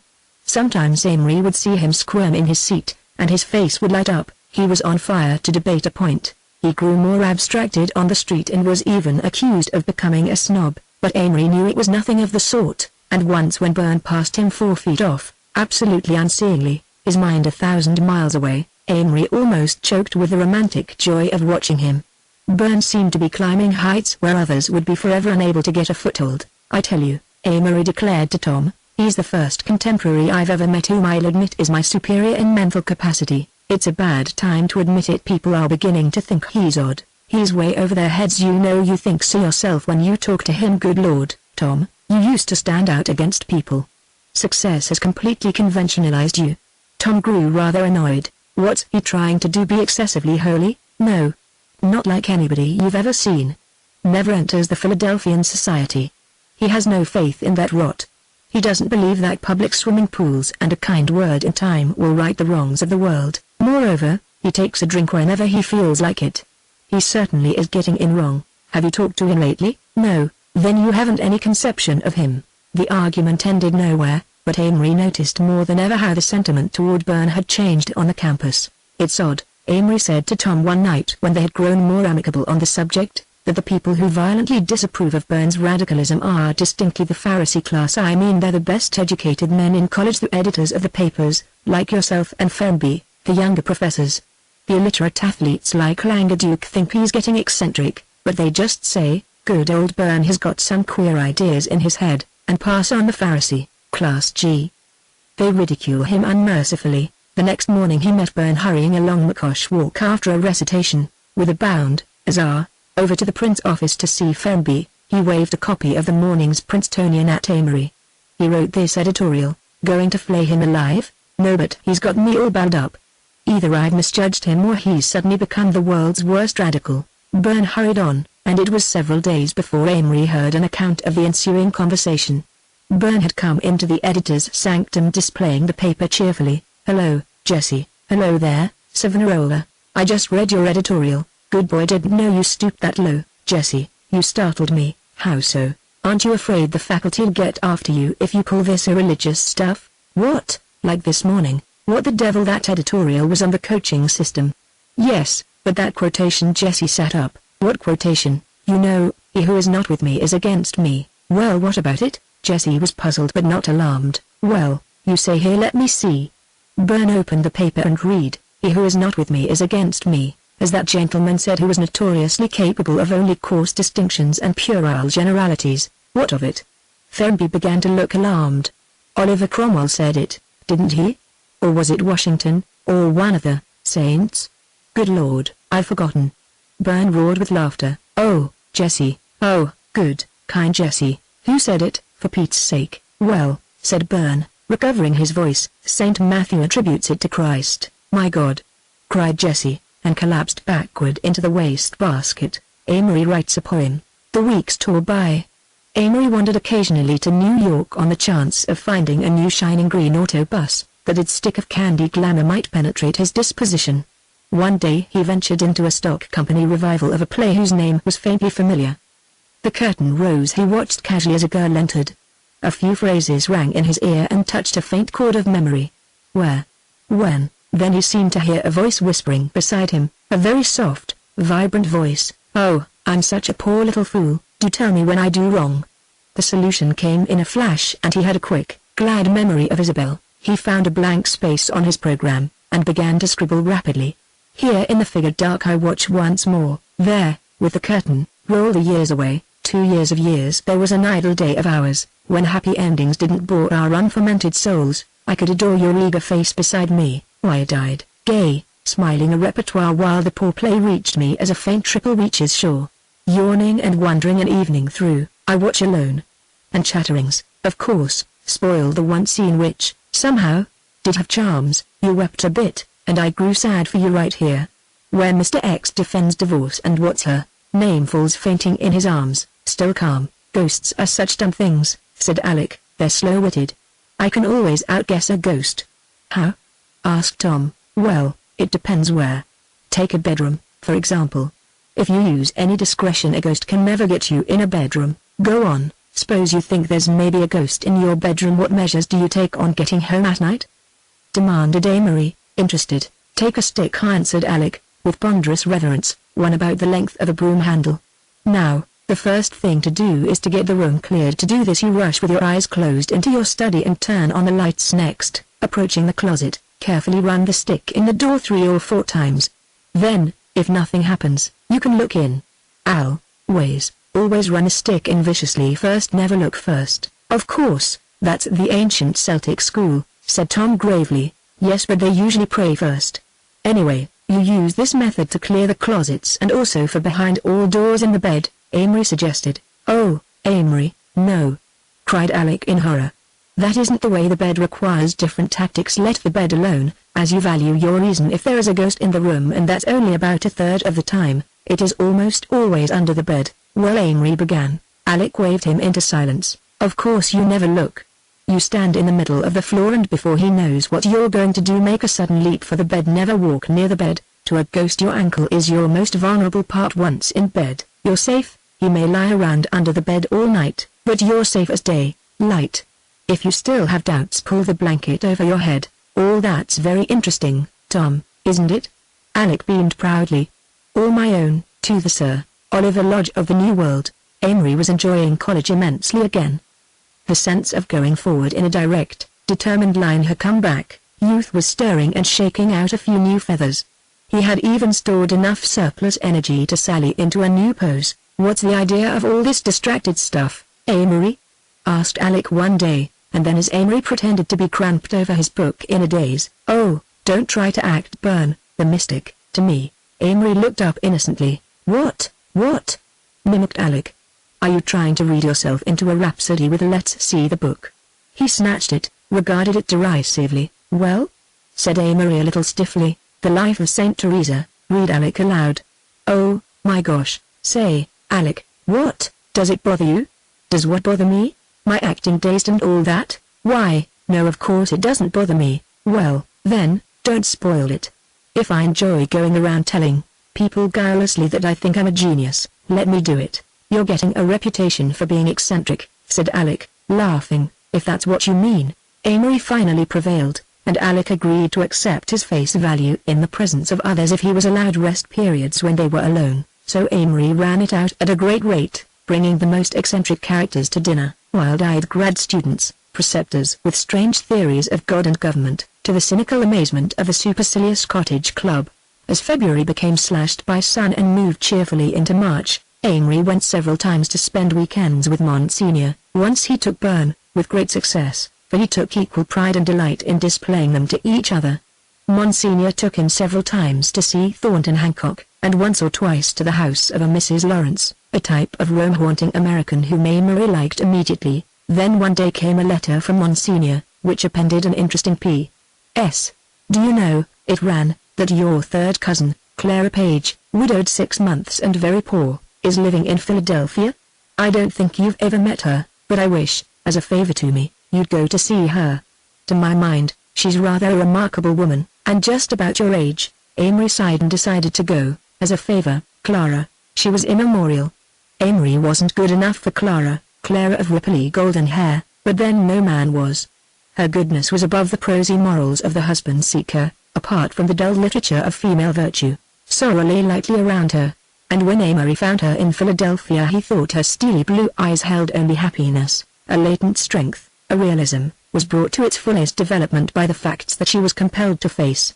She was alone in the world, with 2 small children, little money, and, worst of all, a host of friends. He saw her that winter in Philadelphia entertaining a house full of men for an evening, when he knew she had not a servant in the house except the little colored girl guarding the babies overhead. He saw one of the greatest libertines in that city, a man who was habitually drunk and notorious at home and abroad, sitting opposite her for an evening, discussing girls' boarding schools with a sort of innocent excitement. What a twist Clara had to her mind. She could make fascinating and almost brilliant conversation out of the thinnest air that ever floated through a drawing room. The idea that the girl was poverty-stricken had appealed to Amory's sense of situation. He arrived in Philadelphia expecting to be told that 921 Ark Street was in a miserable lane of hovels. He was even disappointed when it proved to be nothing of the sort. It was an old house that had been in her husband's family for years. An elderly aunt, who objected to having it sold, had put 10 years' taxes with a lawyer and pranced off to Honolulu, leaving Clara to struggle with the heating problem as best she could. So no wild-haired woman with a hungry baby at her breast and a sad Amelia-like look greeted him. Instead, Amory would have thought from his reception that she had not a care in the world. A calm virility and a dreamy humor, marked contrasts to her level-headedness. Into these moods she slipped sometimes as a refuge. She could do the most prosy things, though she was wise enough never to stultify herself with such household arts as knitting and embroidery, yet immediately afterward pick up a book and let her imagination rove as a formless cloud with the wind. Deepest of all in her personality was the golden radiance that she diffused around her. As an open fire in a dark room throws romance and pathos into the quiet faces at its edge, so she cast her lights and shadows around the rooms that held her, until she made of her prosy old uncle a man of quaint and meditative charm, metamorphosed the stray telegraph boy into a puck-like creature of delightful originality. At first this quality of hers somehow irritated Amory. He considered his own uniqueness sufficient, and it rather embarrassed him when she tried to read new interests into him for the benefit of what other adorers were present. He felt as if a polite but insistent stage manager were attempting to make him give a new interpretation of a part he had conned for years. But Clara talking, Clara telling a slender tale of a hatpin and an inebriated man and herself. People tried afterward to repeat her anecdotes, but for the life of them they could make them sound like nothing whatever. They gave her a sort of innocent attention and the best smiles. Many of them had smiled for long. There were few tears in Clara, but people smiled misty-eyed at her. Very occasionally Amory stayed for little half-hours after the rest of the court had gone, and they would have bread and jam and tea late in the afternoon, or maple sugar lunches, as she called them, at night. "You are remarkable, aren't you?" Amory was becoming trite from where he perched in the center of the dining room table 6 o'clock. "Not a bit," she answered. She was searching out napkins in the sideboard. "I'm really most humdrum and commonplace. One of those people who have no interest in anything but their children." "Tell that to somebody else," scoffed Amory. "You know you're perfectly effulgent." He asked her the one thing that he knew might embarrass her. It was the remark that the firstborn made to Adam, "Tell me about yourself." And she gave the answer that Adam must have given, "There's nothing to tell." But eventually Adam probably told the boar all the things he thought about at night when the locusts sang in the sandy grass, and he must have remarked patronizingly how different he was from Eve, forgetting how different she was from him. At any rate, Clara told Amory much about herself that evening. She had had a harried life from 16 on, and her education had stopped sharply with her leisure. Browsing in her library, Amory found a tattered grey book out of which fell a yellow sheet that he impudently opened. It was a poem that she had written at school about a grey convent wall on a grey day, and a girl with her cloak blown by the wind sitting atop of it and thinking about the many-colored world. As a rule such sentiment bored him, but this was done with so much simplicity and atmosphere, that it brought a picture of Clara to his mind, of Clara on such a cool, grey day with her keen blue eyes staring out, trying to see her tragedies come marching over the gardens outside. He envied the poem. How he would have loved to have come along and seen her on a wall and talked nonsense or romance to her, perched above him in the air. He began to be frightfully jealous of everything about Clara, of her past, of her babies, of the men and women who flocked to drink deep of her cool kindness and rest their tired minds at an absorbing play. "Nobody seems to bore you," he objected. "About half the world do," she admitted, "but I think that's a pretty good average, don't you?" And she turned to find something in Browning that bore on the subject. She was the only person he ever met who could look up passages and quotations to show him in the middle of the conversation, and yet not be irritating to distraction. She did it constantly, with such a serious enthusiasm that he grew fond of watching her golden hair bent over a book, brow wrinkled ever so little at hunting her sentence. Through early March he took to going to Philadelphia for weekends.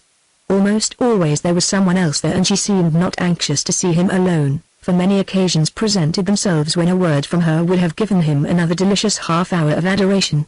But he fell gradually in love and began to speculate wildly on marriage. Though this design flowed through his brain even to his lips, still he knew afterward that the desire had not been deeply rooted. Once he dreamt that it had come true and woke up in a cold panic, for in his dreams she had been a silly, flaxen Clara, with the gold gone out of her hair and platitudes falling insipidly from her changeling tongue. But she was the first fine woman he ever knew and one of the few good people who ever interested him. She made her goodness such an asset. Amory had decided that most good people either dragged theirs after them as a liability, or else distorted it to artificial geniality, and of course there were the ever-present prig and Pharisee, but Amory never included them as being among the saved. Street Cecilia, over her grey and velvet dress, under her molten, beaten hair, color of rose in mock distress flushes and fades and makes her fair, fills the air from her to him with light and languor and little sighs, just so subtly he scarcely knows. Laughing lightning, color of rose. "Do you like me?" "Of course I do," said Clara seriously. "Why, well, we have some qualities in common. Things that are spontaneous in each of us, or were originally." "You're implying that I haven't used myself very well?" Clara hesitated. "Well, I can't judge. A man, of course, has to go through a lot more, and I've been sheltered." "Oh, don't stall, please, Clara," Amory interrupted, "but do talk about me a little, won't you?" "Surely, I'd adore to." She didn't smile. "That's sweet of you. First answer some questions. Am I painfully conceited?" Well no, you have tremendous vanity, but it'll amuse the people who notice its preponderance. I see, you're really humble at heart. You sink to the third hell of depression when you think you've been slighted. In fact, you haven't much self-respect. Center of target twice, Clara. How do you do it? You never let me say a word. Of course not. I can never judge a man while he's talking. But I'm not through. The reason you have so little real self-confidence, even though you gravely announce to the occasional Philistine that you think you're a genius, is that you've attributed all sorts of atrocious faults to yourself and are trying to live up to them. For instance, you're always saying that you're a slave to high balls, but I am, potentially, and you say you're a weak character, that you've no will, not a bit of will. I'm a slave to my emotions, to my likes, to my hatred of boredom, to most of my desires. You are not. She brought one little fist down onto the other. You're a slave, a bound helpless slave to one thing in the world, your imagination. You certainly interest me. If this isn't boring you, go on. I notice that when you want to stay over an extra day from college you go about it in a sure way. You never decide at first while the merits of going or staying are fairly clear in your mind. You let your imagination shinny on the side of your desires for a few hours, and then you decide. Naturally your imagination, after a little freedom, thinks up a million reasons why you should stay, so your decision when it comes isn't true. It's biased. Yes, objected Amory. But isn't it lack of willpower to let my imagination shinny on the wrong side? My dear boy, there's your big mistake.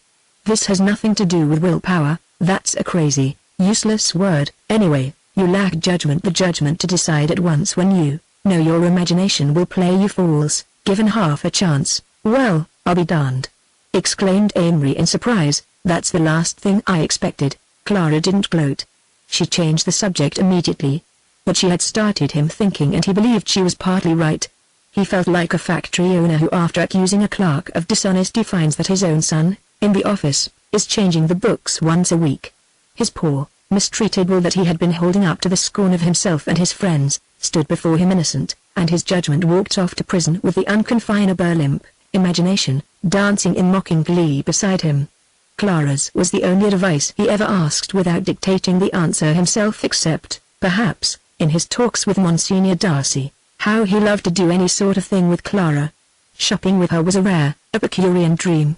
In every store where she had ever traded she was whispered about as the beautiful Mrs. Page. I'll bet she won't stay single long. Well, don't scream it out. She ain't looking for no advice, ain't she beautiful? Enter a floor walker's silence till he moves forward, smirking. Society person, ain't she? Yeah. But poor now, I guess, so they say. Gee. Girls, ain't she some kid? And Clara beamed on all alike. Amory believed that tradespeople gave her discounts, sometimes to her knowledge and sometimes without it. He knew she dressed very well, had always the best of everything in the house, and was inevitably waited upon by the head floor walker at the very least. Sometimes they would go to church together on Sunday and he would walk beside her and revel in her cheeks moist from the soft water in the new air. She was very devout, always had been, and God knows what heights she attained and what strength she drew down to herself when she knelt and bent her golden hair into the stained glass light. Street Cecilia, he cried aloud one day, quite involuntarily, and the people turned and peered, and the priest paused in his sermon and Clara and Amory turned to fiery red. That was the last Sunday they had, for he spoiled it all that night. He couldn't help it. They were walking through the March twilight where it was as warm as June, and the joy of youth filled his soul so that he felt he must speak. I think, he said and his voice trembled, that if I lost faith in you I'd lose faith in God. She looked at him with such a startled face that he asked her the matter. Nothing, she said slowly, only this, 5 men have said that to me before, and it frightens me. Oh, Clara, is that your fate? She did not answer. I suppose love to you is he began. She turned like a flash. I have never been in love. They walked along, and he realized slowly how much she had told him. Never in love. She seemed suddenly a daughter of light alone. His entity dropped out of her plane and he longed only to touch her dress with almost the realization that Joseph must have had of Mary's eternal significance. But quite mechanically he heard himself saying, "And I love you. Any latent greatness that I've got is." "Oh, I can't talk, but Clara, if I come back in 2 years in a position to marry you." She shook her head. "No," she said, "I'd never marry again. I've got my 2 children and I want myself for them.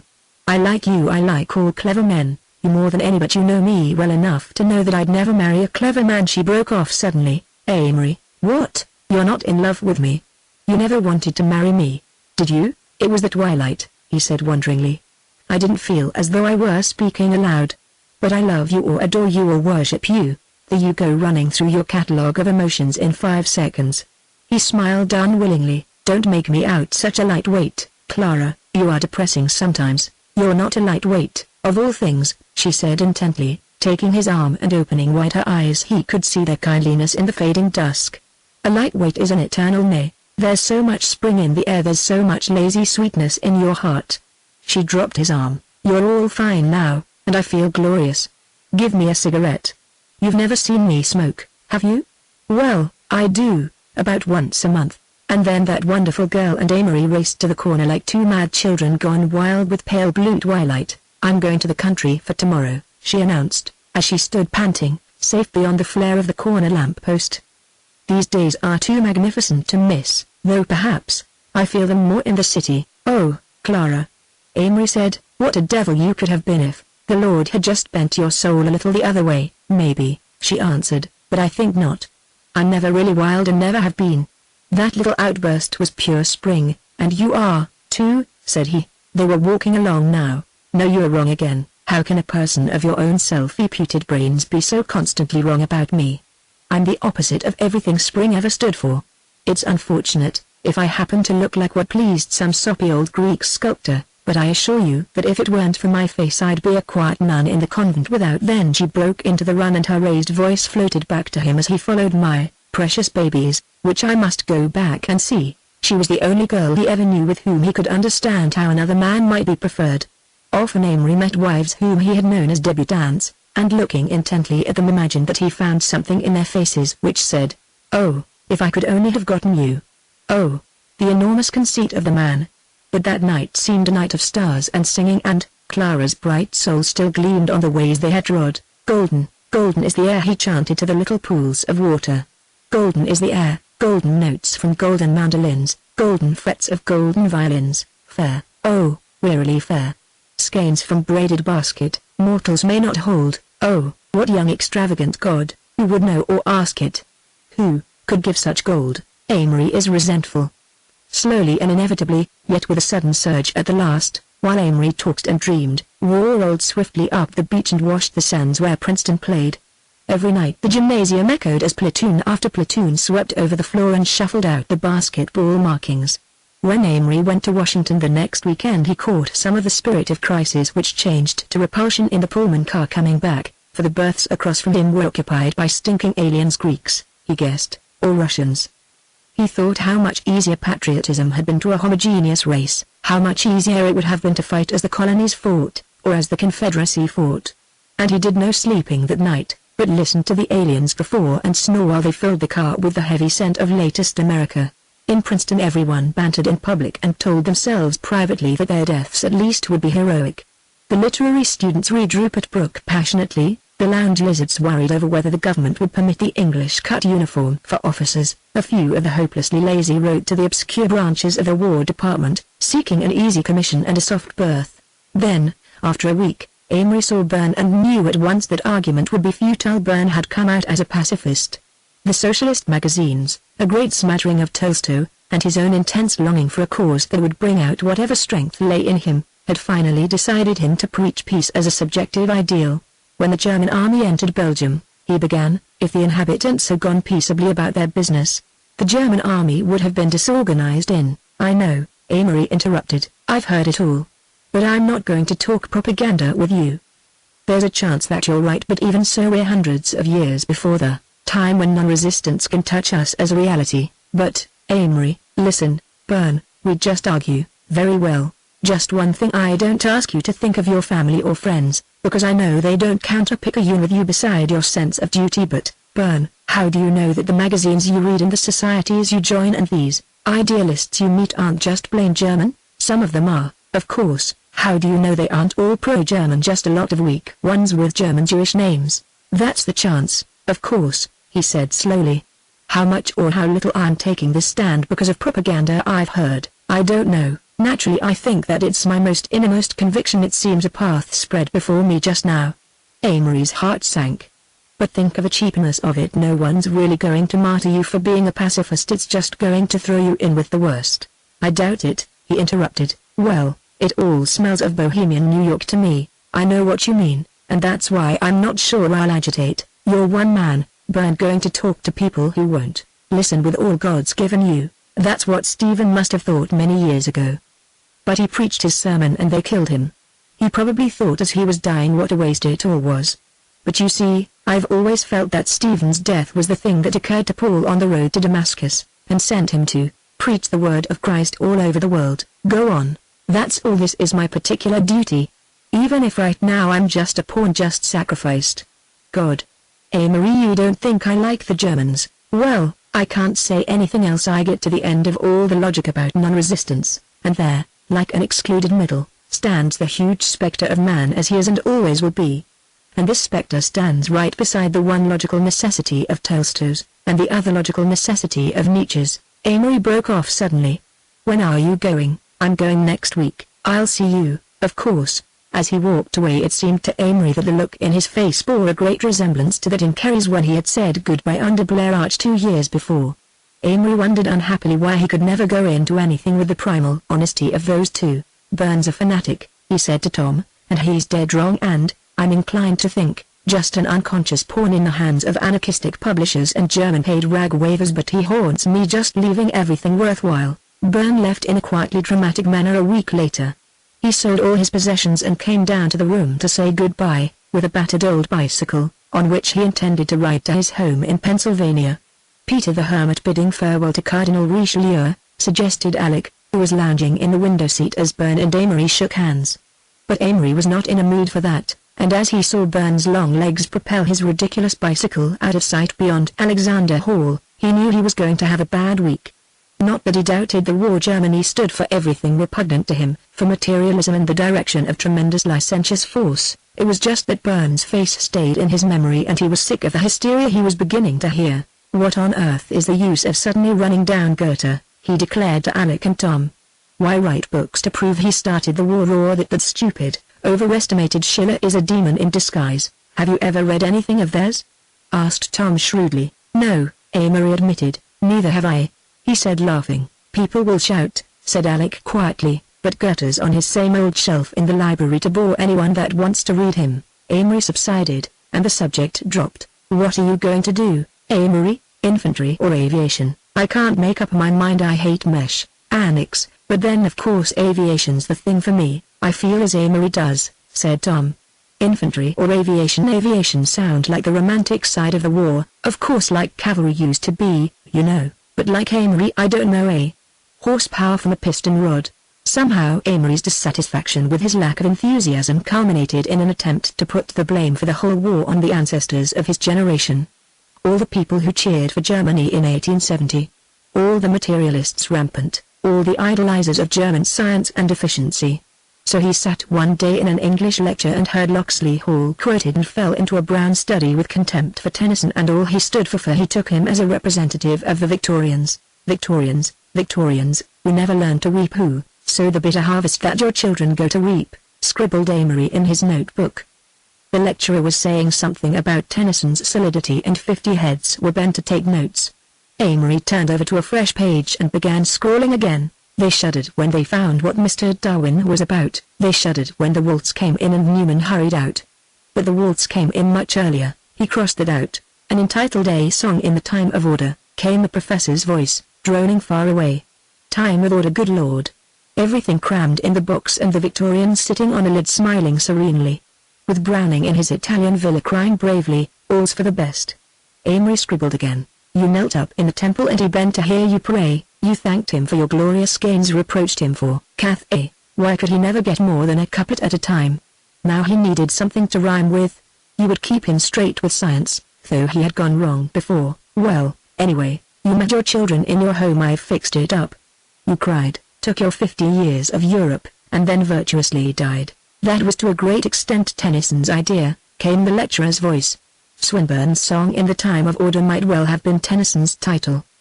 He idealized order against chaos, against waste. At last Amory had it. He turned over another page and scrawled vigorously for the 20 minutes that was left of the hour. Then he walked up to the desk and deposited a page torn out of his notebook. "Here's a poem to the Victorians, sir," he said coldly. The professor picked it up curiously while Amory backed rapidly through the door. Here is what he had written.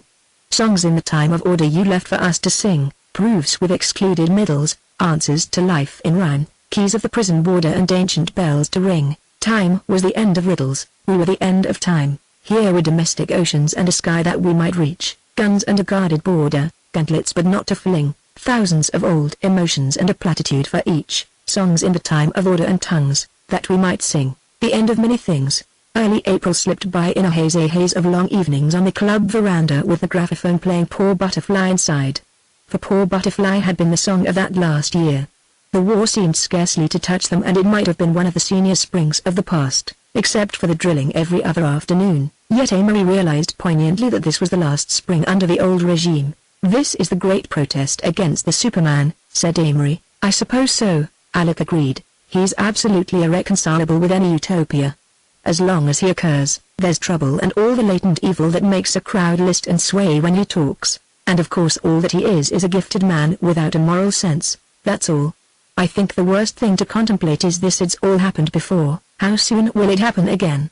50 years after Waterloo, Napoleon was as much a hero to English school children as Wellington. How do we know our grandchildren won't idolize von Hindenburg the same way? What brings it about? Time, damn it, and the historian. If we could only learn to look on evil as evil, whether it's clothed in filth or monotony or magnificence, God. Haven't we raked the universe over the coals for 4 years? Then the night came that was to be the last. Tom and Amory, bound in the morning for different training camps, paced the shadowy walks as usual and seemed still to see around them the faces of the men they knew. The grass is full of ghosts tonight, the whole campus is alive with them. They paused by little and watched the moon rise, to make silver of the slate roof of Dodd and blue the rustling trees. "You know," whispered Tom, "what we feel now is the sense of all the gorgeous youth that has rioted through here in 200 years. A last burst of singing flooded up from Blair Arch broken voices for some long parting. And what we leave here is more than this class, it's the whole heritage of youth. We're just one generation, we're breaking all the links that seem to bind us here to top-booted and high-stocked generations. We've walked arm in arm with Burr and Light Horse Harry Lee through half these deep blue nights. That's what they are." Tom tangented off. "Deep blue, a bit of color would spoil them, make them exotic. Spires, against a sky that's a promise of dawn, and blue light on the slate roofs, it hurts. Rather, goodbye, Aaron Burr," Amory called toward deserted Naz. "Saw Hall, you and I knew strange corners of life." His voice echoed in the stillness. "The torches are out," whispered Tom. "Ah, Messalina. The long shadows are building minarets on the stadium." For an instant the voices of freshman year surged around them, and then they looked at each other with faint tears in their eyes. "Damn, damn." The last light fades and drifts across the land below, long land, the sunny land of spires. The ghosts of evening tune again their lyres and wander singing in a plaintive band down the long corridors of trees. Pale fires echo the night from tower top to tower. Oh, sleep that dreams, and dream that never tires. Press from the petals of the lotus flower something of this to keep, the essence of an hour. No more to wait the twilight of the moon in this sequestered veil of star and spire, for one eternal morning of desire passes to time and earthy afternoon. Here, Heraclitus, did you find in fire and shifting things the prophecy you hurled down the dead years? This midnight my desire will see, shadowed among the embers, furled in flame, the splendor and the sadness of the world. Interlude, May, 1917 February, 1919, a letter dated January, 1918, written by Monsignor Darcy to Amory, who was a second lieutenant in the 171st Infantry, port of embarkation, Camp Mills, Long Island. My dear boy, all you need tell me of yourself is that you still are. For the rest I merely search back in a restive memory, a thermometer that records only fevers, and match you with what I was at your age. But men will chatter and you and I will still shout our futilities to each other across the stage until the last silly curtain falls plump upon our bobbing heads. But you are starting the spluttering magic lantern show of life with much the same array of slides as I had, so I need to write you if only to shriek the colossal stupidity of people. This is the end of one thing, for better or worse you will never again be quite the Amory Blaine that I knew, never again will we meet as we have met, because your generation is growing hard, much harder than mine ever grew, nourished as they were on the stuff of the 90s. Amory, Lately I reread Aeschylus, and in the divine irony of the Agamemnon I find the only answer to this bitter rage all the world tumbled about our ears, and the closest parallel ages back in that hopeless resignation. There are times when I think of the men out there as Roman legionaries, miles from their corrupt city, stemming back the hordes. Hordes a little more menacing, after all, than a corrupt city. Another blind blow at the race, furies that we passed with ovations years ago, over whose corpses we bleated triumphantly all through the Victorian era. And afterward an out-and-out materialistic world in the Catholic Church. I wonder where you'll fit in. Of one thing I'm sure, Celtic you'll live and Celtic you'll die, so if you don't use heaven as a continual referendum for your ideas you'll find earth a continual recall to your ambitions. Amory, I've discovered suddenly that I'm an old man. Like all old men, I've had dreams sometimes and I'm going to tell you of them. I've enjoyed imagining that you were my son, that perhaps when I was young I went into a state of coma and begat you, and when I came to, had no recollection of it. It's the paternal instinct. Amory, celibacy goes deeper than the flesh. Sometimes I think that the explanation of our deep resemblance is some common ancestor, and I find that the only blood that the Darcys and the O'Haras have in common is that of the O'Donohues. Stephen was his name, I think. When the lightning strikes one of us it strikes both. You had hardly arrived at the port of embarkation when I got my papers to start for Rome, and I am waiting every moment to be told where to take ship. Even before you get this letter I shall be on the ocean, then will come your turn. You went to war as a gentleman should, just as you went to school and college, because it was the thing to do. It's better to leave the blustering and tremolo heroism to the middle classes, they do it so much better. Do you remember that weekend last March when you brought Bern Holiday from Princeton to see me? What a magnificent boy he is. It gave me a frightful shock afterward when you wrote that he thought me splendid. How could he be so deceived? Splendid is the one thing that neither you nor I are. We are many other things. We are extraordinary, we're clever, we could be said, I suppose, to be brilliant.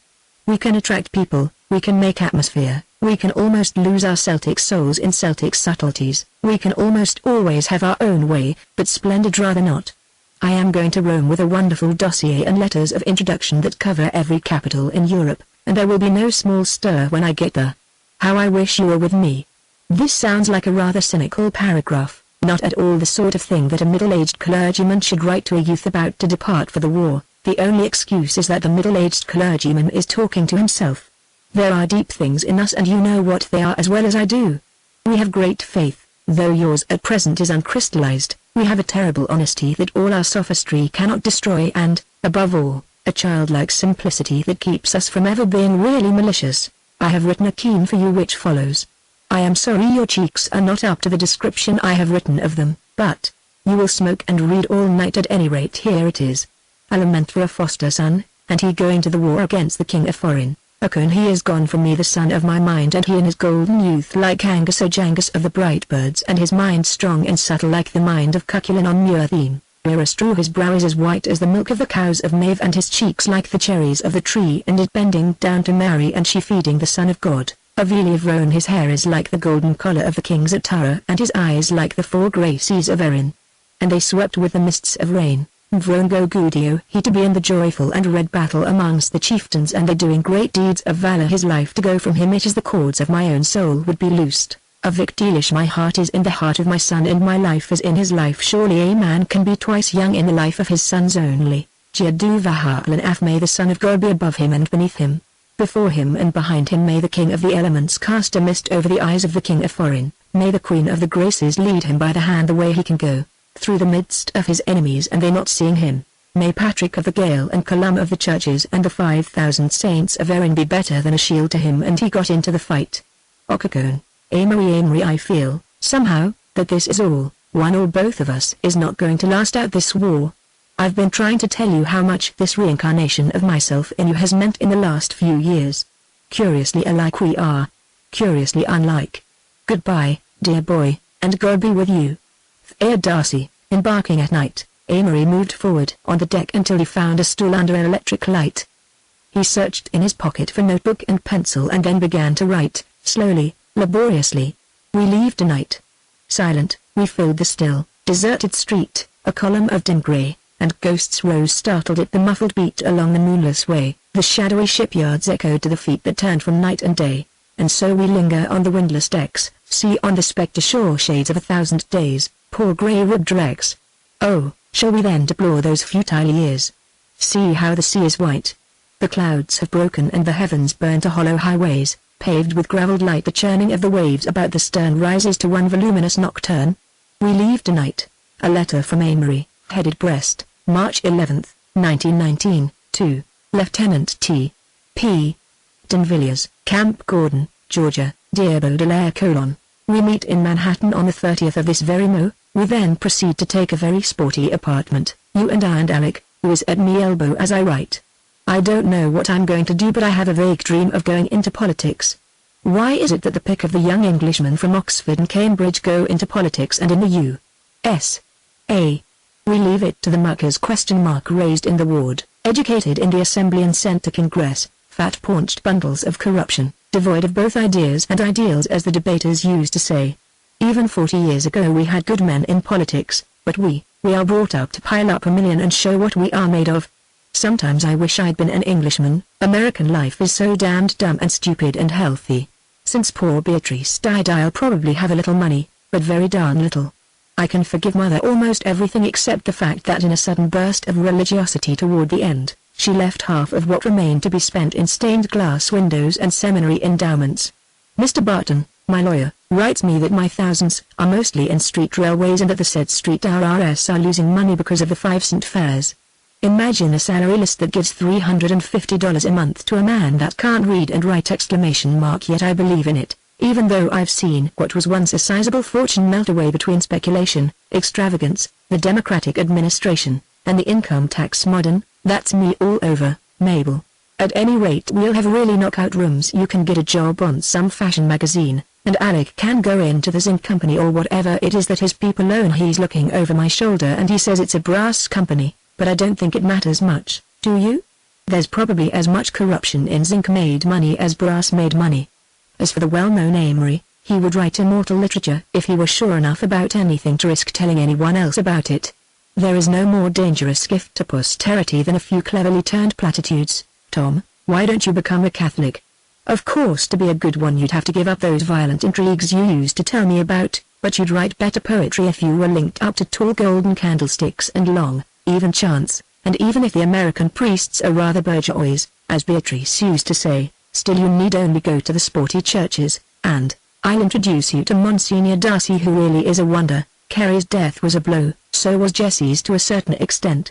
And I have a great curiosity to know what queer corner of the world has swallowed Byrne. Do you suppose he's in prison under some false name? I confess that the war, instead of making me orthodox, which is the correct reaction, has made me a passionate agnostic. The Catholic Church has had its wings clipped so often lately that its part was timidly negligible, and they haven't any good writers anymore. I'm sick of Chesterton. I've only discovered one soldier who passed through the much-advertised spiritual crisis, like this fellow, Donald Hankey, and the one I knew was already studying for the ministry, so he was ripe for it. I honestly think that's all pretty much rot, though it seemed to give sentimental comfort to those at home, and may make fathers and mothers appreciate their children. This crisis-inspired religion is rather valueless and fleeting at best. I think 4 men have discovered Paris to one that discovered God, but us, you and me and Alico, will get a Jap butler and dress for dinner and have wine on the table and lead a contemplative, emotionless life until we decide to use machine guns with the property owners or throw bombs with the Bolshevik God. Tom, I hope something happens. I'm restless as the devil and have a horror of getting fat or falling in love and growing domestic. The place at Lake Geneva is now for rent, but when I land I'm going west to see Mr. Barton and get some details. Write me care of the Blackstone, Chicago. 7. Dear Boswell, Samuel Johnson, Part 2. The Education of a Personage, Chapter 1, The Debutante. The time is February. The place is a large, dainty bedroom in the Connage House on 68th Street, New York. A girl's room, pink walls and curtains and a pink bedspread on a cream-colored bed. Pink and cream are the motifs of the room, but the only article of furniture in full view is a luxurious dressing table with a glass top and a 3-sided mirror. On the walls there is an expensive print of Cherry Ripe, A Few Polite Dogs by Landseer, and The King of the Black Isles, by Maxfield Parrish.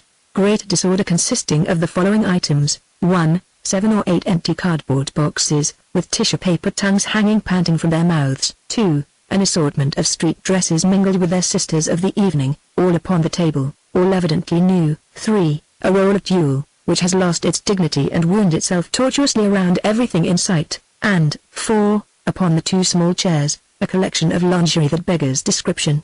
One would enjoy seeing the bill called forth by the finery displayed, and one is possessed by a desire to see the princess for whose benefit look. There's someone. Disappointment. This is only a maid hunting for something. She lifts a heap from a chair. Not there. Another heap, the dressing table, the chiffonier drawers. She brings to light several beautiful chemises and an amazing pajama, but this does not satisfy her. She goes out, an indistinguishable mumble from the next room. Now, we are getting warm. This is Alec's mother, Mrs. Connage, ample, dignified, rouged to the dowager point and quite worn out. Her lips move significantly as she looks for IT. Her search is less thorough than the maid's, but there is a touch of fury in it, that quite makes up for its sketchiness. She stumbles on the tulle and her dam is quite audible. She retires, empty-handed. More chatter outside and a girl's voice, a very spoiled voice, says, "Of all the stupid people." After a pause a third seeker enters, not she of the spoiled voice, but a younger edition. This is Cecilia Connage, 16, pretty, shrewd, and constitutionally good-humored. She is dressed for the evening in a gown the obvious simplicity of which probably bores her. She goes to the nearest pile, selects a small pink garment and holds it up appraisingly. Cecilia, pink? Rosalind, outside, yes. Cecilia, very snappy? Rosalind, yes. Cecilia, I've got it. She sees herself in the mirror of the dressing table and commences to shimmy enthusiastically. Rosalind, outside, what are you doing trying it on? Cecilia ceases and goes out carrying the garment at the right shoulder. From the other door, enters Alec Connage. He looks around quickly and in a huge voice shouts, "Mama!" There is a chorus of protest from next door, and encouraged he starts to ward it, but is repelled by another chorus. "Alec, so that's where you all are. Amory Blaine is here." Cecilia, quickly, take him downstairs. Alec, oh, he is downstairs. Mrs. Connage, well, you can show him where his room is. Tell him I'm sorry that I can't meet him now. Alec, he's heard a lot about you all. I wish you'd hurry. Father's telling him all about the war and he's restless. He's sort of temperamental. This last suffices to draw Cecilia into the room. Cecilia, seating herself high upon lingerie, how do you mean temperamental? You used to say that about him in letters. Alec, oh, he writes stuff. Cecilia, does he play the piano? Alec, don't think so. Cecilia, speculatively, drink? Alec, yes, nothing queer about him. Cecilia, money? Alec, good Lord, ask him. He used to have a lot, and he's got some income now. Mrs. Connage appears. Mrs. Connage, Alec, of course we're glad to have any friend of yours. Alec, you certainly ought to meet Amory. Mrs. Connage, of course, I want to. But I think it's so childish of you to leave a perfectly good home to go and live with 2 other boys in some impossible apartment. I hope it isn't in order that you can all drink as much as you want. She pauses. He'll be a little neglected tonight. This is Rosalind's week, you see. When a girl comes out, she needs all the attention. Rosalind, outside, well, then, prove it by coming here and hooking me. Mrs. Connage goes. Alec, Rosalind hasn't changed a bit. Cecilia, in a lower tone, she's awfully spoiled. Alec, she'll meet her match tonight. Cecilia, who, Mr. Amory Blaine? Alec nods. Cecilia, well, Rosalind has still to meet the man she can't outdistance. Honestly, Alec, she treats men terribly. She abuses them and cuts them and breaks dates with them and yawns in their faces and they come back for more. Alec, they love it. Cecilia, they hate it. She's a sort of vampire, I think, and she can make girls do what she wants, usually only she hates girls. Alec, personality runs in our family. Cecilia, resignedly, I guess it ran out before it got to me. Alec, does Rosalind behave herself? Cecilia, not particularly well. Oh, she's average, smokes sometimes, drinks punch, frequently kiss toe. Yes, common knowledge. One of the effects of the war, you know, emerges Mrs. Connage. Mrs. Connage, Rosalind's almost finished, so I can go down and meet your friend. Alec and his mother go out. Rosalind, outside. Oh, Mother. Cecilia, Mother's gone down. And now Rosalind enters. Rosalind is utterly Rosalind.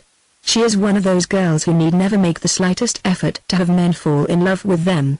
2 types of men seldom do. Dull men are usually afraid of her cleverness and intellectual men are usually afraid of her beauty. All others are hers by natural prerogative. If Rosalind could be spoiled, the process would have been complete by this time, and as a matter of fact, her disposition is not all it should be. She wants what she wants when she wants it, and she is prone to make everyone around her pretty miserable when she doesn't get it, but in the true sense she is not spoiled. Her fresh enthusiasm, her will to grow and learn, her endless faith in the inexhaustibility of romance, her courage and fundamental honesty, these things are not spoiled. There are long periods when she cordially loathes her whole family. She is quite unprincipled. Her philosophy is carpe diem for herself and laissez-faire for others. She loves shocking stories. She has that coarse streak that usually goes with natures that are both fine and big. She wants people to like her, but if they do not, it never worries her or changes her. She is by no means a model character. The education of all beautiful women is the knowledge of men. Rosalind had been disappointed in man after man as individuals, but she had great faith in man as a sex. Women she detested. They represented qualities that she felt and despised in herself: incipient meanness, conceit, cowardice, and petty dishonesty. She once told a roomful of her mother's friends that the only excuse for women was the necessity for a disturbing element among men. She danced exceptionally well, drew cleverly but hastily, and had a startling facility with words, which she used only in love letters. But all criticism of Rosalind ends in her beauty. There was that shade of glorious yellow hair, the desire to imitate which supports the dye industry. There was the eternal kissable mouth, small, slightly sensual, and utterly disturbing. There were grey eyes and an unimpeachable skin with 2 spots of vanishing color. She was slender and athletic, without underdevelopment, and it was a delight to watch her move about a room, walk along a street, swing a golf club, or turn a cartwheel. A last qualification: her vivid, instant personality escaped that conscious, theatrical quality that Amory had found in Isabel. Monsignor Darcy would have been quite up a tree whether to call her a personality or a personage. She was perhaps the delicious, inexpressible, once-in-a-century blend. On the night of her debut she is, for all her strange, stray wisdom, quite like a happy little girl. Her mother's maid has just done her hair, but she has decided impatiently that she can do a better job herself. She is too nervous just now to stay in one place. To that we owe her presence in this littered room. She is going to speak. Isabel's alto tones had been like a violin, but if you could hear Rosalind, you would say her voice was musical as a waterfall. Rosalind, honestly, there are only 2 costumes in the world that I really enjoy being in: combing her hair at the dressing table, one's a hoop skirt with pantaloons, the other's a one-piece bathing suit. I'm quite charming in both of them. Cecilia, glad you're coming out. Rosalind, yes, aren't you? Cecilia, cynically, you're glad so you can get married and live on Long Island with the fast younger married set. You want life to be a chain of flirtation with a man for every link. Rosalind, want it to be one. You mean I found it one, Cecilia, ha. Rosalind, Cecilia, darling, you don't know what a trial it is to be like me. I've got to keep my face like steel in the street to keep men from winking at me. If I laugh hard from a front row in the theater, the comedian plays to me for the rest of the evening. If I drop my voice, my eyes, my handkerchief at a dance, my partner calls me up on the phone every day for a week. Cecilia, it must be an awful strain. Rosalind, the unfortunate part is that the only men who interest me at all are the totally ineligible ones. Now if I were poor I'd go on the stage. Cecilia, yes, you might as well get paid for the amount of acting you do. Rosalind, sometimes when I've felt particularly radiant I've thought, why should this be wasted on one man? Cecilia, often when you're particularly sulky, I've wondered why it should all be wasted on just one family. Getting up, I think I'll go down and meet Mr. Amory Blaine. I like temperamental men. Rosalind, there aren't any. Men don't know how to be really angry or really happy, and the ones that do, go to pieces. Cecilia, well, I'm glad I don't have all your worries. I'm engaged. Rosalind, with a scornful smile, engaged? Why, you little lunatic. If Mother heard you talking like that she'd send you off to boarding school, where you belong. Cecilia, you won't tell her, though, because I know things I could tell and you're too selfish. Rosalind, a little annoyed, run along, little girl. Who are you engaged to? The Iceman. The man that keeps the candy store. Cecilia, cheap wit, goodbye, darling, I'll see you later. Rosalind, oh, be sure and do that, you're such a help. Exit Cecilia.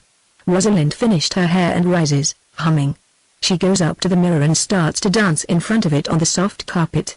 She watches not her feet, but her eyes, never casually but always intently, even when she smiles. The door suddenly opens and then slams behind Amory, very cool and handsome as usual. He melts into instant confusion. Oh, I'm sorry. I thought, S.H.E., smiling radiantly, Oh, you're Amory Blaine, aren't you? He, regarding her closely. And you're Rosalind? S.H.E., I'm going to call you Amory. Oh, come in, it's all right, Mother'll be right in. Under her breath, unfortunately. He, gazing around, this is sort of a new wrinkle for me. S.H.E., this is no man's land. He, this is where you pause. S.H.E., yes, all those things. She crosses to the bureau. See, here's my ruler pencils. He, I didn't know you were that way. S.H.E., what did you expect? He, I thought you'd be sort of sexless, you know, swim and play golf. S.H.E., oh, I do, but not in business hours. He, business? S.H.E., 6 to 2 strictly. He, I'd like to have some stock in the corporation. S.H.E., oh, it's not a corporation, it's just Rosalind, Unlimited. 51 shares, name, goodwill, and everything goes at $25,000 a year. He, disapprovingly, sort of a chilly proposition. S.H.E., well, Amory, you don't mind, do you? When I meet a man that doesn't bore me to death after 2 weeks, perhaps it'll be different. He, odd, you have the same point of view on men that I have on women. S.H.E., I'm not really feminine, you know, in my mind. He, interested, go on. S.H.E., no, you go on, you've made me talk about myself. That's against the rules. He, rules. S.H.E., my own rules, but you, oh, Amory, I hear you're brilliant. The family expects so much of you. He, how encouraging. S.H.E., Alex said you taught him to think. Did you? I didn't believe anyone could. He, no. I'm really quite dull. He evidently doesn't intend this to be taken seriously. S.H.E., liar. He, I'm religious, I'm literary. I've even written poems. S.H.E., Verzleba splendid. She declaims, the trees are green, the birds are singing in the trees, there, girl sips her poison, the bird flies away, the girl dies. He, laughing, no, not that kind. S.H.E., suddenly, I like you. He, don't. S.H.E., modest too. He, I'm afraid of you. I'm always afraid of a girl until I've kissed her. S.H.E., emphatically, my dear boy. The war is over. He, so I'll always be afraid of you. S.H.E., rather sadly, I suppose you will. A slight hesitation on both their parts. He, after due consideration, listen. This is a frightful thing to ask. S.H.E., knowing what's coming, after 5 minutes. He, but will you kiss me?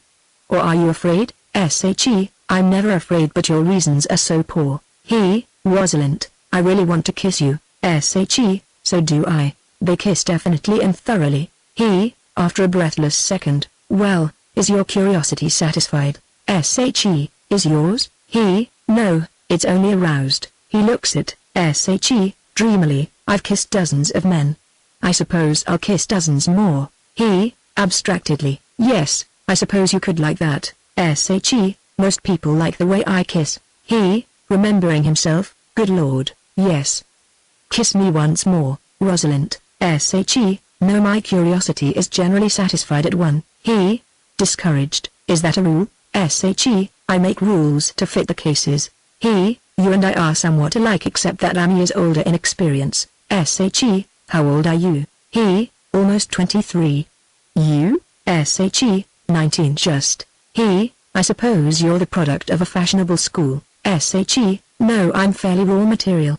I was expelled from Spence, I've forgotten why. He, what's your general trend? S.H.E., oh, I'm bright, quite selfish, emotional when aroused, fond of admiration. He, suddenly, I don't want to fall in love with you. S.H.E., raising her eyebrows, nobody asked you to. He, continuing coldly, but I probably will. I love your mouth. S.H.E., hush. Please don't fall in love with my mouth, hair, eyes, shoulders, slippers, but not my mouth. Everybody falls in love with my mouth. He, it's quite beautiful. S.H.E., it's too small. He, no it isn't, let's see. He kisses her again with the same thoroughness. S.H.E., rather moved, say something sweet. He, frightened, Lord help me. S.H.E., drawing away, well, don't if it's so hard. He, shall we pretend? So soon? S.H.E., we haven't the same standards of time as other people. He, already it's other people. S.H.E., let's pretend. He, no I can't, it's sentiment. S.H.E., you're not sentimental. He, no, I'm romantic. A sentimental person thinks things will last. A romantic person hopes against hope that they won't. Sentiment is emotional. "SHE, and you're not?" With her eyes half closed, "You probably flatter yourself that that's a superior attitude." Well, Rosalind, don't argue, kiss me again." "SHE, quite chilly now." "No, I have no desire to kiss you." He, openly taken aback, "You wanted to kiss me a minute ago." "SHE, this is now." He, "I'd better go." "SHE, I suppose so." He goes toward the door. "SHE, oh." He turns. "SHE, laughing, score home team, 100 opponents, 0. He starts back. "SHE, quickly, rain no game." He goes out. She goes quietly to the chiffonier, takes out a cigarette case and hides it in the side drawer of a desk. Her mother enters, notebook in hand. "Mrs. Connage, good, I've been wanting to speak to you alone before we go downstairs." "Rosalind, heavens. You frighten me." "Mrs. Connage." "Rosalind, you've been a very expensive proposition." "Rosalind, resignedly, yes, Mrs. Connage, and you know your father hasn't what he once had." "Rosalind, making a wry face." "Oh, please don't talk about money, Mrs. Connage, you can't do anything without it. This is our last year in this house, and unless things change Cecilia won't have the advantages you've had." "Rosalind, impatiently, well, what is it, Mrs. Connage?" "So I ask you to please mind me and several things I've put down in my notebook. The first one is, don't disappear with young men. There may be a time when it's valuable, but at present I want you on the dance floor where I can find you. There are certain men I want to have you meet, and I don't like finding you in some corner of the conservatory exchanging silliness with anyone or listening to it." "Rosalind, sarcastically, yes, listening to it is better, Mrs. Connage, and don't waste a lot of time with the college-set little boys 19 and 20 years old. I don't mind a prom or a football game, but staying away from advantageous parties to eat in little cafes downtown with Tom, Dick, and Harry." Rosalind, offering her code, which is, in its way, quite as high as her mother's. "Mother, it's done. You can't run everything now the way you did in the early 90s. "Mrs. Connage, paying no attention, "There are several bachelor friends of your father's that I want you to meet tonight, youngish men." Rosalind, nodding wisely, "About 45? "Mrs. Connage, sharply, "Why not?" Rosalind, "Oh, quite all right, they know life and are so adorably tired looking." Shakes her head, "But they will dance." Mrs. Connage, "I haven't met Mr. Blaine, but I don't think you'll care for him. He doesn't sound like a money-maker." Rosalind, "Mother, I never think about money." Mrs. Connage, "You never keep it long enough to think about it." Rosalind, sighs, "Yes, I suppose someday I'll marry a ton of it out of sheer boredom." Mrs. Connage, referring to notebook, "I had a wire from Hartford. Dawson Ryder is coming up. Now there's a young man I like, and he's floating in money.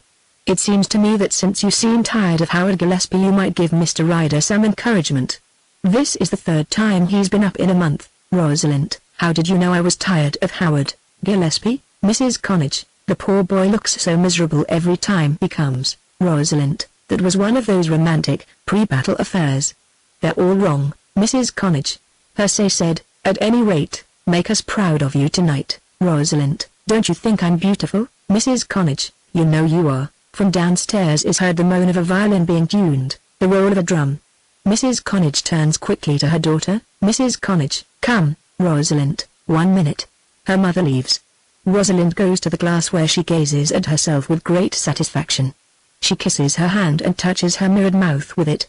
Then she turns out the lights and leaves the room. Silence for a moment. A few chords from the piano, the discreet patter of faint drums, the rustle of new silk, all blend on the staircase outside and drift in through the partly open door. Bundled figures pass in the lighted hall. The laughter heard below becomes doubled and multiplied. Then someone comes in, closes the door, and switches on the lights. It is Cecilia. She goes to the chiffonier, looks in the drawers, hesitates, then to the desk whence she takes the cigarette case and extracts one.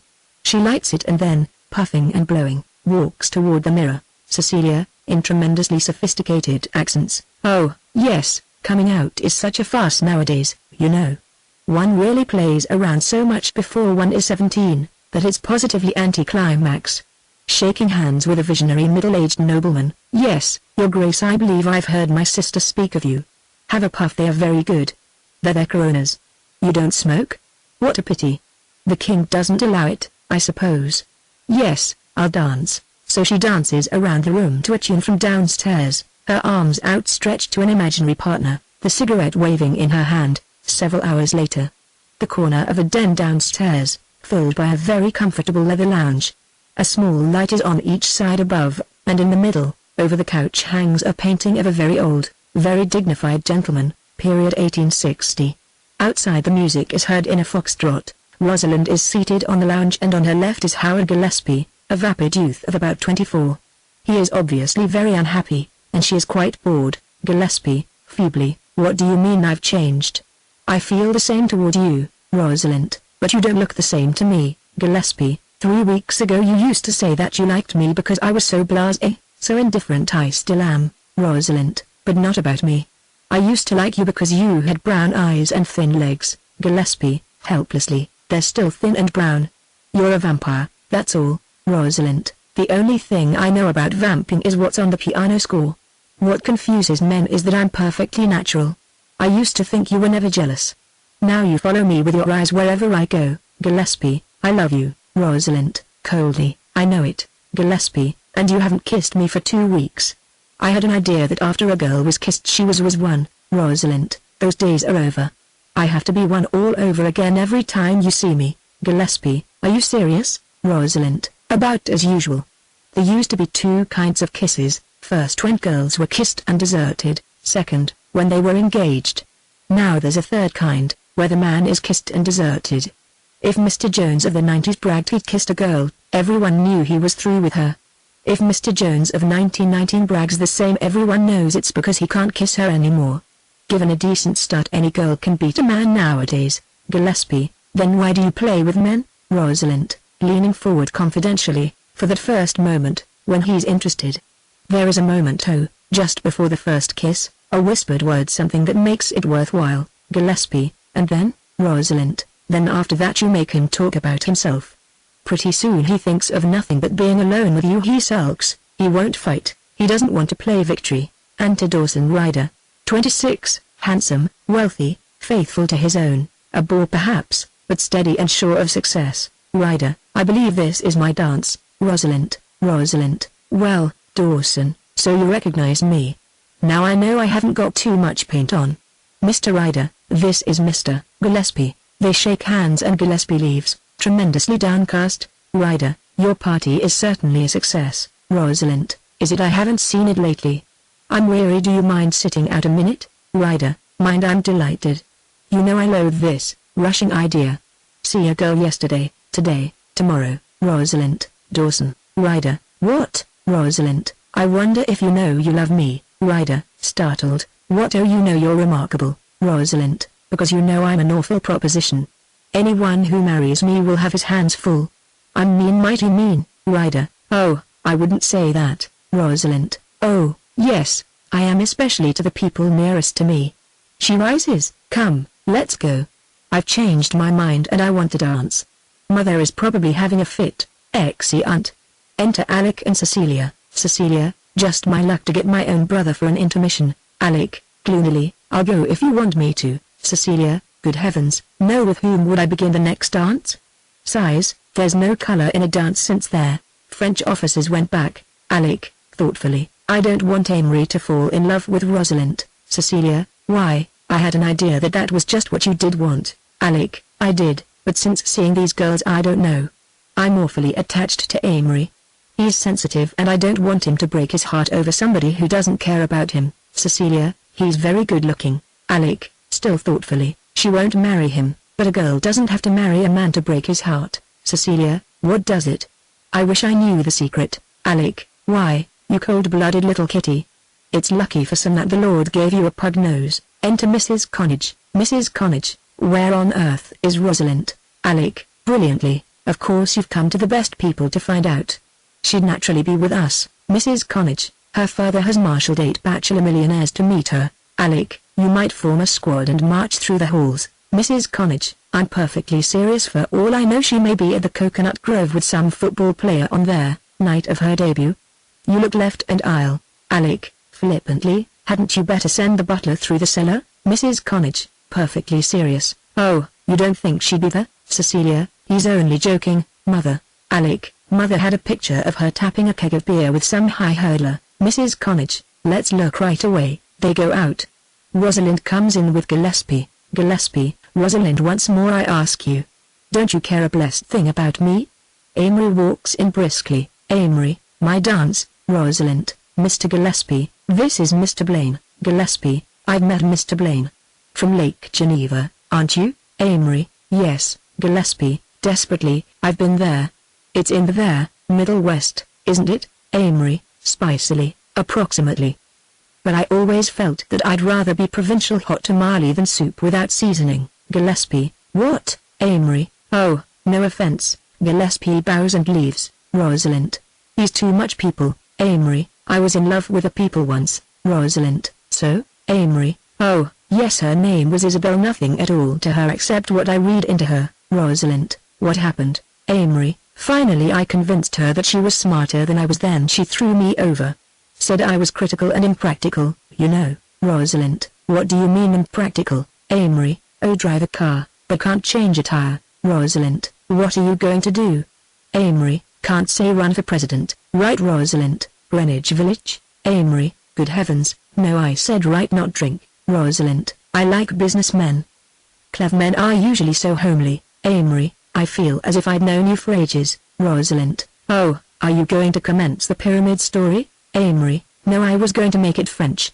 I was Louis XIV and you were one of my, changing his tone, suppose we fell in love. Rosalind, I've suggested pretending. Amory, if we did it would be very big. Rosalind, why? Amory, because selfish people are in a way terribly capable of great loves. Rosalind, turning her lips up, pretend, very deliberately they kiss. Amory, I can't say sweet things.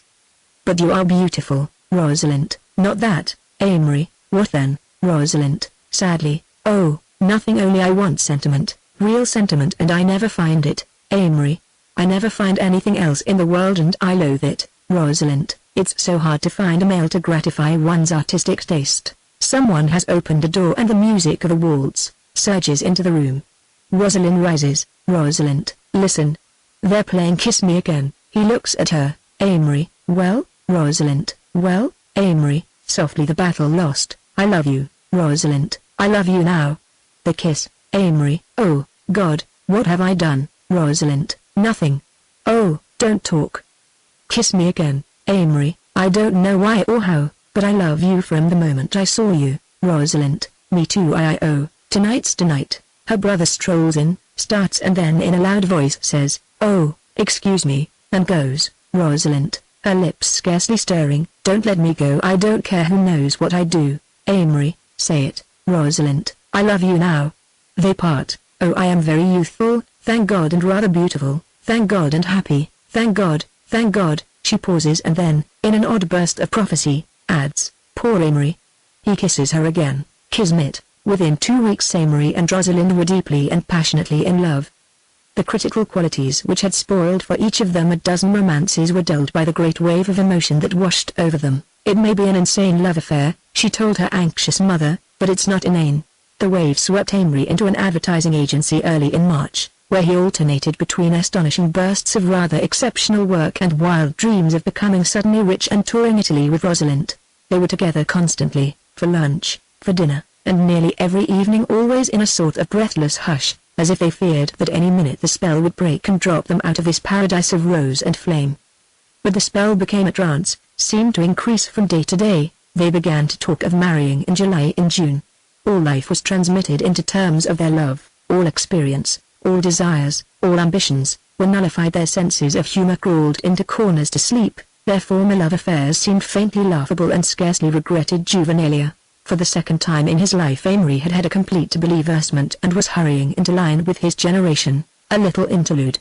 Amory wandered slowly up the avenue and thought of the night as inevitably his, the pageantry and carnival of rich dusk and dim streets. It seemed that he had closed the book of fading harmonies at last and stepped into the sensuous vibrant walks of life. Everywhere these countless lights, this promise of a night of streets and singing. He moved in a half-dream through the crowd as if expecting to meet Rosalind hurrying toward him with eager feet from every corner. How the unforgettable faces of dusk would blend to her, the myriad footsteps, 1,000 overtures, would blend to her footsteps, and there would be more drunkenness than wine in the softness of her eyes on his. Even his dreams now were faint violins drifting like summer sounds upon the summer air. The room was in darkness except for the faint glow of Tom's cigarette where he lounged by the open window. As the door shut behind him, Amory stood a moment with his back against it. "Hello, Benvenuto Blaine. How went the advertising business today?" Amory sprawled on a couch. "I loathed it as usual." The momentary vision of the bustling agency was displaced quickly by another picture. "My God. She's wonderful." Tom sighed. "I can't tell you," repeated Amory, "just how wonderful she is. I don't want you to know. I don't want anyone to know." Another sigh came from the window, quite a resigned sigh. "She's life and hope and happiness, my whole world now." He felt the quiver of a tear on his eyelid. "Oh, golly, Tom, bittersweet. Sit like we do," she whispered. He sat in the big chair and held out his arms so that she could nestle inside them. "I knew you'd come tonight," she said softly, "like summer, just when I needed you most. Darling. Darling." His lips moved lazily over her face. "You taste so good," he sighed. "How do you mean, lover?" "Oh, just sweet, just sweet." He held her closer. "Amory," she whispered, "when you're ready for me I'll marry you. We won't have much at first, don't," she cried. "It hurts when you reproach yourself for what you can't give me. I've got your precious self and that's enough for me. Tell me, you know, don't you?" "Oh, you know, yes, but I want to hear you say it. I love you, Amory, with all my heart, always, will you, all my life." "Oh, Amory, what?" "I want to belong to you. I want your people to be my people. I want to have your babies, but I haven't any people." "Don't laugh at me, Amory. Just kiss me." "I'll do what you want," he said. "No, I'll do what you want." "Will you not me?" "Oh, you're so much a part, so much all of me." He closed his eyes. "I'm so happy that I'm frightened. Wouldn't it be awful if this was the high point?" She looked at him dreamily. "Beauty and love pass, I know. Oh, there's sadness, too. I suppose all great happiness is a little sad. Beauty means the scent of roses and then the death of roses. Beauty means the agony of sacrifice and the end of agony. And, Amory, we're beautiful, I know. I'm sure God loves us. He loves you. You're his most precious possession. I'm not his, I'm yours. Amory, I belong to you. For the first time I regret all the other kisses. Now I know how much a kiss can mean." Then they would smoke and he would tell her about his day at the office and where they might live. Sometimes, when he was particularly loquacious, she went to sleep in his arms, but he loved that Rosalind all Rosalines as he had never in the world loved anyone else.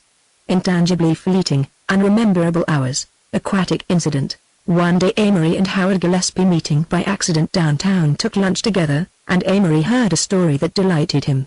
Gillespie after several cocktails was in a talkative mood. He began by telling Amory that he was sure Rosalind was slightly eccentric. He had gone with her on a swimming party up in Westchester County, and someone mentioned that Ned Kellerman had been there one day on a visit and had dived from the top of a rickety, 30-foot summer house. Immediately Rosalind insisted that Howard should climb up with her to see what it looked like. A minute later, as he sat and dangled his feet on the edge, a form shot by him. Rosalind, her arms spread in a beautiful swan dive, had sailed through the air into the clear water. Of course, I had to go, after that, and I nearly killed myself. I thought I was pretty good to even try it. Nobody else in the party tried it. Well, afterward Rosalind had the nerve to ask me why I stooped over when I dove. It didn't make it any easier, she said, it just took all the courage out of it. I ask you, what can a man do with a girl like that? Unnecessary, I call it. Gillespie failed to understand why Amory was smiling delightfully all through lunch. He thought perhaps he was one of these hollow optimists. 5 weeks later, again the library of the Cornish house. Rosalind is alone, sitting on the lounge staring very moodily and unhappily at nothing. She has changed perceptibly. She is a trifle thinner for one thing, the light in her eyes is not so bright, she looks easily a year older. Her mother comes in, muffled in an opera cloak. She takes in Rosalind with a nervous glance. Mrs. Connage, who is coming tonight. Rosalind fails to hear her, at least takes no notice. Mrs. Connage, Alec is coming up to take me to this Barry play, et tu, Brutus. She perceives that she is talking to herself. Rosalind. I asked you who is coming tonight? Rosalind, starting, oh what oh Amory, Mrs. Connage, sarcastically, you have so many admirers lately that I couldn't imagine which one. Rosalind doesn't answer. Dawson Ryder is more patient than I thought he'd be. You haven't given him an evening this week, Rosalind, with a very weary expression that is quite new to her face. Mother please, Mrs. Connage. Oh, I won't interfere.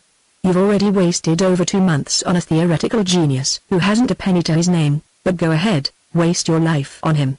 I won't interfere. Rosalind, as if repeating a tiresome lesson. You know he has a little income and you know he's earning $35 a week in advertising, Mrs. Connage, and it wouldn't buy your clothes. She pauses but Rosalind makes no reply. I have your best interests at heart when I tell you not to take a step you'll spend your days regretting. It's not as if your father could help you. Things have been hard for him lately and he's an old man. You'd be dependent absolutely on a dreamer, a nice, well-born boy, but a dreamer merely clever. She implies that this quality in itself is rather vicious. Rosalind, for heaven's sake, mother, a maid appears, announces Mr. Blaine, who follows immediately. Amory's friends have been telling him for 10 days that he looks like the wrath of God, and he does. As a matter of fact, he has not been able to eat a mouthful in the last 36 hours. Amory, good evening, Mrs. Connage. Mrs. Connage, not unkindly, good evening, Amory. Amory and Rosalind exchange glances and Alec comes in. Alec's attitude throughout has been neutral. He believes in his heart that the marriage would make Amory mediocre and Rosalind miserable, but he feels a great sympathy for both of them. Alec, hi, Amory. Amory, hi, Alec. Tom said he'd meet you at the theater. Alec, yeah, just saw him. How's the advertising today? Write some brilliant copy? Amory, oh, it's about the same. I got a raise. Everyone looks at him rather eagerly of $2 a week. General collapse. Mrs. Connage, come, Alec, I hear the car. A good night, rather chilly in sections. After Mrs. Connage and Alec go out there is a pause. Rosalind still stares moodily at the fireplace. Amory goes to her and puts his arm around her. Amory, darling girl, the kiss. Another pause and then she seizes his hand, urs it with kisses and holds it to her breast. Rosalind, sadly, I love your hands, more than anything. I see them often when you're away from me, so tired, I know every line of them. Dear hands. Their eyes meet for a second and then she begins to cry, a tearless sobbing. Amory, Rosalind, Rosalind, oh, we're so darn pitiful. Amory, Rosalind, Rosalind, oh, I want to die. Amory, Rosalind, another night of this and I'll go to pieces. You've been this way for days now. You've got to be more encouraging or I can't work or eat or sleep.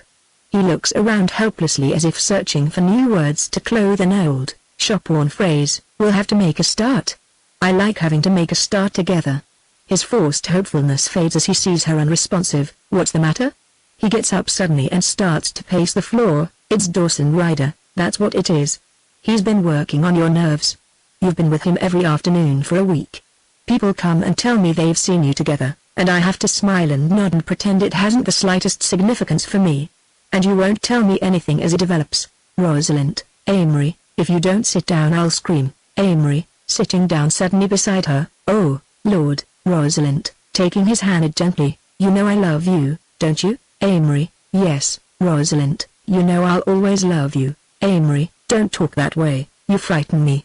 It sounds as if we weren't going to have each other. She cries a little and rising from the couch goes to the armchair. I've felt all afternoon that things were worse. I nearly went wild down at the office, couldn't write a line. Tell me everything, Rosalind. There's nothing to tell, I say. I'm just nervous. Amory, Rosalind, you're playing with the idea of marrying Dawson Ryder. Rosalind, after a pause, he's been asking me to all day. Amory, well, he's got his nerve. Rosalind, after another pause, I like him. Amory, don't say that. It hurts me. Rosalind, don't be a silly idiot. You know you're the only man I've ever loved, ever will love. Amory, quickly. Rosalind, let's get married next week. Rosalind, we can't. Amory, why not? Rosalind, oh, we can't. I'd be your squaw in some horrible place. Amory, we'll have $275 a month all told. Rosalind, darling, I don't even do my own hair, usually. Amory, I'll do it for you. Rosalind, between a laugh and a sob, thanks. Amory, Rosalind, you can't be thinking of marrying someone else. Tell me. You leave me in the dark. I can help you fight it out if you'll only tell me. Rosalind, it's just us. We're pitiful, that's all. The very qualities I love you for are the ones that will always make you a failure. Amory, grimly, go on. Rosalind, oh, it is Dawson Ryder. He's so reliable, I almost feel that he'd be a background. Amory, you don't love him. Rosalind, I know, but I respect him, and he's a good man and a strong one. Amory, grudgingly, yes he's that. Rosalind, well here's one little thing. There was a little poor boy we met in Rye Tuesday afternoon and, oh, Dawson took him on his lap and talked to him and promised him an Indian suit, and next day he remembered and bought it, and, oh, it was so sweet, and I couldn't help thinking he'd be so nice to our children, take care of them, and I wouldn't have to worry. Amory, in despair, Rosalind. Rosalind, Rosalind, with a faint roguishness, don't look so consciously suffering. Amory, what power we have of hurting each other. Rosalind, commencing to sob again, it's been so perfect, you and I. So like a dream that I'd longed for and never thought I'd find. The first real unselfishness I've ever felt in my life.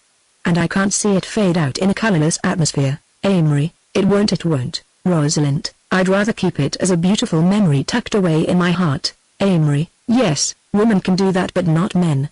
I'd remember always, not the beauty of it while it lasted, but just the bitterness. The long bitterness. Rosalind, don't. Amory, all the years never to see you, never to kiss you, just a gate shut and barred. You don't dare be my wife. Rosalind, no, I'm taking the hardest course, the strongest course.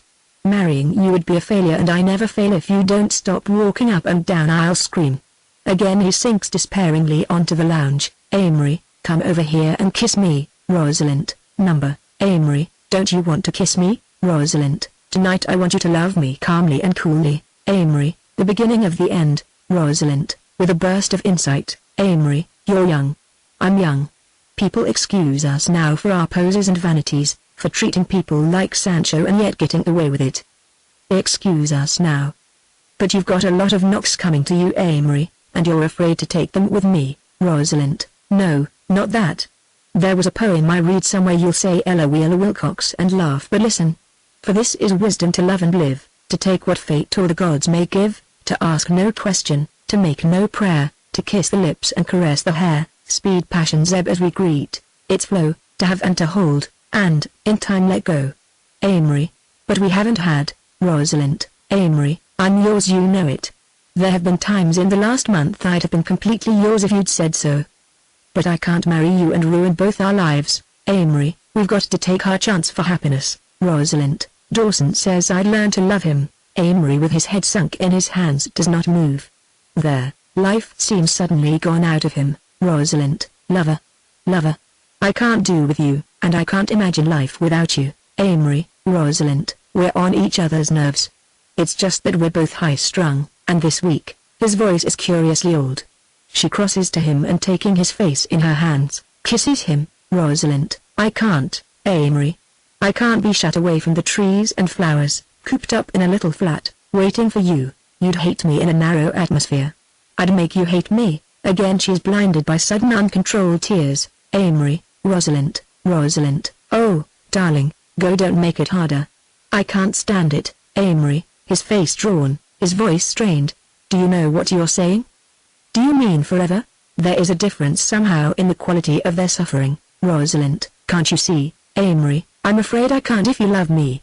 You're afraid of taking 2 years knocks with me. Rosalind, I wouldn't be the Rosalind you love. Amory, a little hysterically, I can't give you up. I can't, that's all. I've got to have you. Rosalind, a hard note in her voice, you're being a baby now. Amory, wildly, I don't care. You're spoiling our lives. Rosalind, I'm doing the wise thing, the only thing. Amory, are you going to marry Dawson Ryder? Rosalind, oh, don't ask me. You know I'm old in some ways, in others well. I'm just a little girl. I like sunshine and pretty things and cheerfulness, and I dread responsibility. I don't want to think about pots and kitchens and brooms. I want to worry whether my legs will get slick and brown when I swim in the summer. Amory, and you love me. Rosalind, that's just why it has to end. Drifting hurts too much. We can't have any more scenes like this. She draws his ring from her finger and hands it to him, their eyes blind again with tears. Amory, his lips against her wet cheek, don't.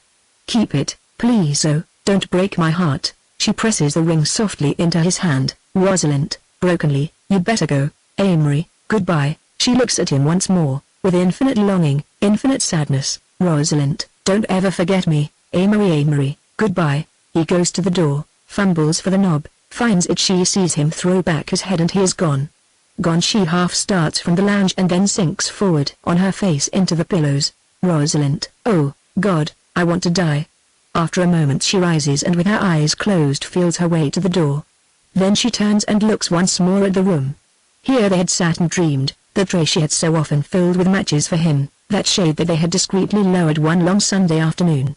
Misty-eyed she stands and remembers, she speaks aloud, "Oh, Amory, what have I done to you?" And deep under the aching sadness that will pass in time, Rosalind feels that she has lost something, she knows not what, she knows not why. Chapter 2, Experiments in Convalescence. The Knickerbocker Bar, beamed upon by Maxfield Parrish's jovial, colorful old King Cole, was well crowded. Amory stopped in the entrance and looked at his wristwatch. He wanted particularly to know the time, for something in his mind that catalogued and classified liked to chip things off cleanly. Later it would satisfy him in a vague way to be able to think that thing ended at exactly 20 minutes after 8 on Thursday, June 10, 1919. This was allowing for the walk from her house, a walk concerning which he had afterward not the faintest recollection. He was in rather grotesque condition, 2 days of worry and nervousness, of sleepless nights, of untouched meals, culminating in the emotional crisis and Rosalind's abrupt decision. The strain of it had drugged the foreground of his mind into a merciful coma.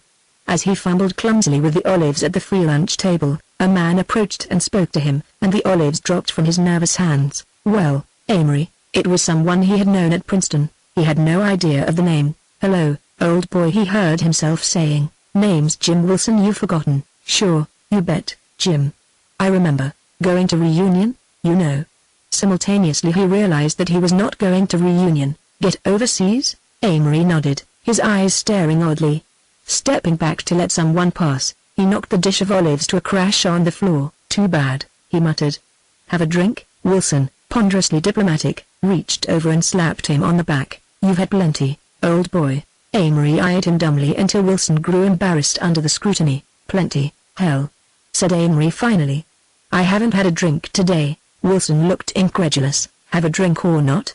cried Amory rudely. Together they sought the bar. "Rye high, I'll just take a Bronx." Wilson had another, Amory had several more. They decided to sit down. At 10 o'clock Wilson was displaced by Carling, class of 15. Amory, his head spinning gorgeously, layer upon layer of soft satisfaction setting over the bruised spots of his spirit, was discoursing volubly on the war. "Es a mental was," he insisted with owl-like wisdom. 2 years my life spent in usual vacuity. Loss idealism, got be fiscal animal." He shook his fist expressively at old King Cole. "Got be Prussian bout everything, women specially. Yous be straight bout women college. Now don't give a damn." He expressed his lack of principle by sweeping a seltzer bottle with a broad gesture to noisy extinction on the floor, but this did not interrupt his speech. "Seek pleasure where find it, for tomorrow die. That's philosophy for me now on." Carling yawned, but Amory, waxing brilliant, continued. "Yous wonder about things people satisfied compromise, 50-50 on life. Now don't wonder." He became so emphatic in impressing on Carling the fact that he didn't wonder that he lost the thread of his discourse and concluded by announcing to the bar at large that he was a fiscal animal. "What are you celebrating, Amory?" Amory leaned forward confidentially. "Celebrating blow my life. Great moment, blow my life. Can't tell you about it." He heard Carling addressing a remark to the bartender. "Give him a bromo seltzer." Amory shook his head indignantly. "None that stuff." "But listen, Amory, you're making yourself sick? You're white as a ghost." Amory considered the question. He tried to look at himself in the mirror, but even by squinting up one eye could only see as far as the row of bottles behind the bar, like some solid. "We go get some salad." He settled his coat with an attempt at nonchalance, but letting go of the bar was too much for him, and he slumped against a chair. "We'll go over to Shanley's," suggested Carling, offering an elbow. With this assistance Amory managed to get his legs in motion enough to propel him across 42nd Street. Shanley's was very dim. He was conscious that he was talking in a loud voice, very succinctly and convincingly. He thought about a desire to crush people under his heel. He consumed 3 club sandwiches, devouring each as though it were no larger than a chocolate drop. Then Rosalind began popping into his mind again, and he found his lips forming her name over and over. Next he was sleepy, and he had a hazy, listless sense of people in dress suits, probably waiters, gathering around the table. He was in a room and Carling was saying something about a knot in his shoelace. "Nameen," he managed to articulate drowsily. "Sleep in M," still alcoholic. He awoke laughing and his eyes lazily roamed his surroundings, evidently a bedroom and bath in a good hotel. His head was whirring and picture after picture was forming and blurring and melting before his eyes, but beyond the desire to laugh he had no entirely conscious reaction. He reached for the phone beside his bed. "Hello, what hotel is this, Knickerbocker? All right, send up 2 rye highballs." He lay for a moment and wondered idly whether they'd send up a bottle or just 2 of those little glass containers. Then, with an effort, he struggled out of bed and ambled into the bathroom. When he emerged, rubbing himself lazily with a towel, he found the bellboy with the drinks and had a sudden desire to kid him. On reflection he decided that this would be undignified, so he waved him away, as the new alcohol tumbled into his stomach and warmed him. The isolated pictures began slowly to form a cinema reel of the day before. Again he saw Rosalind curled weeping among the pillows. Again he felt her tears against his cheek. Her words began ringing in his ears. "Don't ever forget me, Amory, don't ever forget me, hell." He faltered aloud, and then he choked and collapsed on the bed in a shaken spasm of grief. After a minute he opened his eyes and regarded the ceiling. "Damned fool!" he exclaimed in disgust, and with a voluminous sigh rose and approached the bottle. After another glass he gave way loosely to the luxury of tears. Purposely he called up into his mind little incidents of the vanished spring, phrased to himself emotions that would make him react even more strongly to sorrow. "We were so happy," he intoned dramatically, "so very happy." Then he gave way again and knelt beside the bed, his head half buried in the pillow. "My own girl, my own, oh." He clenched his teeth so that the tears streamed in a flood from his eyes. "Oh, my baby girl, all I had, all I wanted. Oh, my girl, come back, come back. I need you. Need you. We're so pitiful. Just misery we brought each other. She'll be shut away from me. I can't see her, I can't be her friend. It's got to be that way, it's got to be." And then again, "We've been so happy, so very happy." He rose to his feet and threw himself on the bed in an ecstasy of sentiment, and then lay exhausted while he realized slowly that he had been very drunk the night before, and that his head was spinning again wildly. He laughed, rose, and crossed again to Lethe. At noon he ran into a crowd in the Biltmore bar, and the riot began again. He had a vague recollection afterward of discussing French poetry with a British officer who was introduced to him as Captain Corn, of His Majesty's Foot, and he remembered attempting to recite Clair de Lune at luncheon. Then he slept in a big, soft chair until almost 5 o'clock when another crowd found and woke him. There followed an alcoholic dressing of several temperaments for the ordeal of dinner.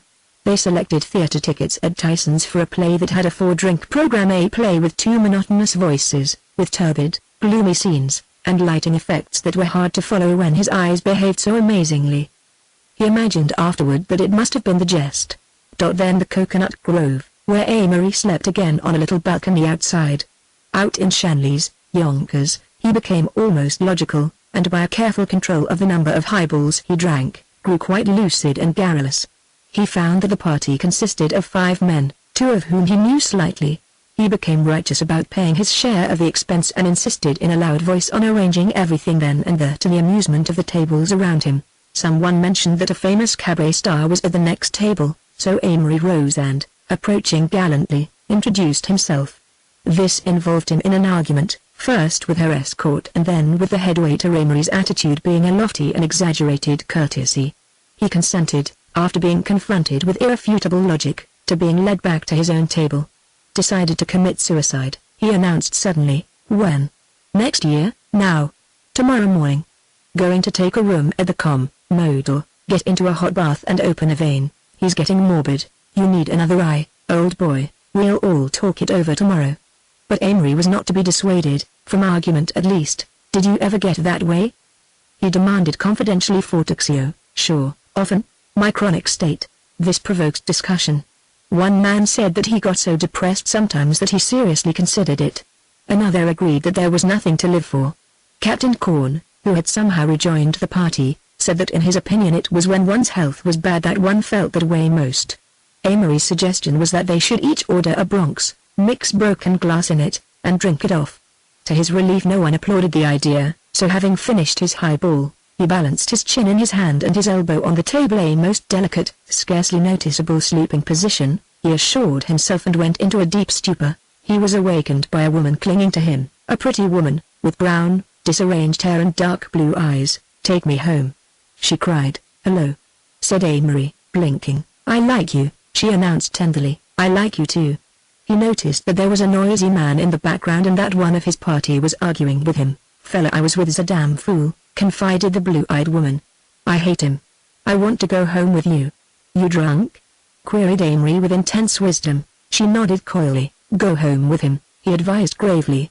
He brought you. At this point the noisy man in the background broke away from his detainers and approached. Say, he said fiercely. I brought this girl out here and you're butting in. Amory regarded him coldly, while the girl clung to him closer. You let go that girl, cried the noisy man. Amory tried to make his eyes threatening. You'll go to hell, he directed finally, and turned his attention to the girl. Love first sight, he suggested. I love you, she breathed and nestled close to him. She did have beautiful eyes. Someone leaned over and spoke in Amory's ear. That's just Margaret Diamond. She's drunk and this fellow here brought her. Better let her go, let him take care of her, then, shouted Amory furiously. I'm no W.Y.C.A. worker, am I ? Am I? Let her go, it's her hanging on, damn it. Let her hang. The crowd around the table thickened. For an instant a brawl threatened, but a sleek waiter bent back Margaret Diamond's fingers until she released her hold on Amory, whereupon she slapped the waiter furiously in the face and flung her arms about her raging original escort. Oh, Lord! cried Amory. Let's go, come on, the taxis are getting scarce. Check, waiter, come on, Amory. Your romance is over. Amory laughed. You don't know how true you spoke. No idea. That's the whole trouble, Amory on the labor question. 2 mornings later he knocked at the president's door at Bascom and Barlow's advertising agency. Come in. Amory entered unsteadily. Morning, Mr. Barlow. Mr. Barlow brought his glasses to the inspection and set his mouth slightly ajar that he might better listen. Well, Mr. Blaine. We haven't seen you for several days. No, said Amory. I'm quitting. Well this is, I don't like it here, I'm sorry. I thought our relations had been quite unpleasant. You seem to be a hard worker, a little inclined perhaps to write fancy copy. I just got tired of it, interrupted Amory rudely. It didn't matter a damn to me whether Harebell's flour was any better than anyone else's. In fact, I never ate any of it. So I got tired of telling people about it. Oh, I know I've been drinking. Mr. Barlow's face steeled by several ingots of expression. You asked for a position. Amory waved him to silence, and I think I was rottenly underpaid. $35 a week less than a good carpenter. You had just started. You'd never worked before, said Mr. Barlow coolly, but it took about $10,000 to educate me where I could write your darn stuff for you. Anyway, as far as length of service goes, you've got stenographers here. You've paid $15 a week for 5 years. I'm not going to argue with you, sir, said Mr. Barlow rising. Neither am I. I just wanted to tell you I'm quitting. They stood for a moment looking at each other impassively and then Amory turned and left the office. A little lull. 4 days after that he returned at last to the apartment. Tom was engaged on a book review for the New Democracy on the staff of which he was employed. They regarded each other for a moment in silence. Well, good Lord, Amory, where'd you get the black eye and the jaw? Amory laughed. That's a mere nothing. He peeled off his coat and bared his shoulders. Look here, Tom emitted a low whistle. What hit you? Amory laughed again. Oh, a lot of people. I got beaten up. Fact. He slowly replaced his shirt. It was bound to come sooner or later and I wouldn't have missed it for anything. Who was it? Well, there were some waiters and a couple of sailors and a few stray pedestrians, I guess. It's the strangest feeling. You ought to get beaten up just for the experience of it. You fall down after a while and everybody sort of slashes in at you before you hit the ground, then they kick you. Tom lighted a cigarette. I spent a day chasing you all over town, Amory. But you always kept a little ahead of me. I'd say you've been on some party. Amory tumbled into a chair and asked for a cigarette. You sober now? Asked Tom quizzically. Pretty sober. Why? Well, Alec has left. His family had been after him to go home and live, so a spasm of pain shook Amory. Too bad. Yes, it is too bad. We'll have to get someone else if we're going to stay here. The rent's going up, sure. Get anybody. I'll leave it to you, Tom. Amory walked into his bedroom. The first thing that met his glance was a photograph of Rosalind that he had intended to have framed, propped up against a mirror on his dresser. He looked at it unmoved. After the vivid mental pictures of her that were his portion at present, the portrait was curiously unreal. He went back into the study, got a cardboard box. No, answered Tom, puzzled. Why should I have? Oh, yes, there may be one in Alec's room. Eventually Amory found what he was looking for and, returning to his dresser, opened a drawer full of letters, notes, part of a chain, 2 little handkerchiefs, and some snapshots. As he transferred them carefully to the box, his mind wandered to some place in a book where the hero, after preserving for a year a cake of his lost love's soap, finally washed his hands with it. He laughed and began to hum "After You've Gone." Ceased abruptly. The string broke twice, and then he managed to secure it, dropped the package into the bottom of his trunk, and having slammed the lid returned to the study. "Going out?" Tom's voice held an undertone of anxiety. Where? Couldn't say, old kid. Let's have dinner together. Sorry. I told Sook Brett I'd eat with him. Oh, bye-bye. Amory crossed the street and had a highball, then he walked to Washington Square and found a top seat on a bus. He disembarked at 43rd Street and strolled to the Biltmore bar. "Hi, Amory, what'll you have?" "Yo-ho." Waiter, "Temperature normal." The advent of Prohibition with the 31st put a sudden stop to the submerging of Amory's sorrows, and when he awoke one morning to find that the old bar-to-bar days were over, he had neither remorse for the past 3 weeks nor regret that their repetition was impossible. He had taken the most violent, if the weakest, method to shield himself from the stabs of memory, and while it was not a course he would have prescribed for others, he found in the end that it had done its business. He was over the first flush of pain. Don't misunderstand. Amory had loved Rosalind as he would never love another living person. She had taken the first flush of his youth and brought from his unplumbed depths tenderness that had surprised him, gentleness and unselfishness that he had never given to another creature. He had later love affairs, but of a different sort, in those who went back to that, perhaps, more typical frame of mind, in which the girl became the mirror of a mood in him. Rosalind had drawn out what was more than passionate admiration. He had a deep, undying affection for Rosalind, but there had been, near the end, so much dramatic tragedy, culminating in the arabesque nightmare of his 3 weeks spree, that he was emotionally worn out. The people and surroundings that he remembered as being cool or delicately artificial, seemed to promise him a refuge. He wrote a cynical story which featured his father's funeral and dispatched it to a magazine, receiving in return a check for $60 and a request for more of the same tone. This tickled his vanity, but inspired him to no further effort. He read enormously. He was puzzled and depressed by a portrait of the artist as a young man, intensely interested by Joan and Peter and the undying fire, and rather surprised by his discovery through a critic named Mencken of several excellent American novels, Vandover and the Brute, The Damnation of Theron Ware, and Jenny Gerhardt. Mackenzie, Chesterton, Galsworthy, Bennett, had sunk in his appreciation from sagacious, life-saturated geniuses to merely diverting contemporaries. Shaw's aloof clarity and brilliant consistency in the gloriously intoxicated efforts of H.G. Wells to fit the key of romantic symmetry into the elusive lock of truth, alone won his rapt attention. He wanted to see Monsignor Darcy, to whom he had written when he landed, but he had not heard from him. Besides, he knew that a visit to Monsignor would entail the story of Rosalind, and the thought of repeating it turned him cold with horror. In his search for cool people he remembered Mrs. Lawrence, a very intelligent, very dignified lady, a convert to the church, and a great devotee of Monsignor's. He called her on the phone one day. Yes, she remembered him perfectly. No, Monsignor wasn't in town, was in Boston she thought. He'd promised to come to dinner when he returned.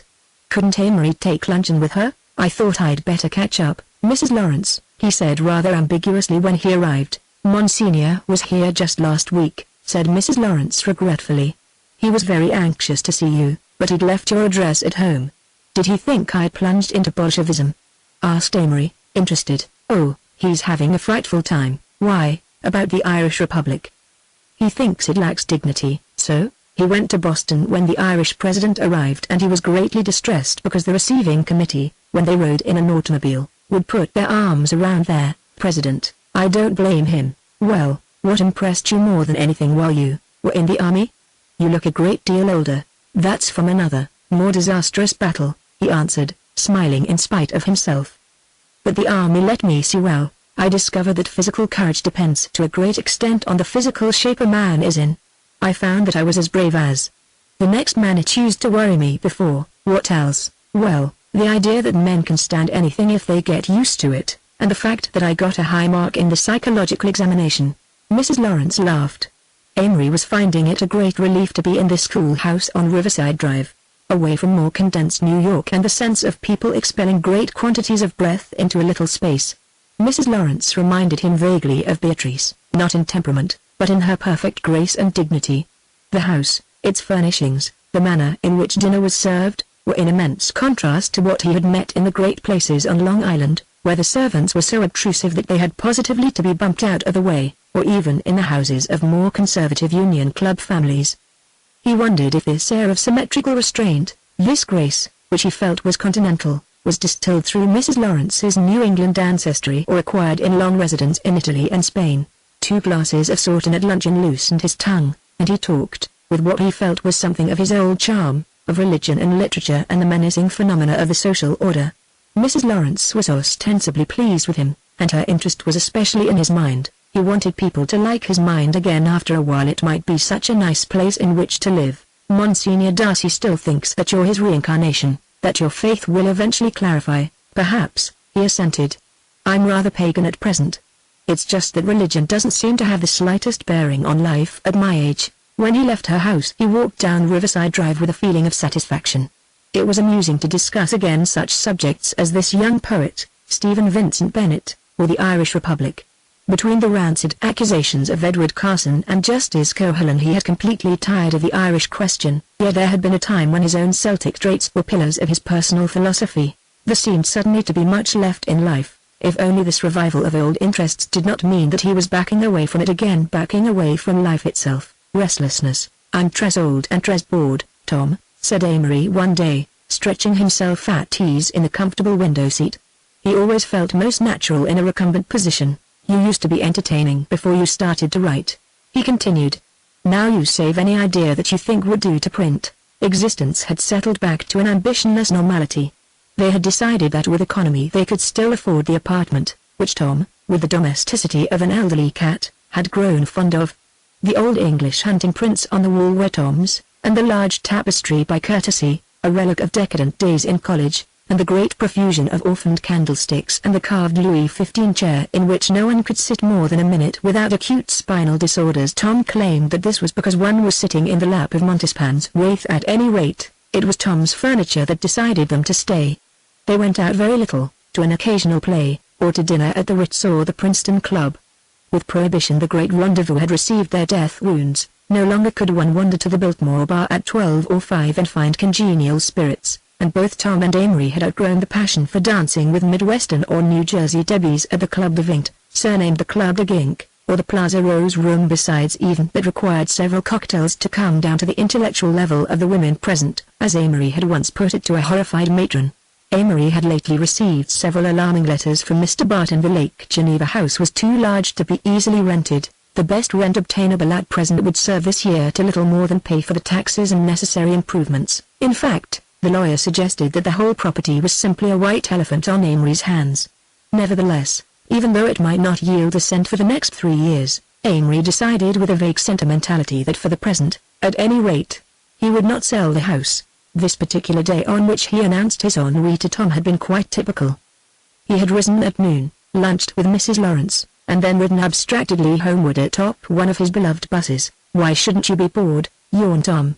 Isn't that the conventional frame of mind for the young man of your age and condition? Yes, said Amory speculatively, but I'm more than bored, I'm restless, love and warded for you. Well, Amory considered, I'm not sure that the war itself had any great effect on either you or me, but it certainly ruined the old backgrounds, sort of killed individualism out of our generation. Tom looked up in surprise. Yes, it did, insisted Amory. I'm not sure it didn't kill it out of the whole world. Oh, Lord, what a pleasure it used to be to dream I might be a really great dictator or writer or religious or political leader, and now even a Leonardo da Vinci or Lorenzo de Medici couldn't be a real old-fashioned bolt in the world. Life is too huge and complex. The world is so overgrown that it can't lift its own fingers, and I was planning to be such an important finger. I don't agree with you, Tom interrupted. There never were men placed in such egotistic positions since the French Revolution. Amory disagreed violently. You're mistaking this period when every nut is an individualist for a period of individualism. Wilson has only been powerful when he has represented, he's had to compromise over and over again. Just as soon as Trotsky and Lenin take a definite, consistent stand, they'll become merely 2-minute figures like Kerensky. Even Foch hasn't half the significance of Stonewall Jackson. War used to be the most individualistic pursuit of man, and yet the popular heroes of the war had neither authority nor responsibility, Guy Niemer and Sergeant York. How could a schoolboy make a hero of Pershing? A big man has no time, really, to do anything but just sit and be big. Then you don't think there will be any more permanent world heroes? Yes, in history, not in life. Carlyle would have difficulty getting material for a new chapter on the hero as a big man. Go on. I'm a good listener today. People try so hard to believe in leaders now, pitifully hard. But we no sooner get a popular reformer or politician or soldier or writer or philosopher, a Roosevelt, a Tolstoy, a Wood, a Shaw, a Nietzsche, than the cross-currents of criticism wash him away. My lord, no man can stand prominence these days. It's the surest path to obscurity. People get sick of hearing the same name over and over, then you blame it on the press? Absolutely. Look at you, you're on the New Democracy, considered the most brilliant weekly in the country, read by the men who do things and all that. What's your business? Why, to be as clever, as interesting, and as brilliantly cynical as possible about every man, doctrine, book, or policy that is assigned you to deal with. The more strong lights, the more spiritual scandal you can throw on the matter, the more money they pay you, the more the people buy the issue. You, Tom D'Invilliers, a blighted Shelley, changing, shifting, clever, unscrupulous, represent the critical consciousness of the race, so don't protest. I know the stuff. I used to write book reviews in college. I considered it rare sport to refer to the latest honest, conscientious effort to propound a theory or a remedy as a welcome addition to our light summer reading. Come on now, admit it. Tom laughed, and Amory continued triumphantly. We want to believe. Young students try to believe in older authors, constituents try to believe in their congressmen, countries try to believe in their statesmen, but they can't. Too many voices, too much scattered, illogical, ill-considered criticism. It's worse in the case of newspapers. Any rich, unprogressive old party with a particularly grasping, acquisitive form of mentality known as financial genius can own a paper that is the intellectual meat and drink of thousands of tired, hurried men too involved in the business of modern living to swallow anything but pre-digested food. For 2 cents the voter buys his politics, prejudices, and philosophy. A year later there is a new political ring or a change in the paper's ownership. Consequence, more confusion, more contradiction, a sudden inrush of new ideas, their tempering, their distillation, the reaction against them. He paused only to get his breath, and that is why I have sworn not to put pen to paper until my ideas either clarify or depart entirely. I have quite enough sins on my soul without putting dangerous, shallow epigrams into people's heads. I might cause a poor, inoffensive capitalist to have a vulgar liaison with a bomb, or get some innocent, little Bolshevik tangled up with a machine gun bullet. Tom was growing restless under this lampooning of his connection with the New Democracy. What's all this got to do with your being bored? Amory considered that it had much to do with it. How life fit in? He demanded. What am I for? To propagate the race?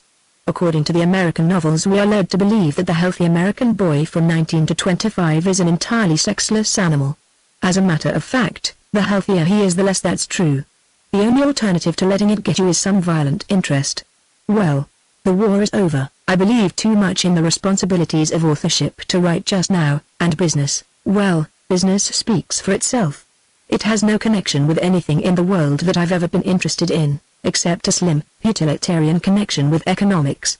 What I'd see of it, lost in a clerkship, for the next and best 10 years of my life would have the intellectual content of an industrial movie. Try fiction, suggested Tom. Trouble is I get distracted when I start to write stories, get afraid I'm doing it instead of living, get thinking maybe life is waiting for me in the Japanese gardens at the Ritz or at Atlantic City or on the Lower East Side. Anyway, he continued, I haven't the vital urge. I wanted to be a regular human being, but the girl couldn't see it that way. You'll find another, God. Banish the thought. Why don't you tell me that if the girl had been worth having she'd have waited for you? No, sir, the girl really worth having won't wait for anybody. If I thought there'd be another I'd lose my remaining faith in human nature. Maybe I'll play, but Rosalind was the only girl in the wide world that could have held me. Well, yawned Tom, I've played confidant a good hour by the clock. Still, I'm glad to see you're beginning to have violent views again on something. I am, agreed Amory reluctantly. Yet when I see a happy family it makes me sick at my stomach. Happy families try to make people feel that way, said Tom cynically. Tom the censor. There were days when Amory listened. These were when Tom, wreathed in smoke, indulged in the slaughter of American literature. Words failed him. $50,000 a year, he would cry. My God. Look at them, Edna Ferber, Gouverne Morris, Fannie Hurst, Mary Roberts, Reinhardt, not producing among M1 story or novel that will last 10 years. This man Cobb, I don't think he's either clever or amusing, and what's more, I don't think very many people do, except the editors. He's just groggy with advertising. And oh, Harold Bell write Zane Grey. They try. No, they don't even try. Some of them can write, but they won't sit down and do an honest novel. Most of them can't write, I'll admit. I believe Rupert Hughes tries to give a real, comprehensive picture of American life, but his style and perspective are barbarous. Ernest Poole and Dorothy Canfield try, but they're hindered by their absolute lack of any sense of humor, but at least they crowd their work instead of spreading it thin. Every author ought to write every book as if he were going to be beheaded the day he finished it. Is that double entente? Don't slow me up. Now there's a few of them that seem to have some cultural background, some intelligence and a good deal of literary felicity, but they just simply won't write honestly. They all claim there was no public for good stuff.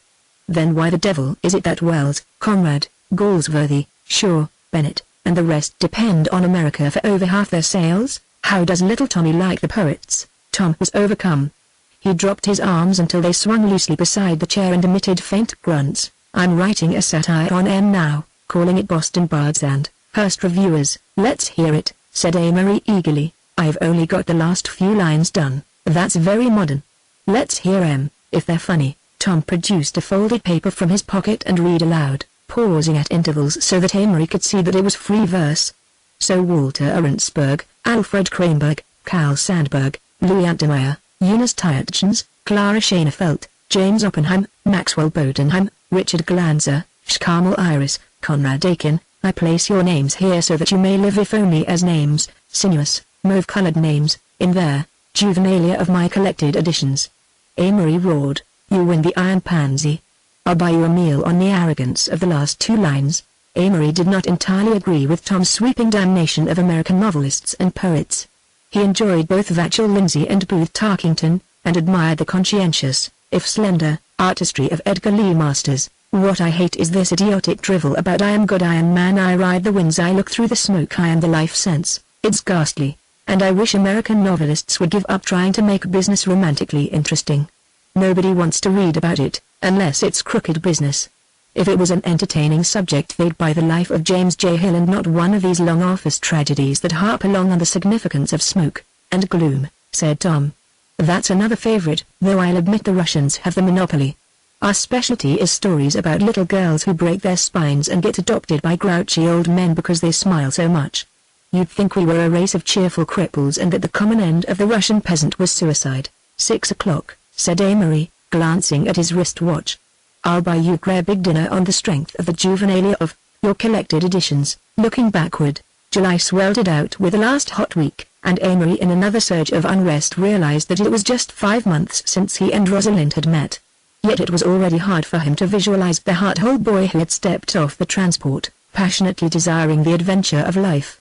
One night, while the heat, overpowering and enervating, poured into the windows of his room, he struggled for several hours in a vague effort to immortalize the poignancy of the time. The February streets, wind-washed by night, blow full of strange half-intermittent damps, bearing on wasted walks in shining sight-wet snow plashed into gleams under the lamps, like gold meal from some divine machine, in an hour of thaw and stars, strange damps full of the eyes of many men, crowded with life born in upon a lull. Oh, I was young, for I could turn again to you, most finite and most beautiful, and taste the stuff of half-remembered dreams, sweet and new on your mouth. There was a tanning in the midnight air, silence was dead and sound not yet awoken, life cracked like ice, ! One brilliant note, and there, radiant and pale, you stood. And spring had broken. The icicles were short upon the roofs and the changeling city swooned. Our thoughts were frosty mist along the eaves, our two ghosts kissed, high on the long, mazed wires, eerie half-laughter echoes here, and leaves only a fatuous sigh for young desires. Regret has followed after things she loved, leaving the great husk. Another ending. In mid-August came a letter from Monsignor Darcy, who had evidently just stumbled on his address. My dear boy: your last letter was quite enough to make me worry about you. It was not a bit like yourself.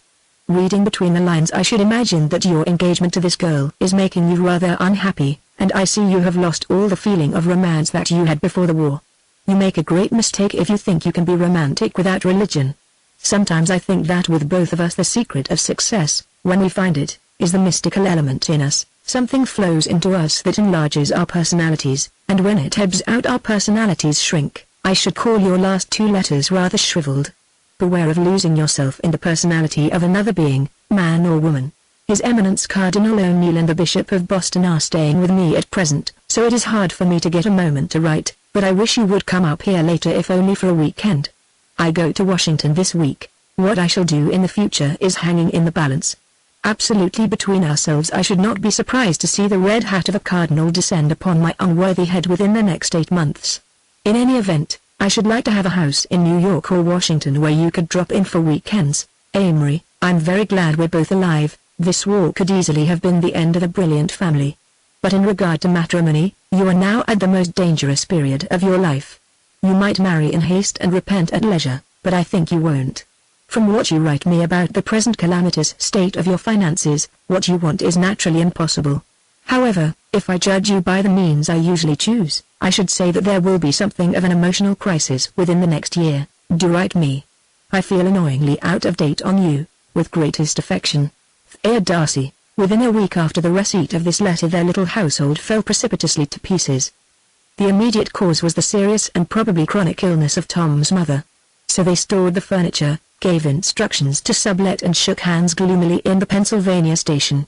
Amory and Tom seemed always to be saying goodbye. Feeling very much alone, Amory yielded to an impulse and set off southward, intending to join Monsignor in Washington. They missed connections by 2 hours, and, deciding to spend a few days with an ancient, remembered uncle, Amory journeyed up through the luxuriant fields of Maryland into Ramilly County. But instead of 2 days his stay lasted from mid-August nearly through September, for in Maryland he met Eleanor. Chapter 3, Young Irony. For years afterward when Amory thought of Eleanor he seemed still to hear the wind sobbing around him and sending little chills into the places beside his heart. The night when they rode up the slope and watched the cold moon float through the clouds, he lost a further part of him that nothing could restore, and when he lost it he lost also the power of regretting it.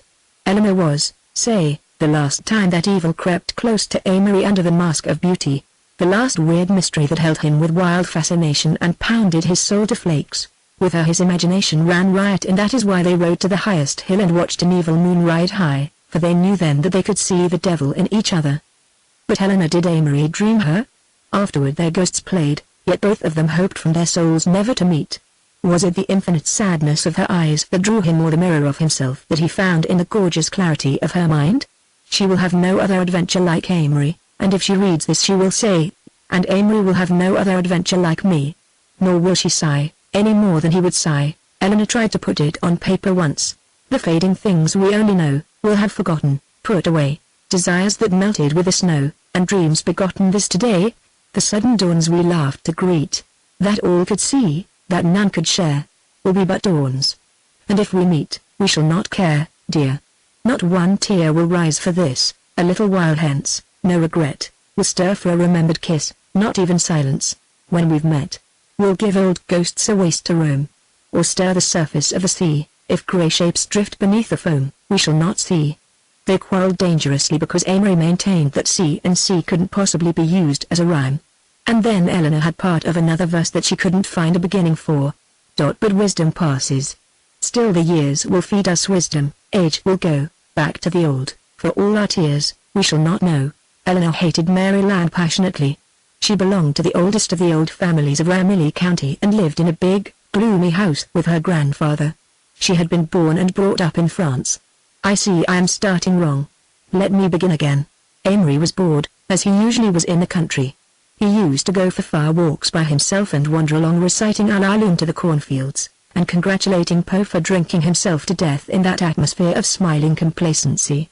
One afternoon he had strolled for several miles along a road that was new to him, and then through a wood on bad advice from a colored woman. Losing himself entirely, a passing storm decided to break out, and to his great impatience the sky grew black as pitch and the rain began to splatter down through the trees, become suddenly furtive and ghostly. Thunder rolled with menacing crashes up the valley and scattered through the woods in intermittent batteries. He stumbled blindly on, hunting for a way out, and finally, through webs of twisted branches, caught sight of a rift in the trees where the unbroken lightning showed open country. He rushed to the edge of the woods and then hesitated whether or not to cross the fields and try to reach the shelter of the little house marked by a light far down the valley. It was only 5:30, but he could see scarcely 10 steps before him. except when the lightning made everything vivid and grotesque for great sweeps around. Suddenly a strange sound fell on his ears. It was a song, in a low, husky voice, a girl's voice, and whoever was singing was very close to him. A year before he might have laughed, or trembled, but in his restless mood he only stood and listened while the words sank into his consciousness. Les sang lots longs des violons de l'atom blessentement curdon langue monotone. The lightning split the sky, but the song went on without quaver. The girl was evidently in the field and the voice seemed to come vaguely from a haystack about 20 feet in front of him. Then it ceased and began again in a weird chant that soared and hung and fell and blended with the rain. Tout suffocant et blemquin sun l'courage me souviens des jours anciens et je pleura. Who the devil is there in Ramilly County, muttered Amory aloud, who would deliver Verlaine in an extemporaneous tune to a soaking haystack? Somebody's there, cried the voice unlimned. Who are you? Manfred, Street Christopher, or Queen Victoria? I'm Don Juan. Amory shouted on impulse, raising his voice above the noise of the rain and the wind. A delighted shriek came from the haystack. I know who you are, you the blonde boy that likes Alaaloom. I recognize your voice. How do I get up? He cried from the foot of the haystack, whither he had arrived, dripping wet. A head appeared over the edge. It was so dark that Amory could just make out a patch of damp hair and two eyes that gleamed like a cat's. Run back, came the voice, and jump and I'll catch your hand. No, not the run, the other side. He followed directions and as he sprawled up the side, knee-deep in hay, a small, white hand reached out, gripped his, and helped him onto the top. Here you are, Juan, cried she of the damp hair.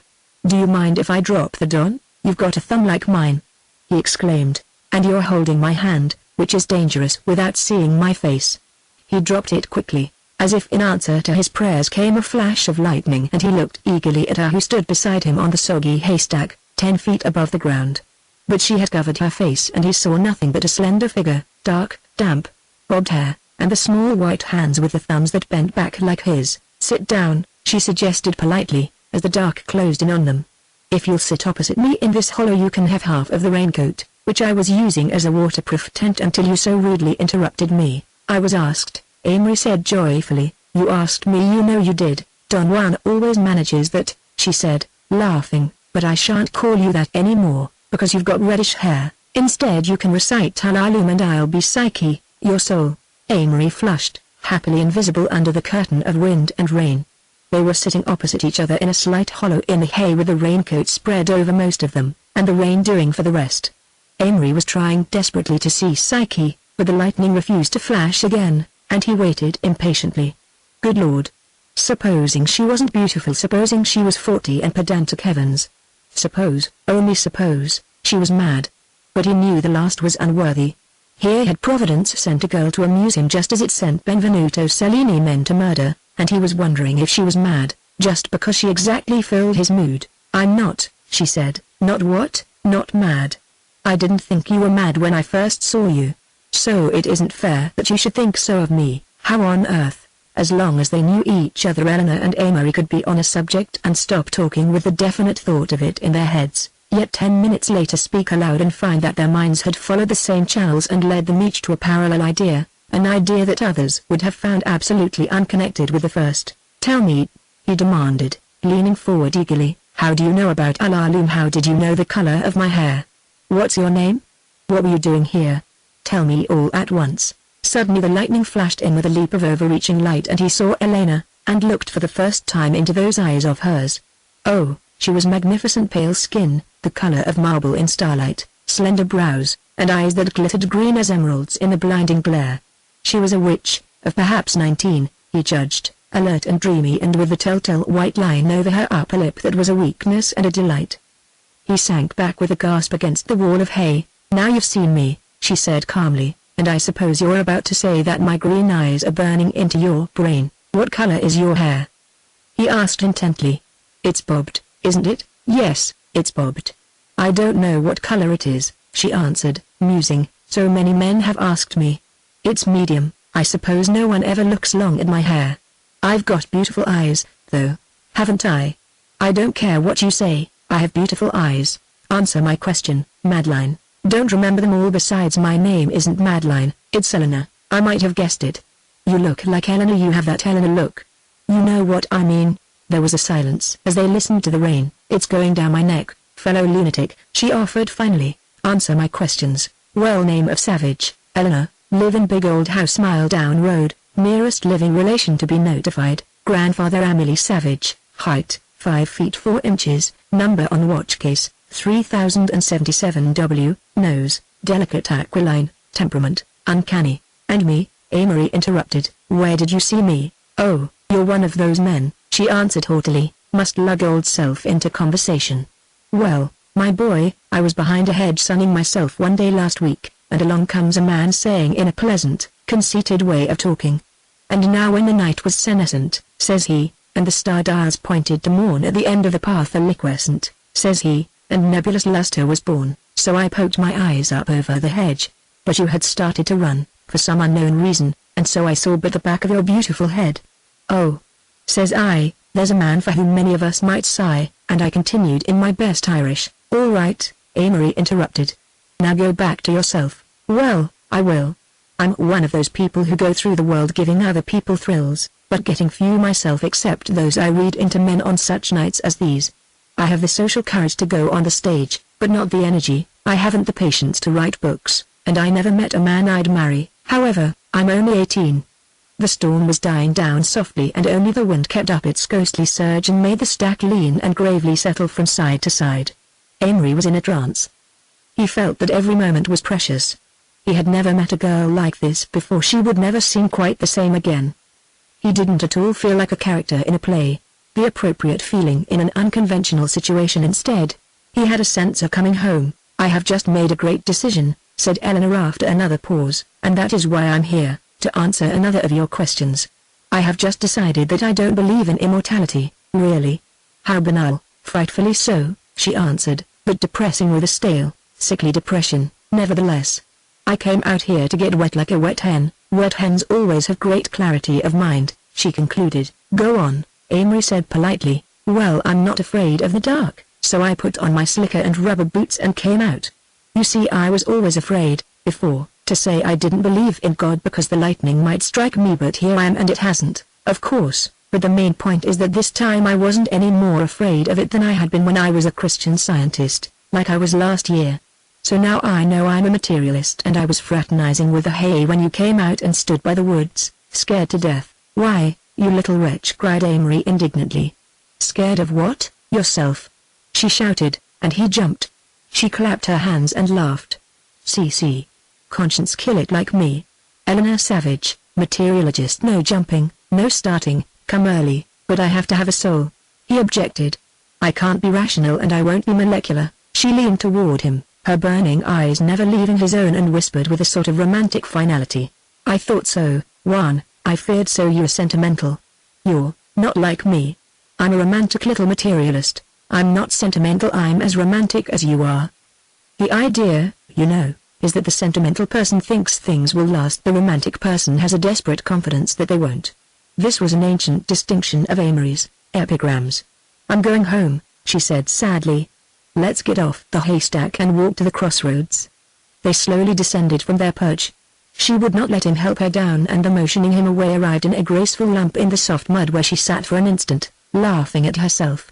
Then she jumped to her feet and slipped her hand into his, and they tiptoed across the fields, jumping and swinging from dry spot to dry spot. A transcendent delight seemed to sparkle in every pool of water, for the moon had risen and the storm had scurried away into western Maryland. When Eleanor's arm touched his, he felt his hands grow cold with deadly fear lest he should lose the shadow brush with which his imagination was painting wonders of her.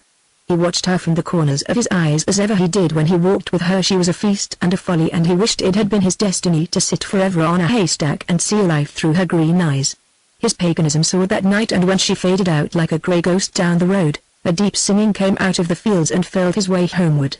All night the summer moths flitted in and out of Amory's window. All night large looming sounds swayed in mystic reverie through the silver grain, and he lay awake in the clear darkness. September. Amory selected a blade of grass and nibbled at it scientifically. "I never fall in love in August or September," he proffered. "When then, Christmas or Easter?" "I'm a liturgist." "Easter?" She turned up her nose. "Huh. Spring in corsets. Easter would bore spring, wouldn't she? Easter has her hair braided, wears a tailored suit, bind on thy sandals, oh, thou most fleet, over the splendor and speed of thy feet. quoted Eleanor softly, and then added, I suppose Halloween is a better day for autumn than Thanksgiving. Much better, and Christmas Eve does very well for winter, but summer has no day, she said. We can't possibly have a summer, love. So many people have tried that the name's become proverbial. Summer is only the unfulfilled promise of spring, a charlatan in place of the warm balmy nights I dream of in April. It's a sad season of life without growth. It has no day. 4th of July, Amory suggested facetiously. Don't be funny, she said, raking him with her eyes. Well, what could fulfill the promise of spring?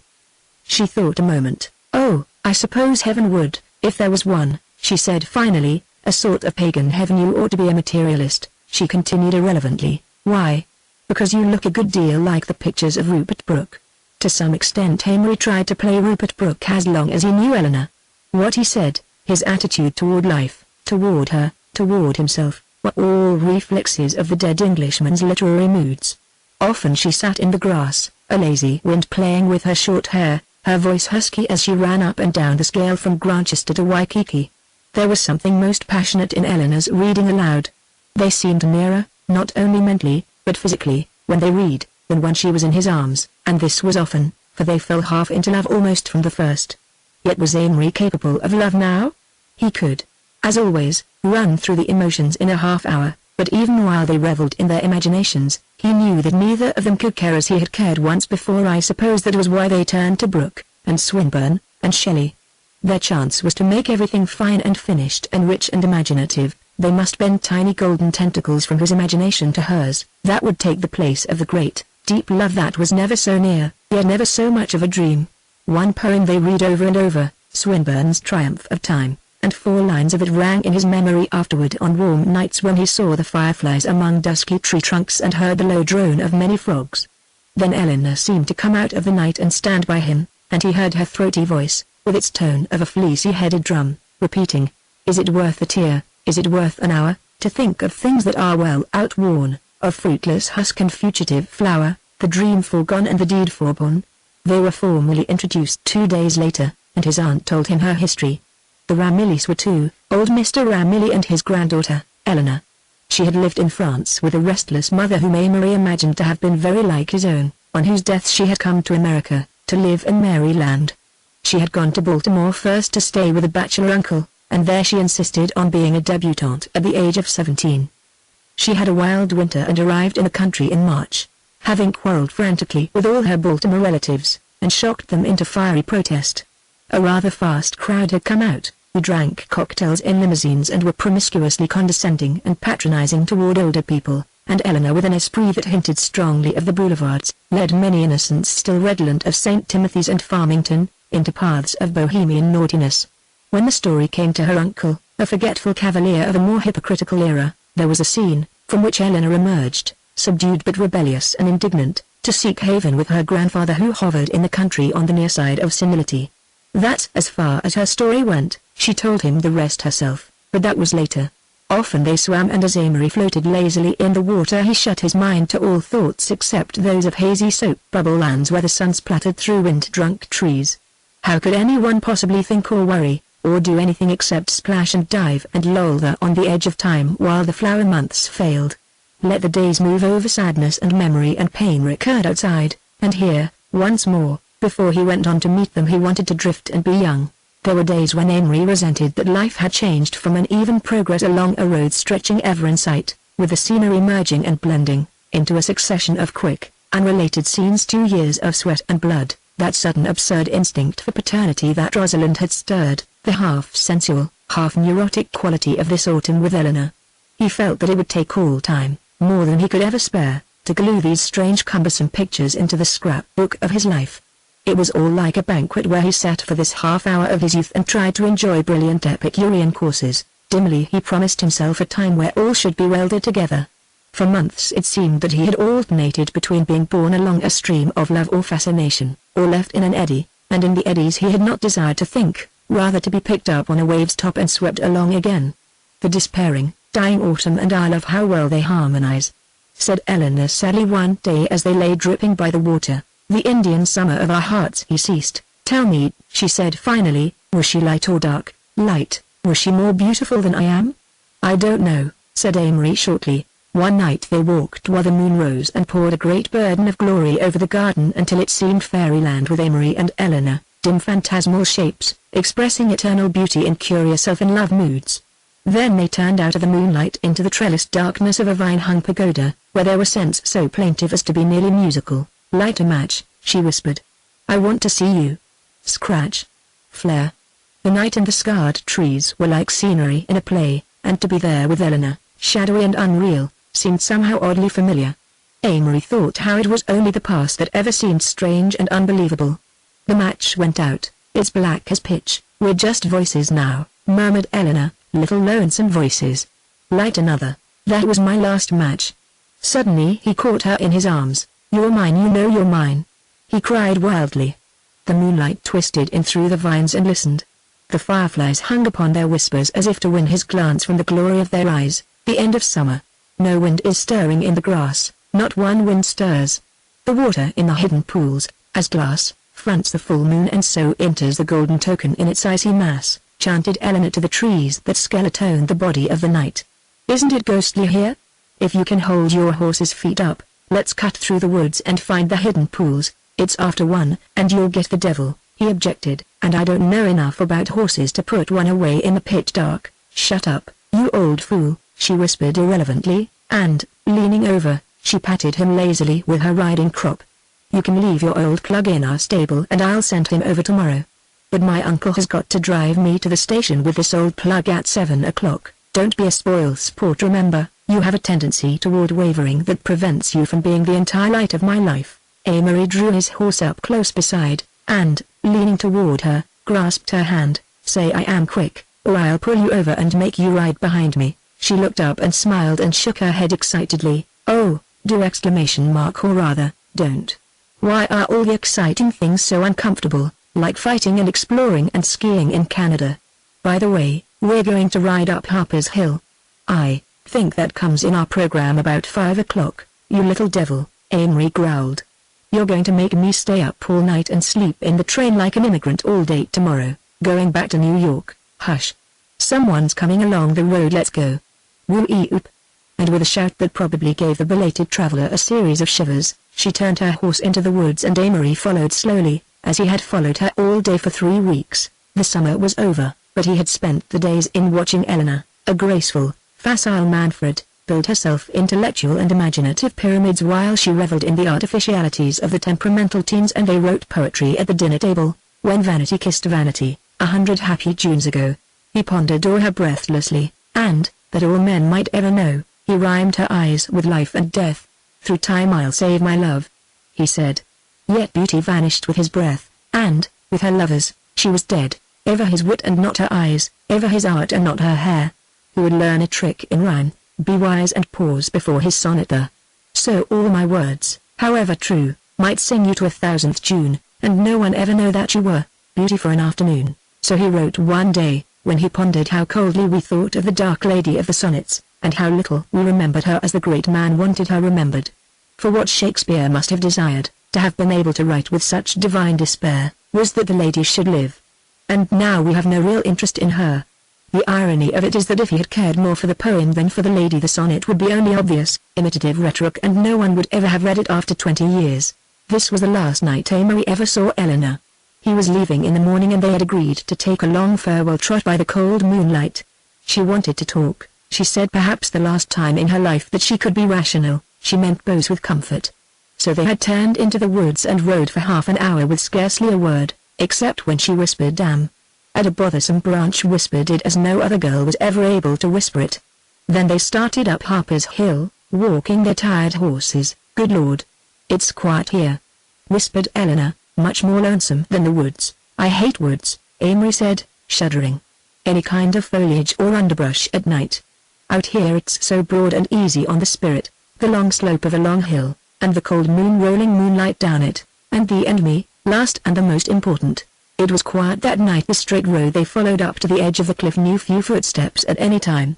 Only an occasional Negro cabin, silver gray in the rock-ribbed moonlight, broke the long line of bare ground. Behind lay the black edge of the woods like a dark frosting on white cake, and ahead the sharp, high horizon. It was much colder, so cold that it settled on them and drove all the warm nights from their minds. "The end of summer," said Eleanor softly. "Listen to the beat of our horses' hooves, tump-tump-tump-a-tump. Have you ever been feverish and had all noises divide into tump-tump-tump until you could swear eternity was divisible into so many tumps? That's the way I feel old horses go tump-tump. I guess that's the only thing that separates horses and clocks from us. Human beings can't go tump-tump-tump without going crazy." The breeze freshened and Eleanor pulled her cape around her and shivered. "Are you very cold?" asked Amory. "No, I'm thinking about myself, my black old inside self, the real one, with the fundamental honesty that keeps me from being absolutely wicked by making me realize my own sins." They were riding up close by the cliff and Amory gazed over. Where the fall met the ground 100 feet below, a black stream made a sharp line, broken by tiny glints in the swift water. "Rotten, rotten old world," broke out Eleanor suddenly, "and the wretchedest thing of all is me. Oh, why am I a girl? Why am I not a stupid?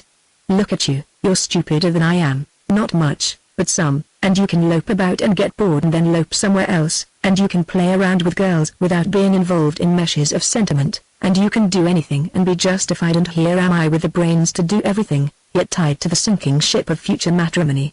If I were born 100 years from now, well and good, but now what's in store for me? I have to marry, that goes without saying. Who? I'm too bright for most men, and yet I have to descend to their level and let them patronize my intellect in order to get their attention. Every year that I don't marry I've got less chance for a first-class man. At the best I can have my choice from 1 or 2 cities and, of course, I have to marry into a dinner coat. Listen," she leaned close again, "I like clever men and good-looking men, and, of course, no one cares more for personality than I do. Oh, just 1 person in 50 has any glimmer of what sex is. I'm hipped on Freud and all that, but it's rotten that every bit of real love in the world is 99% passion and 1 little soupçon of jealousy." She finished as suddenly as she began. "Of course, you're right," Amory agreed. "It's a rather unpleasant, overpowering force that's part of the machinery under everything. It's like an actor that lets you see his mechanics. Wait a minute till I think this out." He paused and tried to get a metaphor. They had turned the cliff and were riding along the road about 50 feet to the left. "You see, everyone's got to have some cloak to throw around it. The mediocre intellects, Plato's second class, use the remnants of romantic chivalry diluted with Victorian sentiment, and we who consider ourselves the intellectuals cover it up by pretending that it's another side of us, has nothing to do with our shining brains. We pretend that the fact that we realize it is really absolving us from being a prey to it. But the truth is that sex is right in the middle of our purest abstractions, so close that it obscures vision. I can kiss you now and will." He leaned toward her in his saddle, but she drew away. I can't kiss you now, I'm more sensitive." "You're more stupid then," he declared rather impatiently. "Intellect is no protection from sex any more than convention is." "What is?" she fired up. "The Catholic Church or the maxims of Confucius?" Amory looked up, rather taken aback. "That's your panacea, isn't it?" she cried. "Oh, you're just an old hypocrite, too. Thousands of scowling priests keeping the degenerate Italians and illiterate Irish repentant with gabble-gabble about the 6th and 9th commandments. It's just tall cloaks, sentiment and spiritual rouge and panaceas. I'll tell you, there is no God, not even a definite abstract goodness, so it's all got to be worked out for the individual by the individual here in high white foreheads like mine, and you're too much the prig to admit it." She let go her reins and shook her little fists at the stars. "If there's a God, let him strike me, strike me." "Talking about God again after the manner of atheists," Amory said sharply. His materialism, always a thin cloak, was torn to shreds by Eleanor's blasphemy. She knew it, and it angered him that she knew it, and like most intellectuals who don't find faith convenient, he continued coldly, "Like Napoleon and Oscar Wilde and the rest of your type, you'll yell loudly for a priest on your deathbed." Eleanor drew her horse up sharply and he reined in beside her. "Will I?" she said in a queer voice that scared him. "Will I? Watch. I'm going over the cliff." And before he could interfere she had turned and was riding breakneck for the end of the plateau. He wheeled and started after her, his body like ice, his nerves in a vast clangor. There was no chance of stopping her. The moon was under a cloud and her horse would step blindly over. Then some 10 feet from the edge of the cliff she gave a sudden shriek and flung herself sideways, plunged from her horse and, rolling over twice, landed in a pile of brush 5 feet from the edge. The horse went over with a frantic whinny. In a minute he was by Eleanor's side and saw that her eyes were open. "Eleanor." he cried. She did not answer, but her lips moved and her eyes filled with sudden tears. "Eleanor, are you hurt?" "No, I don't think so," she said faintly, and then began weeping. "My horse dead? Good God, yes." "Oh," she wailed. "I thought I was going over. I didn't know." He helped her gently to her feet and boosted her onto his saddle. So they started homeward, Amory walking and she bent forward on the pommel, sobbing bitterly. "I've got a crazy streak," she faltered. "Twice before I've done things like that. When I was 11 mother went mad stark raving crazy. We were in Vienna. All the way back she talked haltingly about herself, and Amory's love waned slowly with the moon. At her door they started from habit to kiss goodnight, but she could not run into his arms, nor were they stretched to meet her as in the week before. For a minute they stood there, hating each other with a bitter sadness. But as Amory had loved himself in Eleanor, so now what he hated was only a mirror. Their poses were strewn about the pale dawn like broken glass. The stars were long gone and there were left only the little sighing gusts of wind and the silences between. But naked souls are poor things ever, and soon he turned homeward and let new lights come in with the sun. A poem that Eleanor sent Amory several years later. Here, earthborn, over the lilt of the water, lisping its music and bearing a burden of light, bosoming day as a laughing and radiant daughter. Here we may whisper unheard, unafraid of the night. Walking alone. Was it splendor, or what, we were bound with, deep in the time when summer lets down her hair? Shadows we loved and the patterns they covered the ground with tapestries, mystical, faint in the breathless air. That was the day. And the night for another story, pale as a dream and shadowed with pencil trees. Ghosts of the stars came by who had sought for glory, whispered to us of peace in the plaintive breeze, whispered of old dead faiths that the day had shattered. Youth, the penny that bought delight of the moon, that was the urge that we knew and the language that mattered, that was the debt that we paid to the usurer June. Here, deepest of dreams, by the waters that bring not anything back of the past that we need not know, what if the light is but sun and the little streams sing not? We are together, it seems. I have loved you so. What did the last night hold, with the summer over, drawing us back to the home in the changing glade? What leered out of the dark in the ghostly clover? God. Till you stirred in your sleep, and were wild afraid. Well, we have passed. We are chronicle now to the eerie, curious metal from meteors that failed in the sky. Earthborn the tireless is stretched by the water, quite weary, close to this ununderstandable changeling that's I. Fear is an echo we traced to security's daughter, now we are faces and voices. And less, too soon, whispering half-love over the lilt of the water. Youth, the penny that bought delight of the moon, a poem Amory sent to Eleanor and which he called Summer Storm. Faint winds, and a song fading and leaves falling, faint winds, and far away a fading laughter.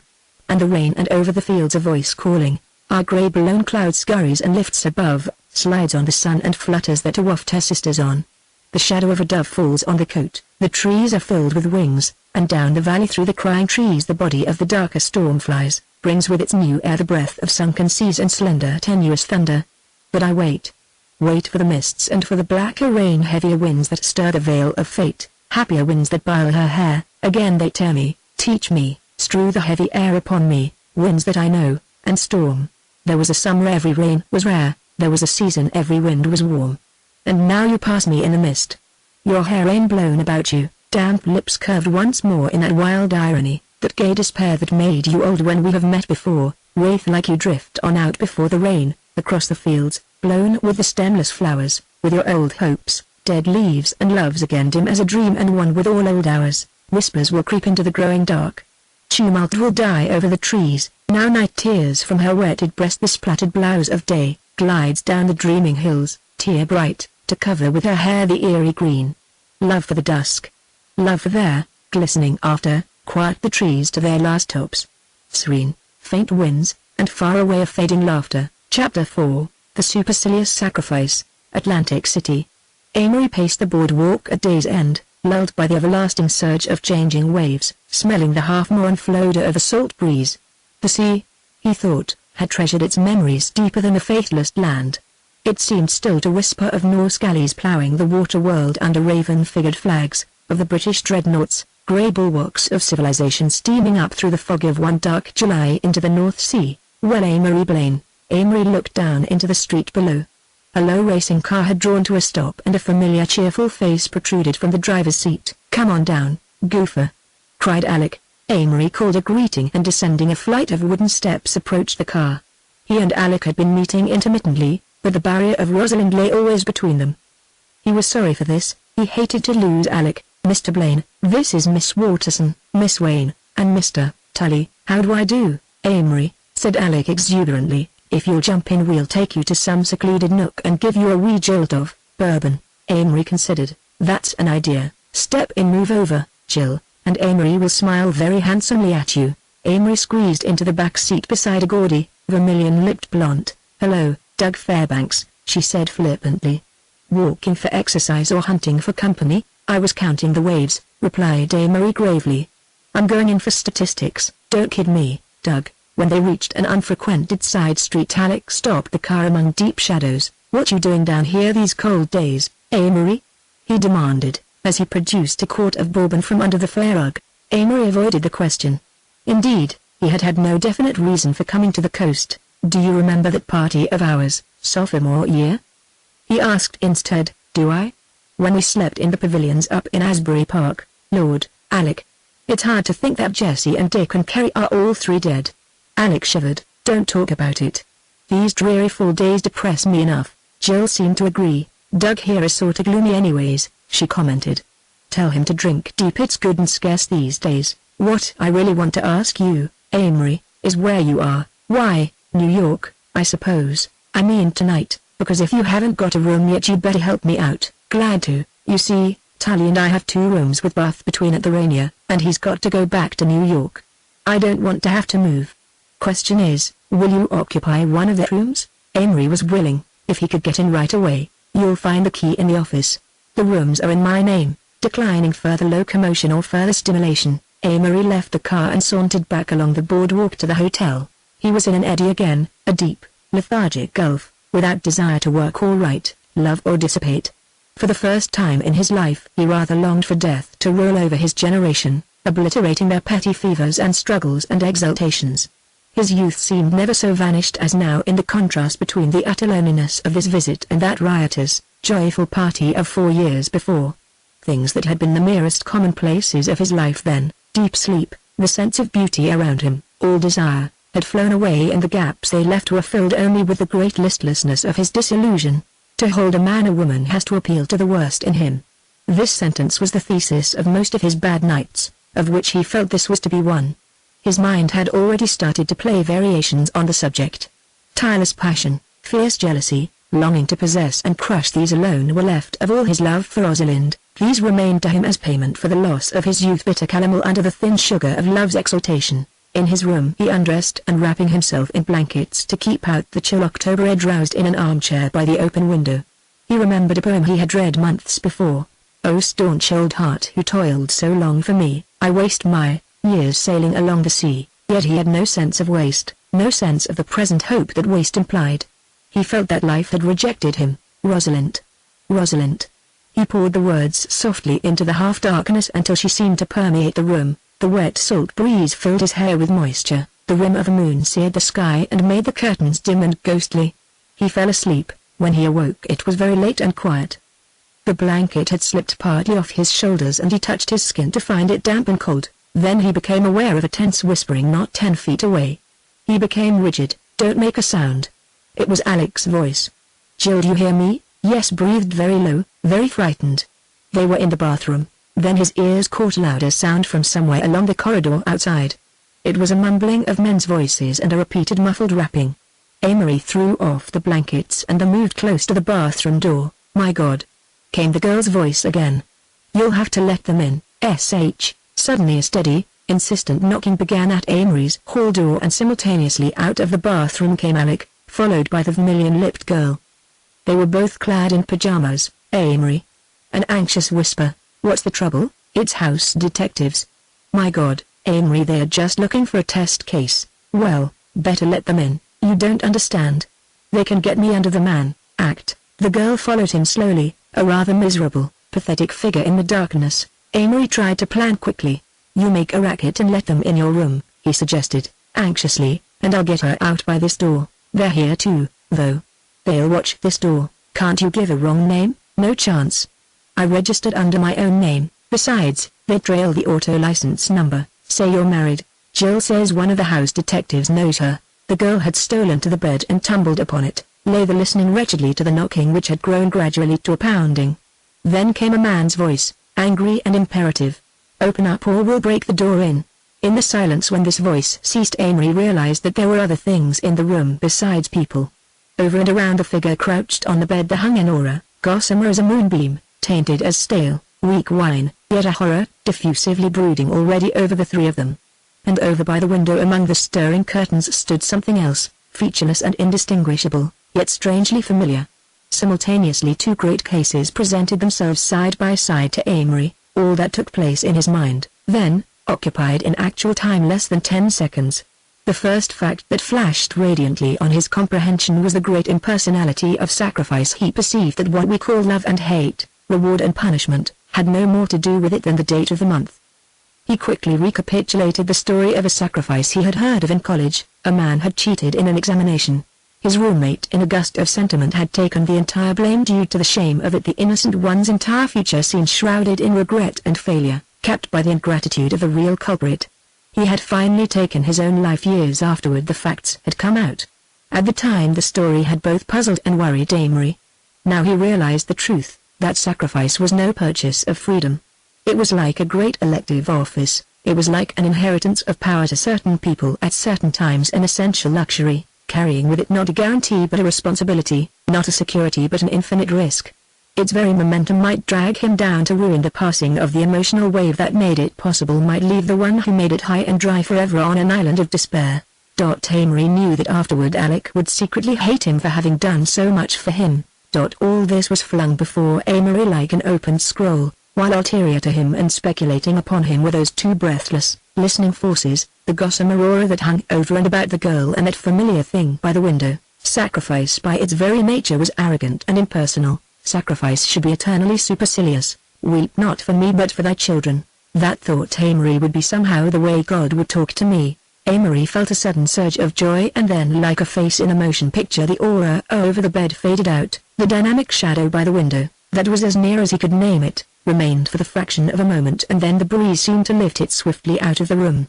He clenched his hands in quick ecstatic excitement. The 10 seconds were up. "Do what I say, Alec, do what I say.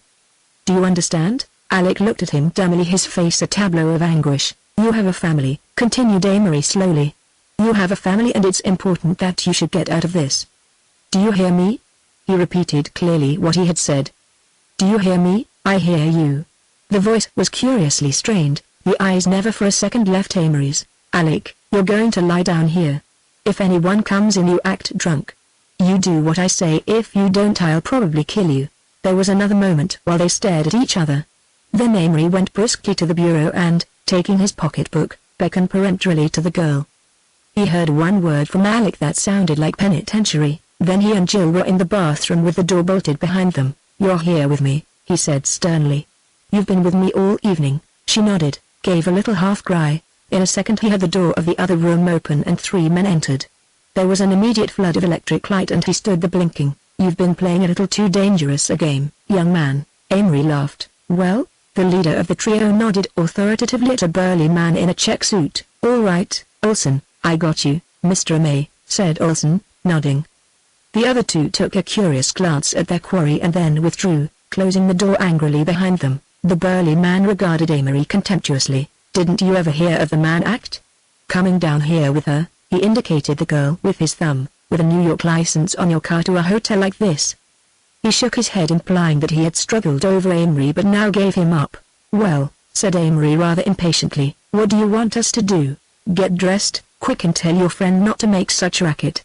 Jill was sobbing noisily on the bed, but at these words she subsided sulkily and, gathering up her clothes, retired to the bathroom. As Amory slipped into Alec's B.V. D.S. he found that his attitude toward the situation was agreeably humorous. The aggrieved virtue of the burly man made him want to laugh. "Anybody else here?" demanded Olsen, trying to look keen and ferret-like. "Fellow who had the rooms," said Amory carelessly. "He's drunk as an owl, though. Been in there asleep since 6 o'clock. I'll take a look at him presently." "How did you find out?" asked Amory curiously. "Night clerk saw you go upstairs with this woman." Amory nodded. Jill reappeared from the bathroom, completely if rather untidily arrayed. "Now then," began Olsen, producing a notebook, I want your real names. No damn John Smith or Mary Brown. Wait a minute, said Amory quietly. Just drop the big bully stuff. We merely got caught, that's all. Olsen glared at him. Name? He snapped. Amory gave his name and New York address. And the lady, Miss Jill. Say, cried Olsen indignantly, just ease up on the nursery rhymes. What's your name? Sarah Murphy? Minnie Jackson? Oh, my God, cried the girl, cupping her tear-stained face in her hands. I don't want my mother to know. I don't want my mother to know. Come on now, shut up, cried Amory at Olsen. An instant's pause. Stella Robbins, she faltered finally. General Delivery, Rugway, New Hampshire. Olsen snapped his notebook shut and looked at him very ponderously. By rights the hotel could turn the evidence over to the police and you'd go to penitentiary. You would, for bringing a girl from one state to another for immoral purposes. He paused to let the majesty of his words sink in. But their hotel is going to let you off. It doesn't want to get in the papers, cried Jill fiercely. Let us off. Huh. A great lightness surrounded Amory. He realized that he was safe, and only then did he appreciate the full enormity of what he might have incurred. However, continued Olsen, there's a protective association among the hotels. There's been too much of this stuff, and we got arrangement with the newspapers so that you get a little free publicity. Not the name of the hotel, but just a line saying that you had a little trouble in Atlantic City. See, I see, you're getting off like damn light, but, come on, said Amory briskly. Let's get out of here. We don't need a valedictory. Olsen walked through the bathroom and took a cursory glance at Alec's still form. Then he extinguished the lights and motioned them to follow him. As they walked into the elevator, Amory considered a piece of bravado yielded finally. He reached out and tapped Olsen on the arm. Would you mind taking off your hat? There's a lady in the elevator. Olsen's hat came off slowly. There was a rather embarrassing 2 minutes under the lights of the lobby while the night clerk and a few belated guests stared at them curiously. The loudly dressed girl with bent head, the handsome young man with his chin several points aloft. The inference was quite obvious. Then the chill outdoors where the salt air was fresher and keener still with the first hints of morning. You can get one of those taxis and beat it, said Olsen, pointing to the blurred outline of two machines whose drivers were presumably asleep inside. Goodbye, said Olsen. He reached in his pocket suggestively, but Amory snorted, and, taking the girl's arm, turned away. Where did you tell the driver to go? She asked as they whirled along the dim street. The station. If that guy writes my mother. He won't. Nobody'll ever know about this except our friends and enemies. Dawn was breaking over the sea. It's getting blue, she said. It does very well, agreed Amory critically, and then as an afterthought, it's almost breakfast time. Do you want something to eat? Food, she said with a cheerful laugh. Food is what queered the party. We ordered a big supper to be sent up to the room about 2 o'clock. Alec didn't give the waiter a tip, so, I guess the little bastard snitched. Jill's low spirits seemed to have gone faster than the scattering night. Let me tell you, she said emphatically, when you want to stage that sort of party, stay away from liquor, and when you want to get tight, stay away from bedrooms. I'll remember. He tapped suddenly at the glass and they drew up at the door of an all-night restaurant. Is Alec a great friend of yours? Asked Jill as they perched themselves on high stools inside, and set their elbows on the dingy counter. He used to be. He probably won't want to be any more and never understand why. It was sorta crazy you ducky in all that blame. Is he pretty important? Kinda more important than you are? Amory laughed. That remains to be seen, he answered. That's their question. The collapse of several pillars. 2 days later, back in New York, Amory found in a newspaper what he had been searching for, a dozen lines which announced to whom it might concern that Mr. Amory Blaine, who gave his address as, etc., had been requested to leave his hotel in Atlantic City because of entertaining in his room a lady not his wife. Then he started, and his fingers trembled, for directly above was a longer paragraph of which the first words were, Mr. and Mrs. Leland Arconage are announcing the engagement of their daughter, Rosalind, to Mr. J. Dawson Ryder, of Hartford, Connecticut. He dropped the paper and lay down on his bed with a frightened, sinking sensation in the pit of his stomach. She was gone, definitely, finally gone. Until now he had half unconsciously cherished the hope deep in his heart that someday she would need him and send for him, cry that it had been a mistake, that her heart ached only for the pain she had caused him. Never again could he find even the somber luxury of wanting her, not this Rosalind, harder, older, nor any beaten, broken woman that his imagination brought to the door of his 40s. Amory had wanted her youth, the fresh radiance of her mind and body, the stuff that she was selling now once and for all. So far as he was concerned, young Rosalind was dead. A day later came a crisp, terse letter from Mr. Barton in Chicago, which informed him that as 3 more streetcar companies had gone into the hands of receivers, he could expect for the present no further remittances. Last of all, on a dazed Sunday night, a telegram told him of Monsignor Darcy's sudden death in Philadelphia 5 days before. He knew then what it was that he had perceived among the curtains of the room in Atlantic City. Chapter 5. The egotist becomes a personage. A fathom deep in sleep I lie with old desires, restrained before, to clamor lifeward with a cry, as dark flies out the graying door, and so in quest of creeds to share I seek assertive day again. But old monotony is there, endless avenues of rain. Oh, might I rise again? Might I throw off the heat of that old wine, see the new morning mask the sky with fairy towers, line on line, find each mirage in the high airy symbol, not to dream again. But old monotony is there, endless avenues of rain. Under the glass portcullis of a theatre Amory stood, watching the first great drops of rain splatter down and flatten to dark stains on the sidewalk. The air became grey and opalescent. A solitary light suddenly outlined a window over the way, then another light, then 100 more danced and glimmered into vision. Under his feet a thick, iron-studded skylight turned yellow. In the street the lamps of the taxicab sent out glistening sheens along the already black pavement. The unwelcome November rain had perversely stolen the day's last hour and pawned it with that ancient fence. The night, the silence of the theatre behind him ended with a curious snapping sound, followed by the heavy roaring of a rising crowd and the interlaced clatter of many voices. The matinee was over. He stood aside, edged a little into the rain to let the throng pass. A small boy rushed out, sniffed in the damp, fresh air and turned up the collar of his coat. Came 3 or 4 couples in a great hurry. Came a further scattering of people whose eyes as they emerged glanced invariably, first at the wet street, then at the rain-filled air, finally at the dismal sky. Last a dense, strolling mass that depressed him with its heavy odor compounded of the tobacco smell of the men and the fetid sensuousness of stale powder on women. After the thick crowd came another scattering, a stray half-dozen, a man on crutches. Finally the rattling bang of folding seats inside announced that the ushers were at work. New York seemed not so much awakening as turning over in its bed.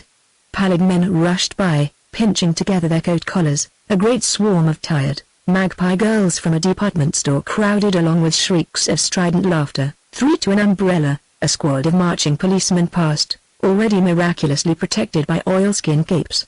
The rain gave Amory a feeling of detachment, and the numerous unpleasant aspects of city life without money occurred to him in threatening procession.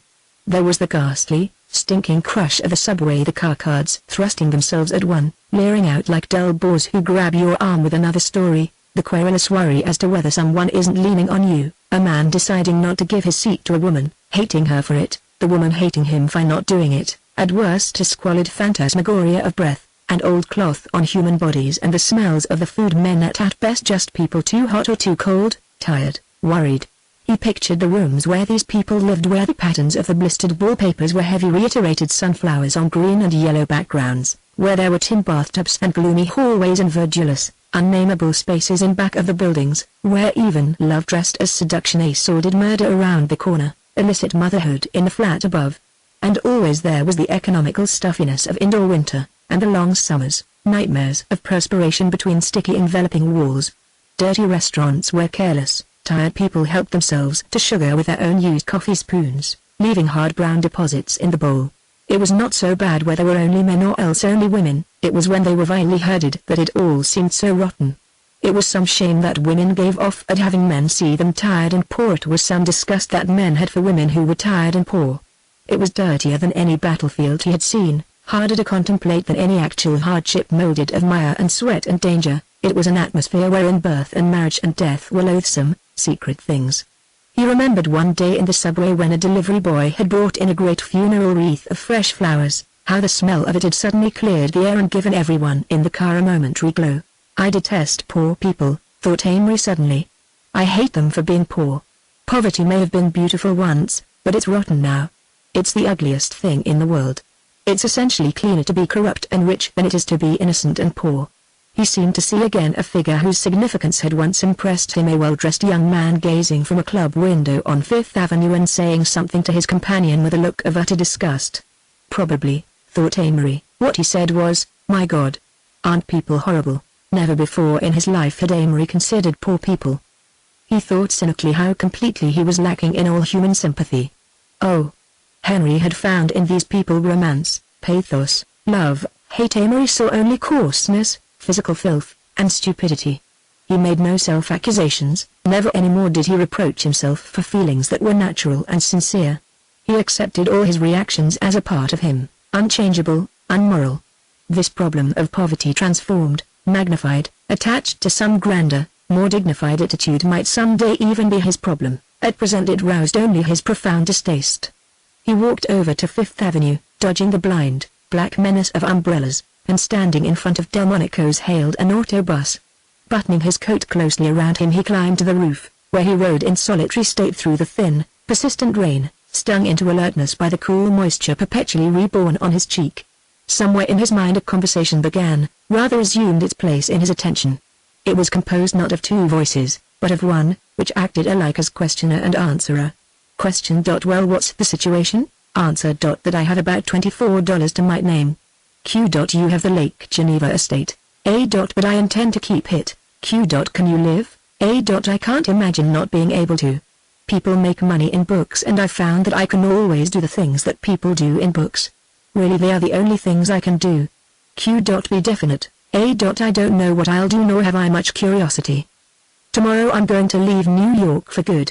It's a bad town unless you're on top of it. Q. Do you want a lot of money? A. No. I am merely afraid of being poor. Q. Very afraid? A. Just passively afraid. Q. Where are you drifting? A. Don't ask me. Q. Don't you care? A. Rather. I don't want to commit moral suicide. Q. Have you no interests left? A. None. I've no more virtue to lose.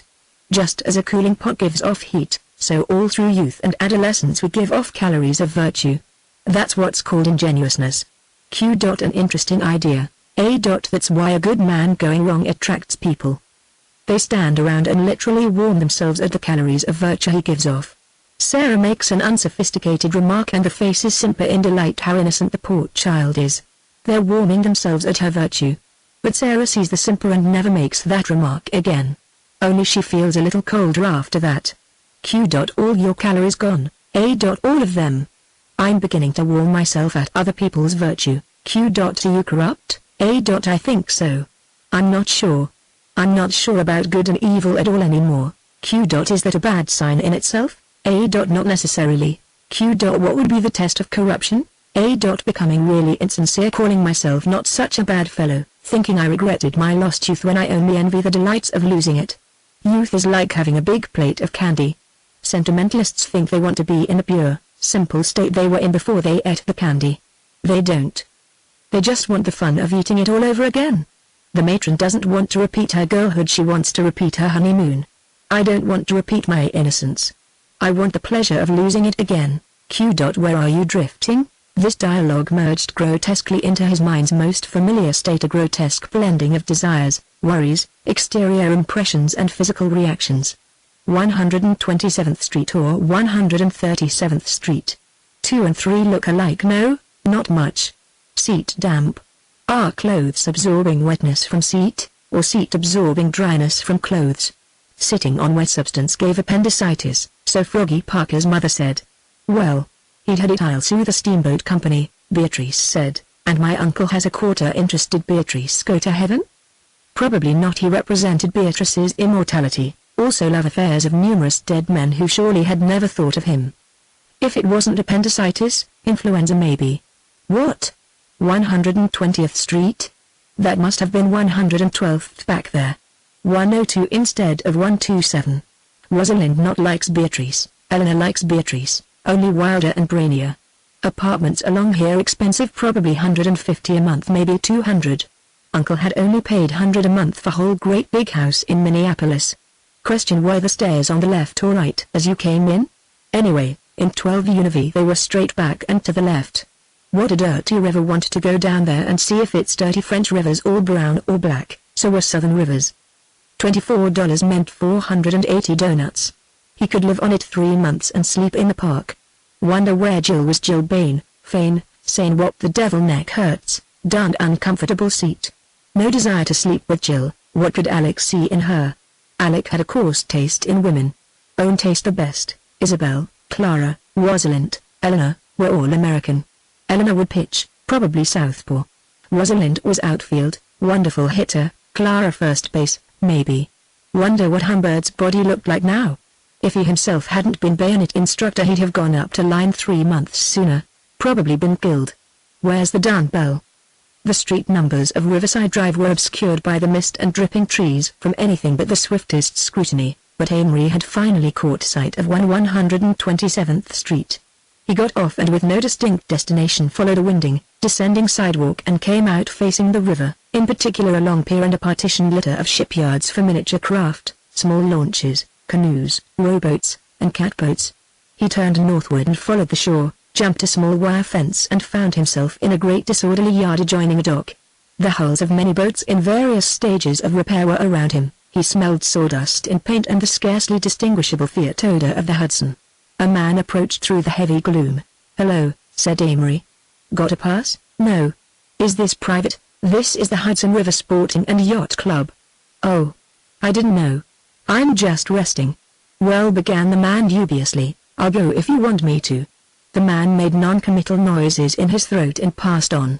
Amory seated himself on an overturned boat and leaned forward thoughtfully until his chin rested in his hand. "Misfortune is liable to make me a damn bad man," he said slowly, in the drooping hours. While the rain drizzled on, Amory looked futilely back at the stream of his life, all its glitterings and dirty shallows. To begin with, he was still afraid, not physically afraid anymore, but afraid of people and prejudice and misery and monotony. Yet, deep in his bitter heart, he wondered if he was after all worse than this man or the next. He knew that he could sophisticate himself finally into saying that his own weakness was just the result of circumstances and environment, that often when he raged at himself as an egotist something would whisper ingratiatingly, "No. Genius." That was one manifestation of fear, that voice which whispered that he could not be both great and good, that genius was the exact combination of those inexplicable grooves and twists in his mind, that any discipline would curb it to mediocrity. Probably more than any concrete vice or failing, Amory despised his own personality. He loathed knowing that tomorrow and 1,000 days after he would swell pompously at a compliment and sulk at an ill word like a third-rate musician or a first-class actor. He was ashamed of the fact that very simple and honest people usually distrusted him, that he had been cruel, often, to those who had sunk their personalities in him, several girls, and a man here and there through college, that he had been an evil influence on people who had followed him here and there into mental adventures from which he alone rebounded unscathed. Usually, on nights like this, for there had been many lately, he could escape from this consuming introspection by thinking of children and the infinite possibilities of children. He leaned and listened, and he heard a startled baby awake in a house across the street and lend a tiny whimper to the still night. Quick as a flash he turned away, wondering with a touch of panic whether something in the brooding despair of his mood had made a darkness in its tiny soul. He shivered. What if some day the balance was overturned, and he became a thing that frightened children and crept into rooms in the dark, approached in communion with those phantoms who whispered shadowy secrets to the mad of that dark continent upon the moon? Amory smiled a bit. "You're too much wrapped up in yourself," he heard someone say. And again, "Get out and do some real work, stop worrying." He fancied a possible future comment of his own. "Yes, I was perhaps an egotist in youth, but I soon found it made me morbid to think too much about myself." Suddenly he felt an overwhelming desire to let himself go to the devil, not to go violently as a gentleman should, but to sink safely and sensuously out of sight.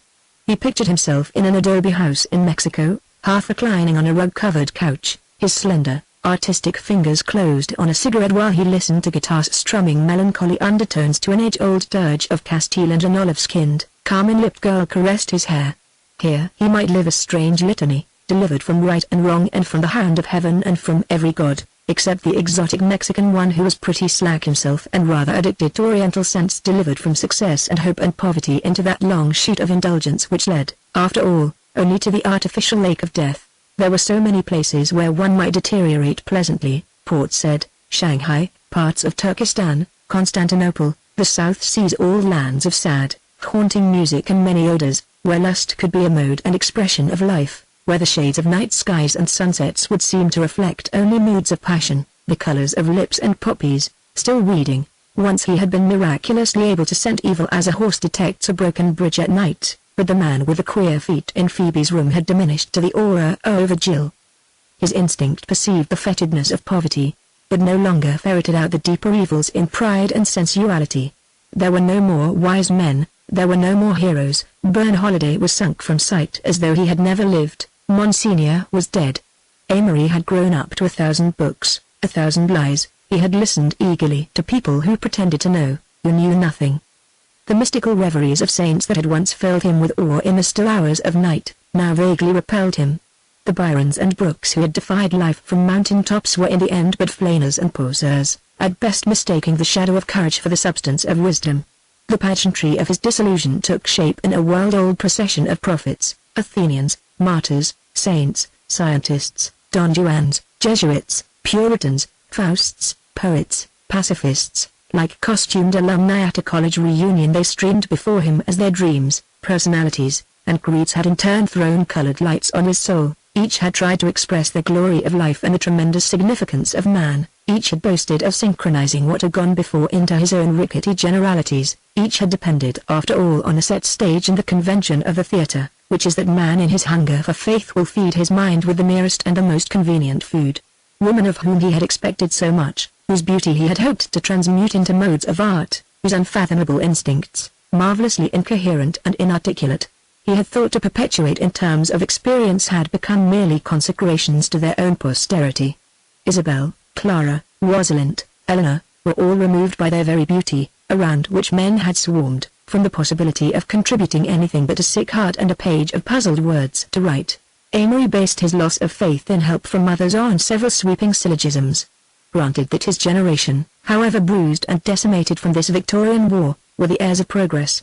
Waving aside petty differences of conclusions which, although they might occasionally cause the deaths of several millions of young men, might be explained away supposing that after all Bernard Shaw and Bernhardi, Benelaw and Bethmann Hollweg were mutual heirs of progress, if only in agreeing against the ducking of witches, waving the antitheses and approaching individually these men who seemed to be the leaders. He was repelled by the discrepancies and contradictions in the men themselves. There was, for example, Thornton Hancock, respected by half the intellectual world as an authority on life, a man who had verified and believed the code he lived by, an educator of educators, an advisor to presidents. Yet Amory knew that this man had, in his heart, leaned on the priest of another religion, and Monsignor, upon whom a cardinal rested, had moments of strange and horrible insecurity inexplicable in a religion that explained even disbelief in terms of its own faith. If you doubted the devil, it was the devil that made you doubt him. Amory had seen Monsignor go to the houses of stolid Philistines, read popular novels furiously, saturate himself in routine, to escape from that horror, and this priest, a little wiser, somewhat purer, had been, Amory knew, not essentially older than he. Amory was alone. He had escaped from a small enclosure into a great labyrinth. He was where Goethe was when he began Faust, he was where Conrad was when he wrote Almayer's Folly. Amory said to himself that there were essentially two sorts of people who through natural clarity or disillusion left the enclosure and sought the labyrinth. There were men like Wells and Plato, who had, half unconsciously, a strange, hidden orthodoxy, who would accept for themselves only what could be accepted for all men, incurable romanticists who never, for all their efforts, could enter the labyrinth as stark souls. There were on the other hand sword-like pioneering personalities, Samuel Butler, Renan, Voltaire, who progressed much slower, yet eventually much further, not in the direct pessimistic line of speculative philosophy but concerned in the eternal attempt to attach a positive value to life. Amory stopped. He began for the first time in his life to have a strong distrust of all generalities and epigrams. They were too easy, too dangerous to the public mind. Yet all thought usually reached the public after 30 years in some such form. Benson and Chesterton had popularized Huysmans and Newman, Shaw had sugar-coated Nietzsche and Ibsen and Schopenhauer. The man in the street heard the conclusions of dead genius through someone else's clever paradoxes and didactic epigrams. Life was a damned muddle. A football game with everyone offside and the referee gotten rid of everyone claiming the referee would have been on his side. Progress was a labyrinth. People plunging blindly in and then rushing wildly back, shouting that they had found it. The invisible king the elan vital, the principle of evolution. Writing a book, starting a war, founding a school. Amory, even had he not been a selfish man, would have started all inquiries with himself. He was his own best example, sitting in the rain, a human creature of sex and pride, foiled by chance and his own temperament of the balm of love and children, preserved to help in building up the living consciousness of the race. In self-reproach and loneliness and disillusion he came to the entrance of the labyrinth. Another dawn flung itself across the river, a belated taxi hurried along the street, its lamps still shining like burning eyes in a face white from a night's carouse. A melancholy siren sounded far down the river. Monsignor. Amory kept thinking how Monsignor would have enjoyed his own funeral. It was magnificently Catholic and liturgical. Bishop O'Neill sang solemn high mass and the cardinal gave the final absolutions. Thornton Hancock, Mrs. Lawrence, the British and Italian ambassadors, the papal delegate, and a host of friends and priests with the yet the inexorable shears had cut through all these threads that Monsignor had gathered into his hands. To Amory it was a haunting grief to see him lying in his coffin, with closed hands upon his purple vestments. His face had not changed, and, as he never knew he was dying, it showed no pain or fear. It was Amory's dear old friend. His and the others, for the church was full of people with daft, staring faces, the most exalted seeming the most stricken. The cardinal, like an archangel in cope and mitre, sprinkled the holy water, the organ broke into sound, the choir began to sing the Requiem Aeternam. All these people grieved because they had to some extent depended upon Monsignor. Their grief was more than sentiment for the crack in his voice or a certain break in his walk, as well as put it. These people had leaned on Monsignor's faith, his way of finding cheer, of making religion a thing of lights and shadows, making all light and shadow merely aspects of God. People felt safe when he was near. Of Amory's attempted sacrifice had been born merely the full realization of his disillusion, but of Monsignor's funeral was born the romantic elf who was to enter the labyrinth with him. He found something that he wanted, had always wanted and always would want, not to be admired, as he had feared, not to be loved, as he had made himself believe, but to be necessary to people, to be indispensable. He remembered the sense of security he had found in Bern. Life opened up in one of its amazing bursts of radiance, and Amory suddenly and permanently rejected an old epigram that had been playing listlessly in his mind. Very few things matter and nothing matters very much. On the contrary, Amory felt an immense desire to give people a sense of security. The big man with goggles. On the day that Amory started on his walk to Princeton, the sky was a colorless vault, cool, high and barren of the threat of rain. It was a gray day, that least fleshly of all weathers, a day of dreams and far hopes and clear visions. It was a day easily associated with those abstract truths and purities that dissolve in the sunshine or fade out in mocking laughter by the light of the moon. The trees and clouds were carved in classical severity. The sounds of the countryside had harmonized to a monotone, metallic as a trumpet, breathless as the Grecian urn. The day had put Amory in such a contemplative mood that he caused much annoyance to several motorists who were forced to slow up considerably or else run him down. So engrossed in his thoughts was he that he was scarcely surprised at that strange phenomenon cordiality manifested within 50 miles of Manhattan when a passing car slowed down beside him and a voice hailed him. He looked up and saw a magnificent locomobile in which sat two middle-aged men, one of them small and anxious-looking, apparently an artificial growth, on the other who was large and begoggled and imposing. "Do you want a lift?" asked the apparently artificial growth, glancing from the corner of his eye at the imposing man as if for some habitual, silent corroboration. "You bet I do." "Thanks." The chauffeur swung open the door, and, climbing in, Amory settled himself in the middle of the back seat. He took in his companions curiously. The chief characteristic of the big man seemed to be a great confidence in himself set off against a tremendous boredom with everything around him. That part of his face which protruded under the goggles was what is generally termed strong. Rolls of not undignified fat had collected near his chin. Somewhere above was a wide thin mouth and the rough model for a Roman nose, and, below, his shoulders collapsed without a struggle into the powerful bulk of his chest and belly. He was excellently and quietly dressed. Amory noticed that he was inclined to stare straight at the back of the chauffeur's head as if speculating steadily but hopelessly some baffling hirsute problem. The smaller man was remarkable only for his complete submersion in the personality of the other. He was of that lower secretarial type who at 40 have engraved upon their business cards, "Assistant to the President," and without a sigh consecrate the rest of their lives to second-hand mannerisms. "Going far?" asked the smaller man in a pleasant disinterested way. "Quite a stretch. Hiking for exercise?" "No," responded Amory succinctly, "I'm walking because I can't afford to ride." "Oh. Then again, are you looking for work?" "Because there's lots of work," he continued rather testily. "All this talk of lack of work. The West is especially short of labor." He expressed the West with a sweeping, lateral gesture. Amory nodded politely. "Have you a trade?" No, Amory had no trade. "Clerk, eh?" No, Amory was not a clerk. "Whatever your line is," said the little man, seeming to agree wisely with something Amory had said, "now is the time of opportunity and business openings."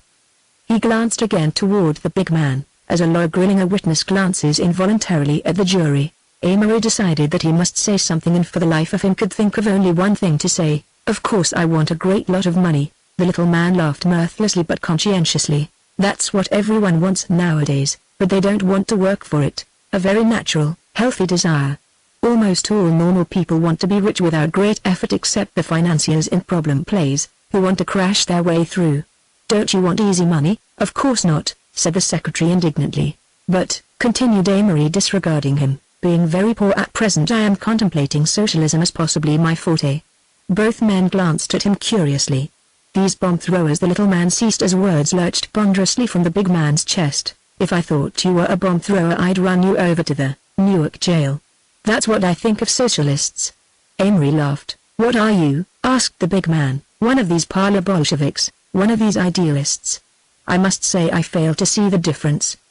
The idealists loaf around and write the stuff that stirs up the poor immigrants." "Well," said Amory, "if being an idealist is both safe and lucrative, I might try it." "What's your difficulty?" "Lost your job?" "Not exactly. But well, call it that." "What was it?" "Writing copy for an advertising agency." "Lots of money in advertising?" Amory smiled discreetly. "Oh, I'll admit there's money in it eventually. Talent doesn't starve anymore. Even art gets enough to eat these days. Artists draw your magazine covers, write your advertisements, hash out ragtime for your theaters. By the great commercializing of printing, you've found a harmless, polite occupation for every genius who might have carved his own niche. But beware the artist who's an intellectual also. The artist who doesn't fit the Rousseau, the Tolstoy, the Samuel Butler." "There, Amory Blaine, who's he?" demanded the little man suspiciously. "Well," said Amory, he's an intellectual personage not very well known at present." The little man laughed his conscientious laugh, and stopped rather suddenly as Amory's burning eyes turned on him. "What are you laughing at?" "These intellectual people. Do you know what it means?" The little man's eyes twitched nervously. "Why, it always means brainy and well-educated," interrupted Amory. "It means having an active knowledge of the race's experience." Amory decided to be very rude. He turned to the big man.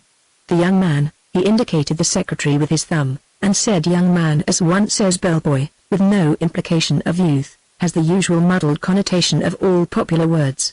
"You object to the fact that capital controls printing?" said the big man, fixing him with his goggles. "Yes, and I object to doing their mental work for them.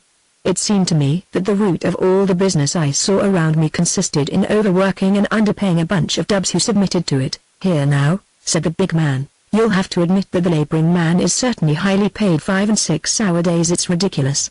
You can't buy an honest day's work from a man in the trades unions." "You've brought it on yourselves," insisted Amory.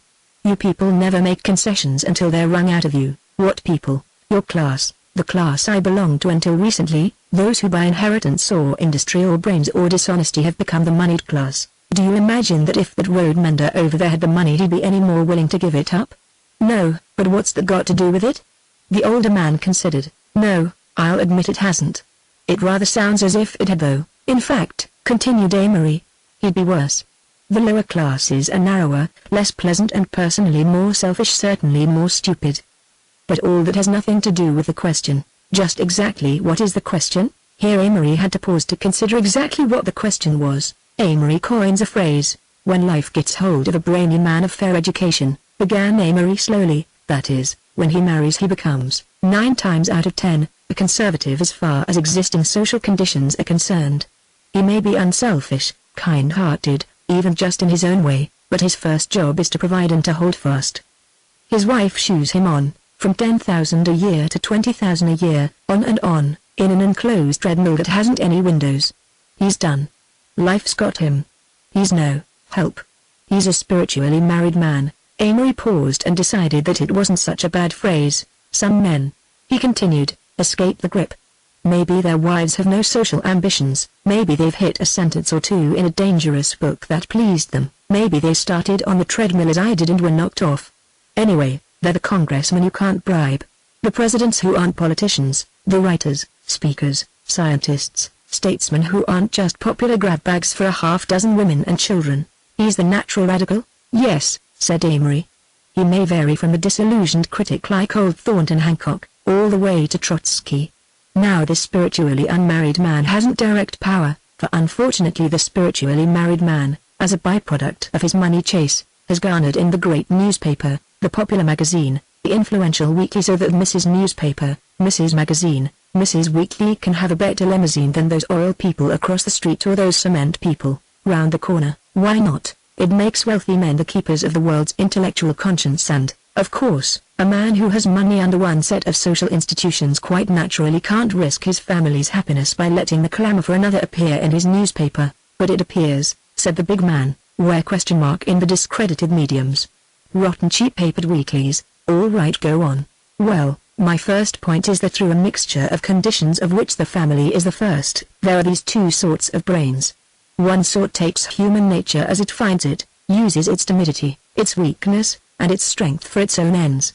Opposed is the man who, being spiritually unmarried, continually seeks for new systems that will control or counteract human nature. His problem is harder. It is not life that's complicated, it's the struggle to guide and control life. That is his struggle. He is a part of progress the spiritually married man is not. The big man produced 3 big cigars, and proffered them on his huge palm. The little man took one. Amory shook his head and reached for a cigarette. Go on talking, said the big man. I've been wanting to hear, one of you fellows.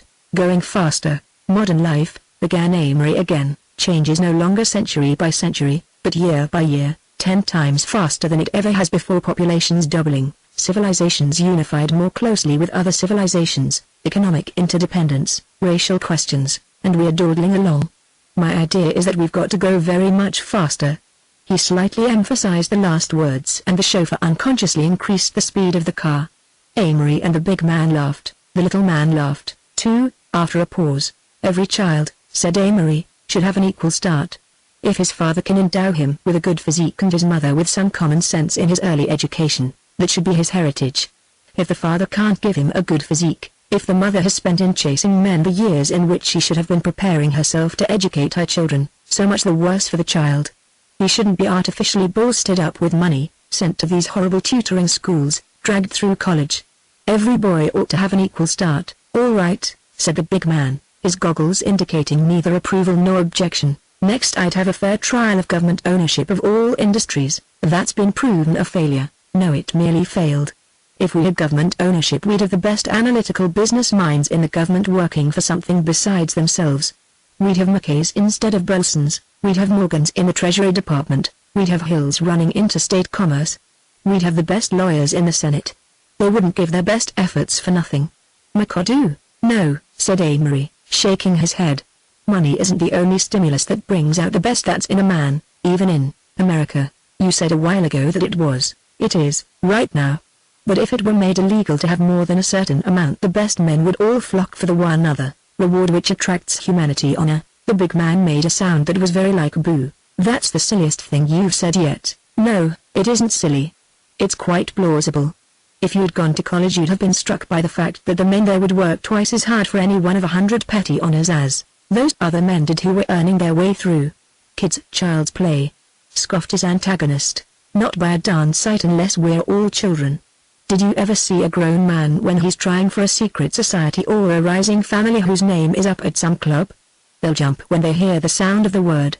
The idea that to make a man work you've got to hold gold in front of his eyes is a growth, not an axiom. We've done that for so long that we've forgotten there's any other way. We've made a world where that's necessary. Let me tell you, Amory became emphatic, if there were 10 men insured against either wealth or starvation, and offered a green ribbon for 5 hours work a day and a blue ribbon for 10 hours work a day, 9 out of 10 of them would be trying for the blue ribbon. That competitive instinct only wants a badge. If the size of their house is the badge, they'll sweat their heads off for that. If it's only a blue ribbon, I damn near believe they'll work just as hard. They have in other ages. I don't agree with you, I know it, said Amory, nodding sadly. It doesn't matter anymore though. I think these people are going to come and take what they want pretty soon. A fierce hiss came from the little man. Machine guns. Ah, but you've taught them their use. The big man shook his head. In this country there are enough property owners not to permit that sort of thing. Amory wished he knew the statistics of property owners and non-property owners. He decided to change the subject. But the big man was aroused. When you talk of taking things away, you're on dangerous ground. How can they get it without taking it? For years people have been stalled off with promises. Socialism may not be progress, but the threat of the red flag is certainly the inspiring force of all reform. You've got to be sensational to get attention. Russia is your example of a beneficent violence, I suppose? Quite possibly, admitted Amory. Of course, it's overflowing just as the French Revolution did, but I've no doubt that it's really a great experiment and well worthwhile. Don't you believe in moderation? You won't listen to the moderates, and it's almost too late.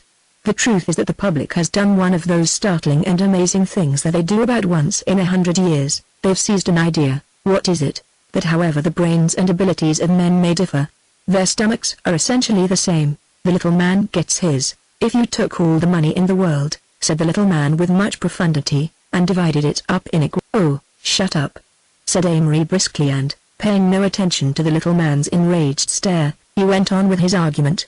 The human stomach, he began, but the big man interrupted rather impatiently. I'm letting you talk, you know, he said, but please avoid stomachs. I've been feeling mine all day. Anyway, I don't agree with one half you've said. Government ownership is the basis of your whole argument, and it's invariably a beehive of corruption. Men won't work for blue ribbons, that's all rot. When he ceased, the little man spoke up with a determined nod, as if resolved this time to have his say out. There are certain things which are human nature, he asserted with an owl-like look, which always have been and always will be, which can't be changed. Amory looked from the small man to the big man helplessly. Listen to that. That's what makes me discouraged with progress. Listen to that. I can name offhand over 100 natural phenomena that have been changed by the will of man, 100 instincts in man that have been wiped out or are now held in check by civilization. What this man here just said has been for thousands of years the last refuge of the associated muttonheads of the world.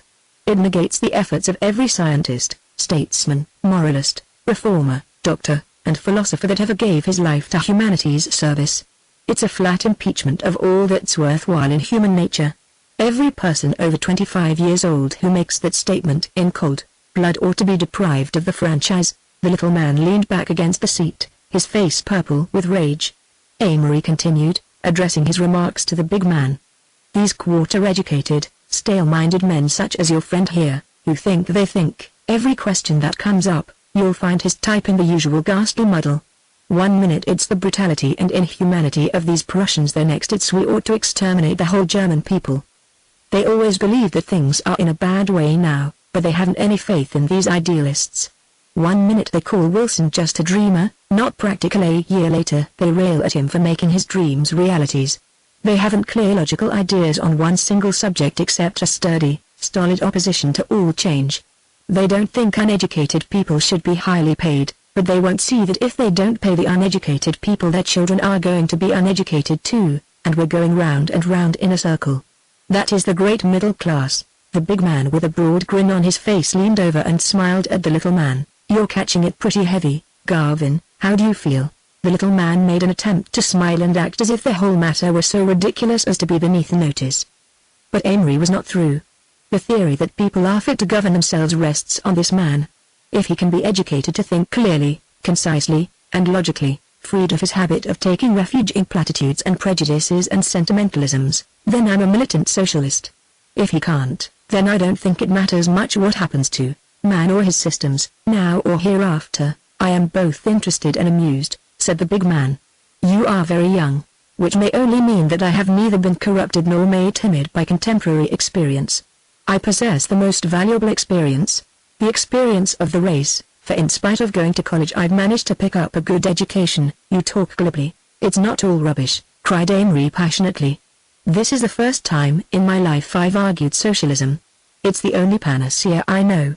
I'm restless. My whole generation is restless. I'm sick of a system where the richest man gets the most beautiful girl if he wants her, where the artist without an income has to sell his talents to a button manufacturer. Even if I had no talents I'd not be content to work 10 years, condemned either to celibacy or a furtive indulgence, to give some man's son an automobile. But, if you're not sure, that doesn't matter, exclaimed Amory. My position couldn't be worse. A social revolution might land me on top. Of course I'm selfish. It seems to me I've been a fish out of water in too many outworn systems. I was probably one of the 24 men in my class at college who got a decent education. Still they'd let any well-tutored flathead play football and I was ineligible. because some silly old men thought we should all profit by conic sections. I loathed the army.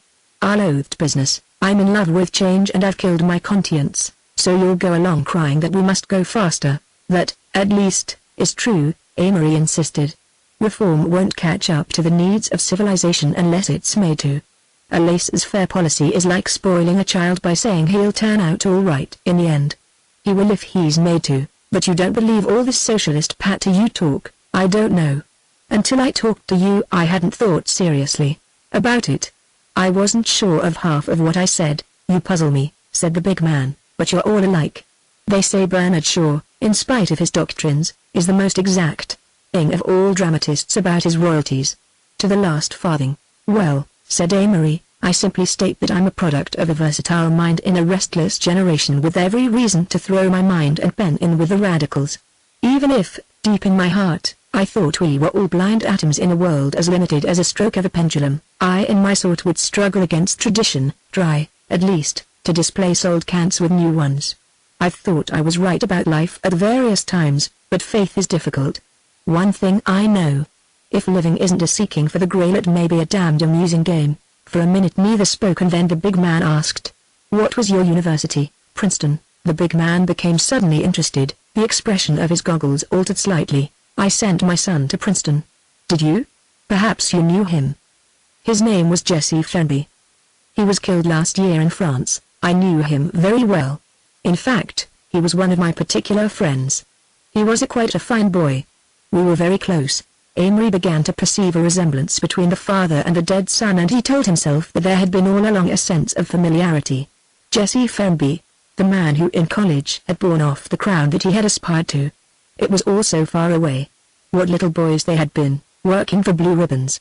The car slowed up at the entrance to a great estate, ringed around by a huge hedge and a tall iron fence. Won't you come in for lunch? Amory shook his head. Thank you, Mr. Fenby, but I've got to get on. The big man held out his hand. Amory saw that the fact that he had known Jesse more than outweighed any disfavor he had created by his opinions. What ghosts were people with which to work. Even the little man insisted on shaking hands. Goodbye, shouted Mr. Fenby, as the car turned the corner and started up the drive. Good luck to you and bad luck to your theories. Same to you, sir, cried Amory, smiling and waving his hand. Out of the fire, out of the little room. 8 hours from Princeton. Amory sat down by the Jersey roadside and looked at the frost-bitten country. Nature as a rather coarse phenomenon composed largely of flowers that, when closely inspected, appeared moth-eaten, and of ants that endlessly traversed blades of grass, was always disillusioning. Nature represented by skies and waters and far horizons was more likable.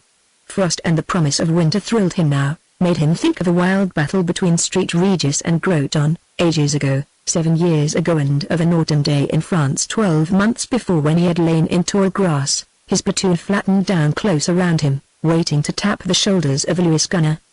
He saw the two pictures together with somewhat the same primitive exultation. Two games he had played, differing in quality of acerbity, linked in a way that differed them from Rosalind or the subject of labyrinths, which were, after all, the business of life. I am selfish, he thought. This is not a quality that will change when I see a human suffering or lose my parents or help others. This selfishness is not only part of me. It is the most living part. It is by somehow transcending rather than by avoiding that selfishness that I can bring poise and balance into my life. There is no virtue of unselfishness that I cannot use. I can make sacrifices, be charitable, give to a friend, endure for a friend, lay down my life for a friend, all because these things may be the best possible expression of myself, yet I have not one drop of the milk of human kindness. The problem of evil had solidified for Amory into the problem of sex. He was beginning to identify evil with the strong phallic worship in Brooke and the early Wells. Inseparably linked with evil was beauty, still a constant rising tumult, soft in Eleanor's voice, in an old song at night, rioting deliriously through life like superimposed waterfalls, half rhythm, half darkness. Amory knew that every time he had reached toward it longingly it had leered out at him with a grotesque face of evil. Beauty of great art, beauty of all joy, most of all the beauty of women. After all, it had too many associations with license and indulgence. Weak things were often beautiful, weak things were never good. And in this new lowness of his that had been selected for what greatness he might achieve, beauty must be relative or, itself a harmony, it would make only a discord. In a sense, this gradual renunciation of beauty was the second step after his disillusion had been made complete. He felt that he was leaving behind him his chance of being a certain type of artist.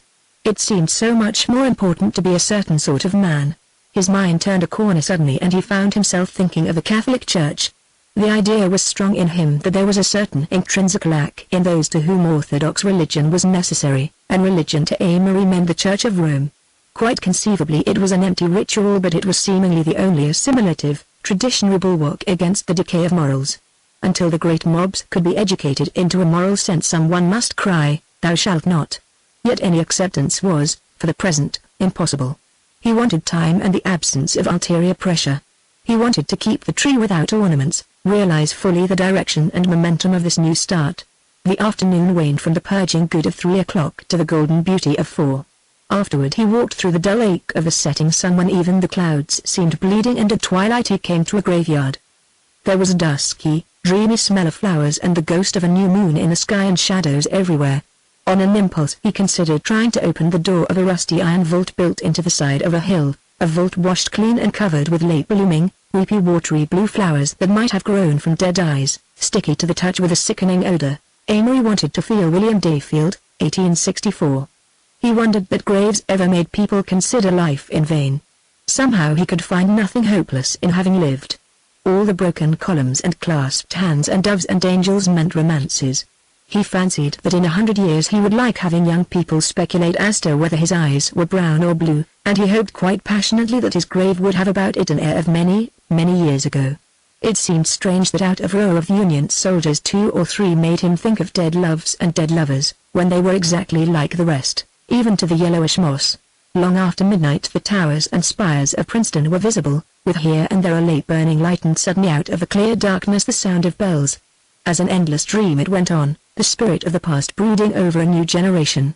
The chosen youth from the muddled, unchastened world, still fed romantically on the mistakes and half-forgotten dreams of dead statesmen and poets.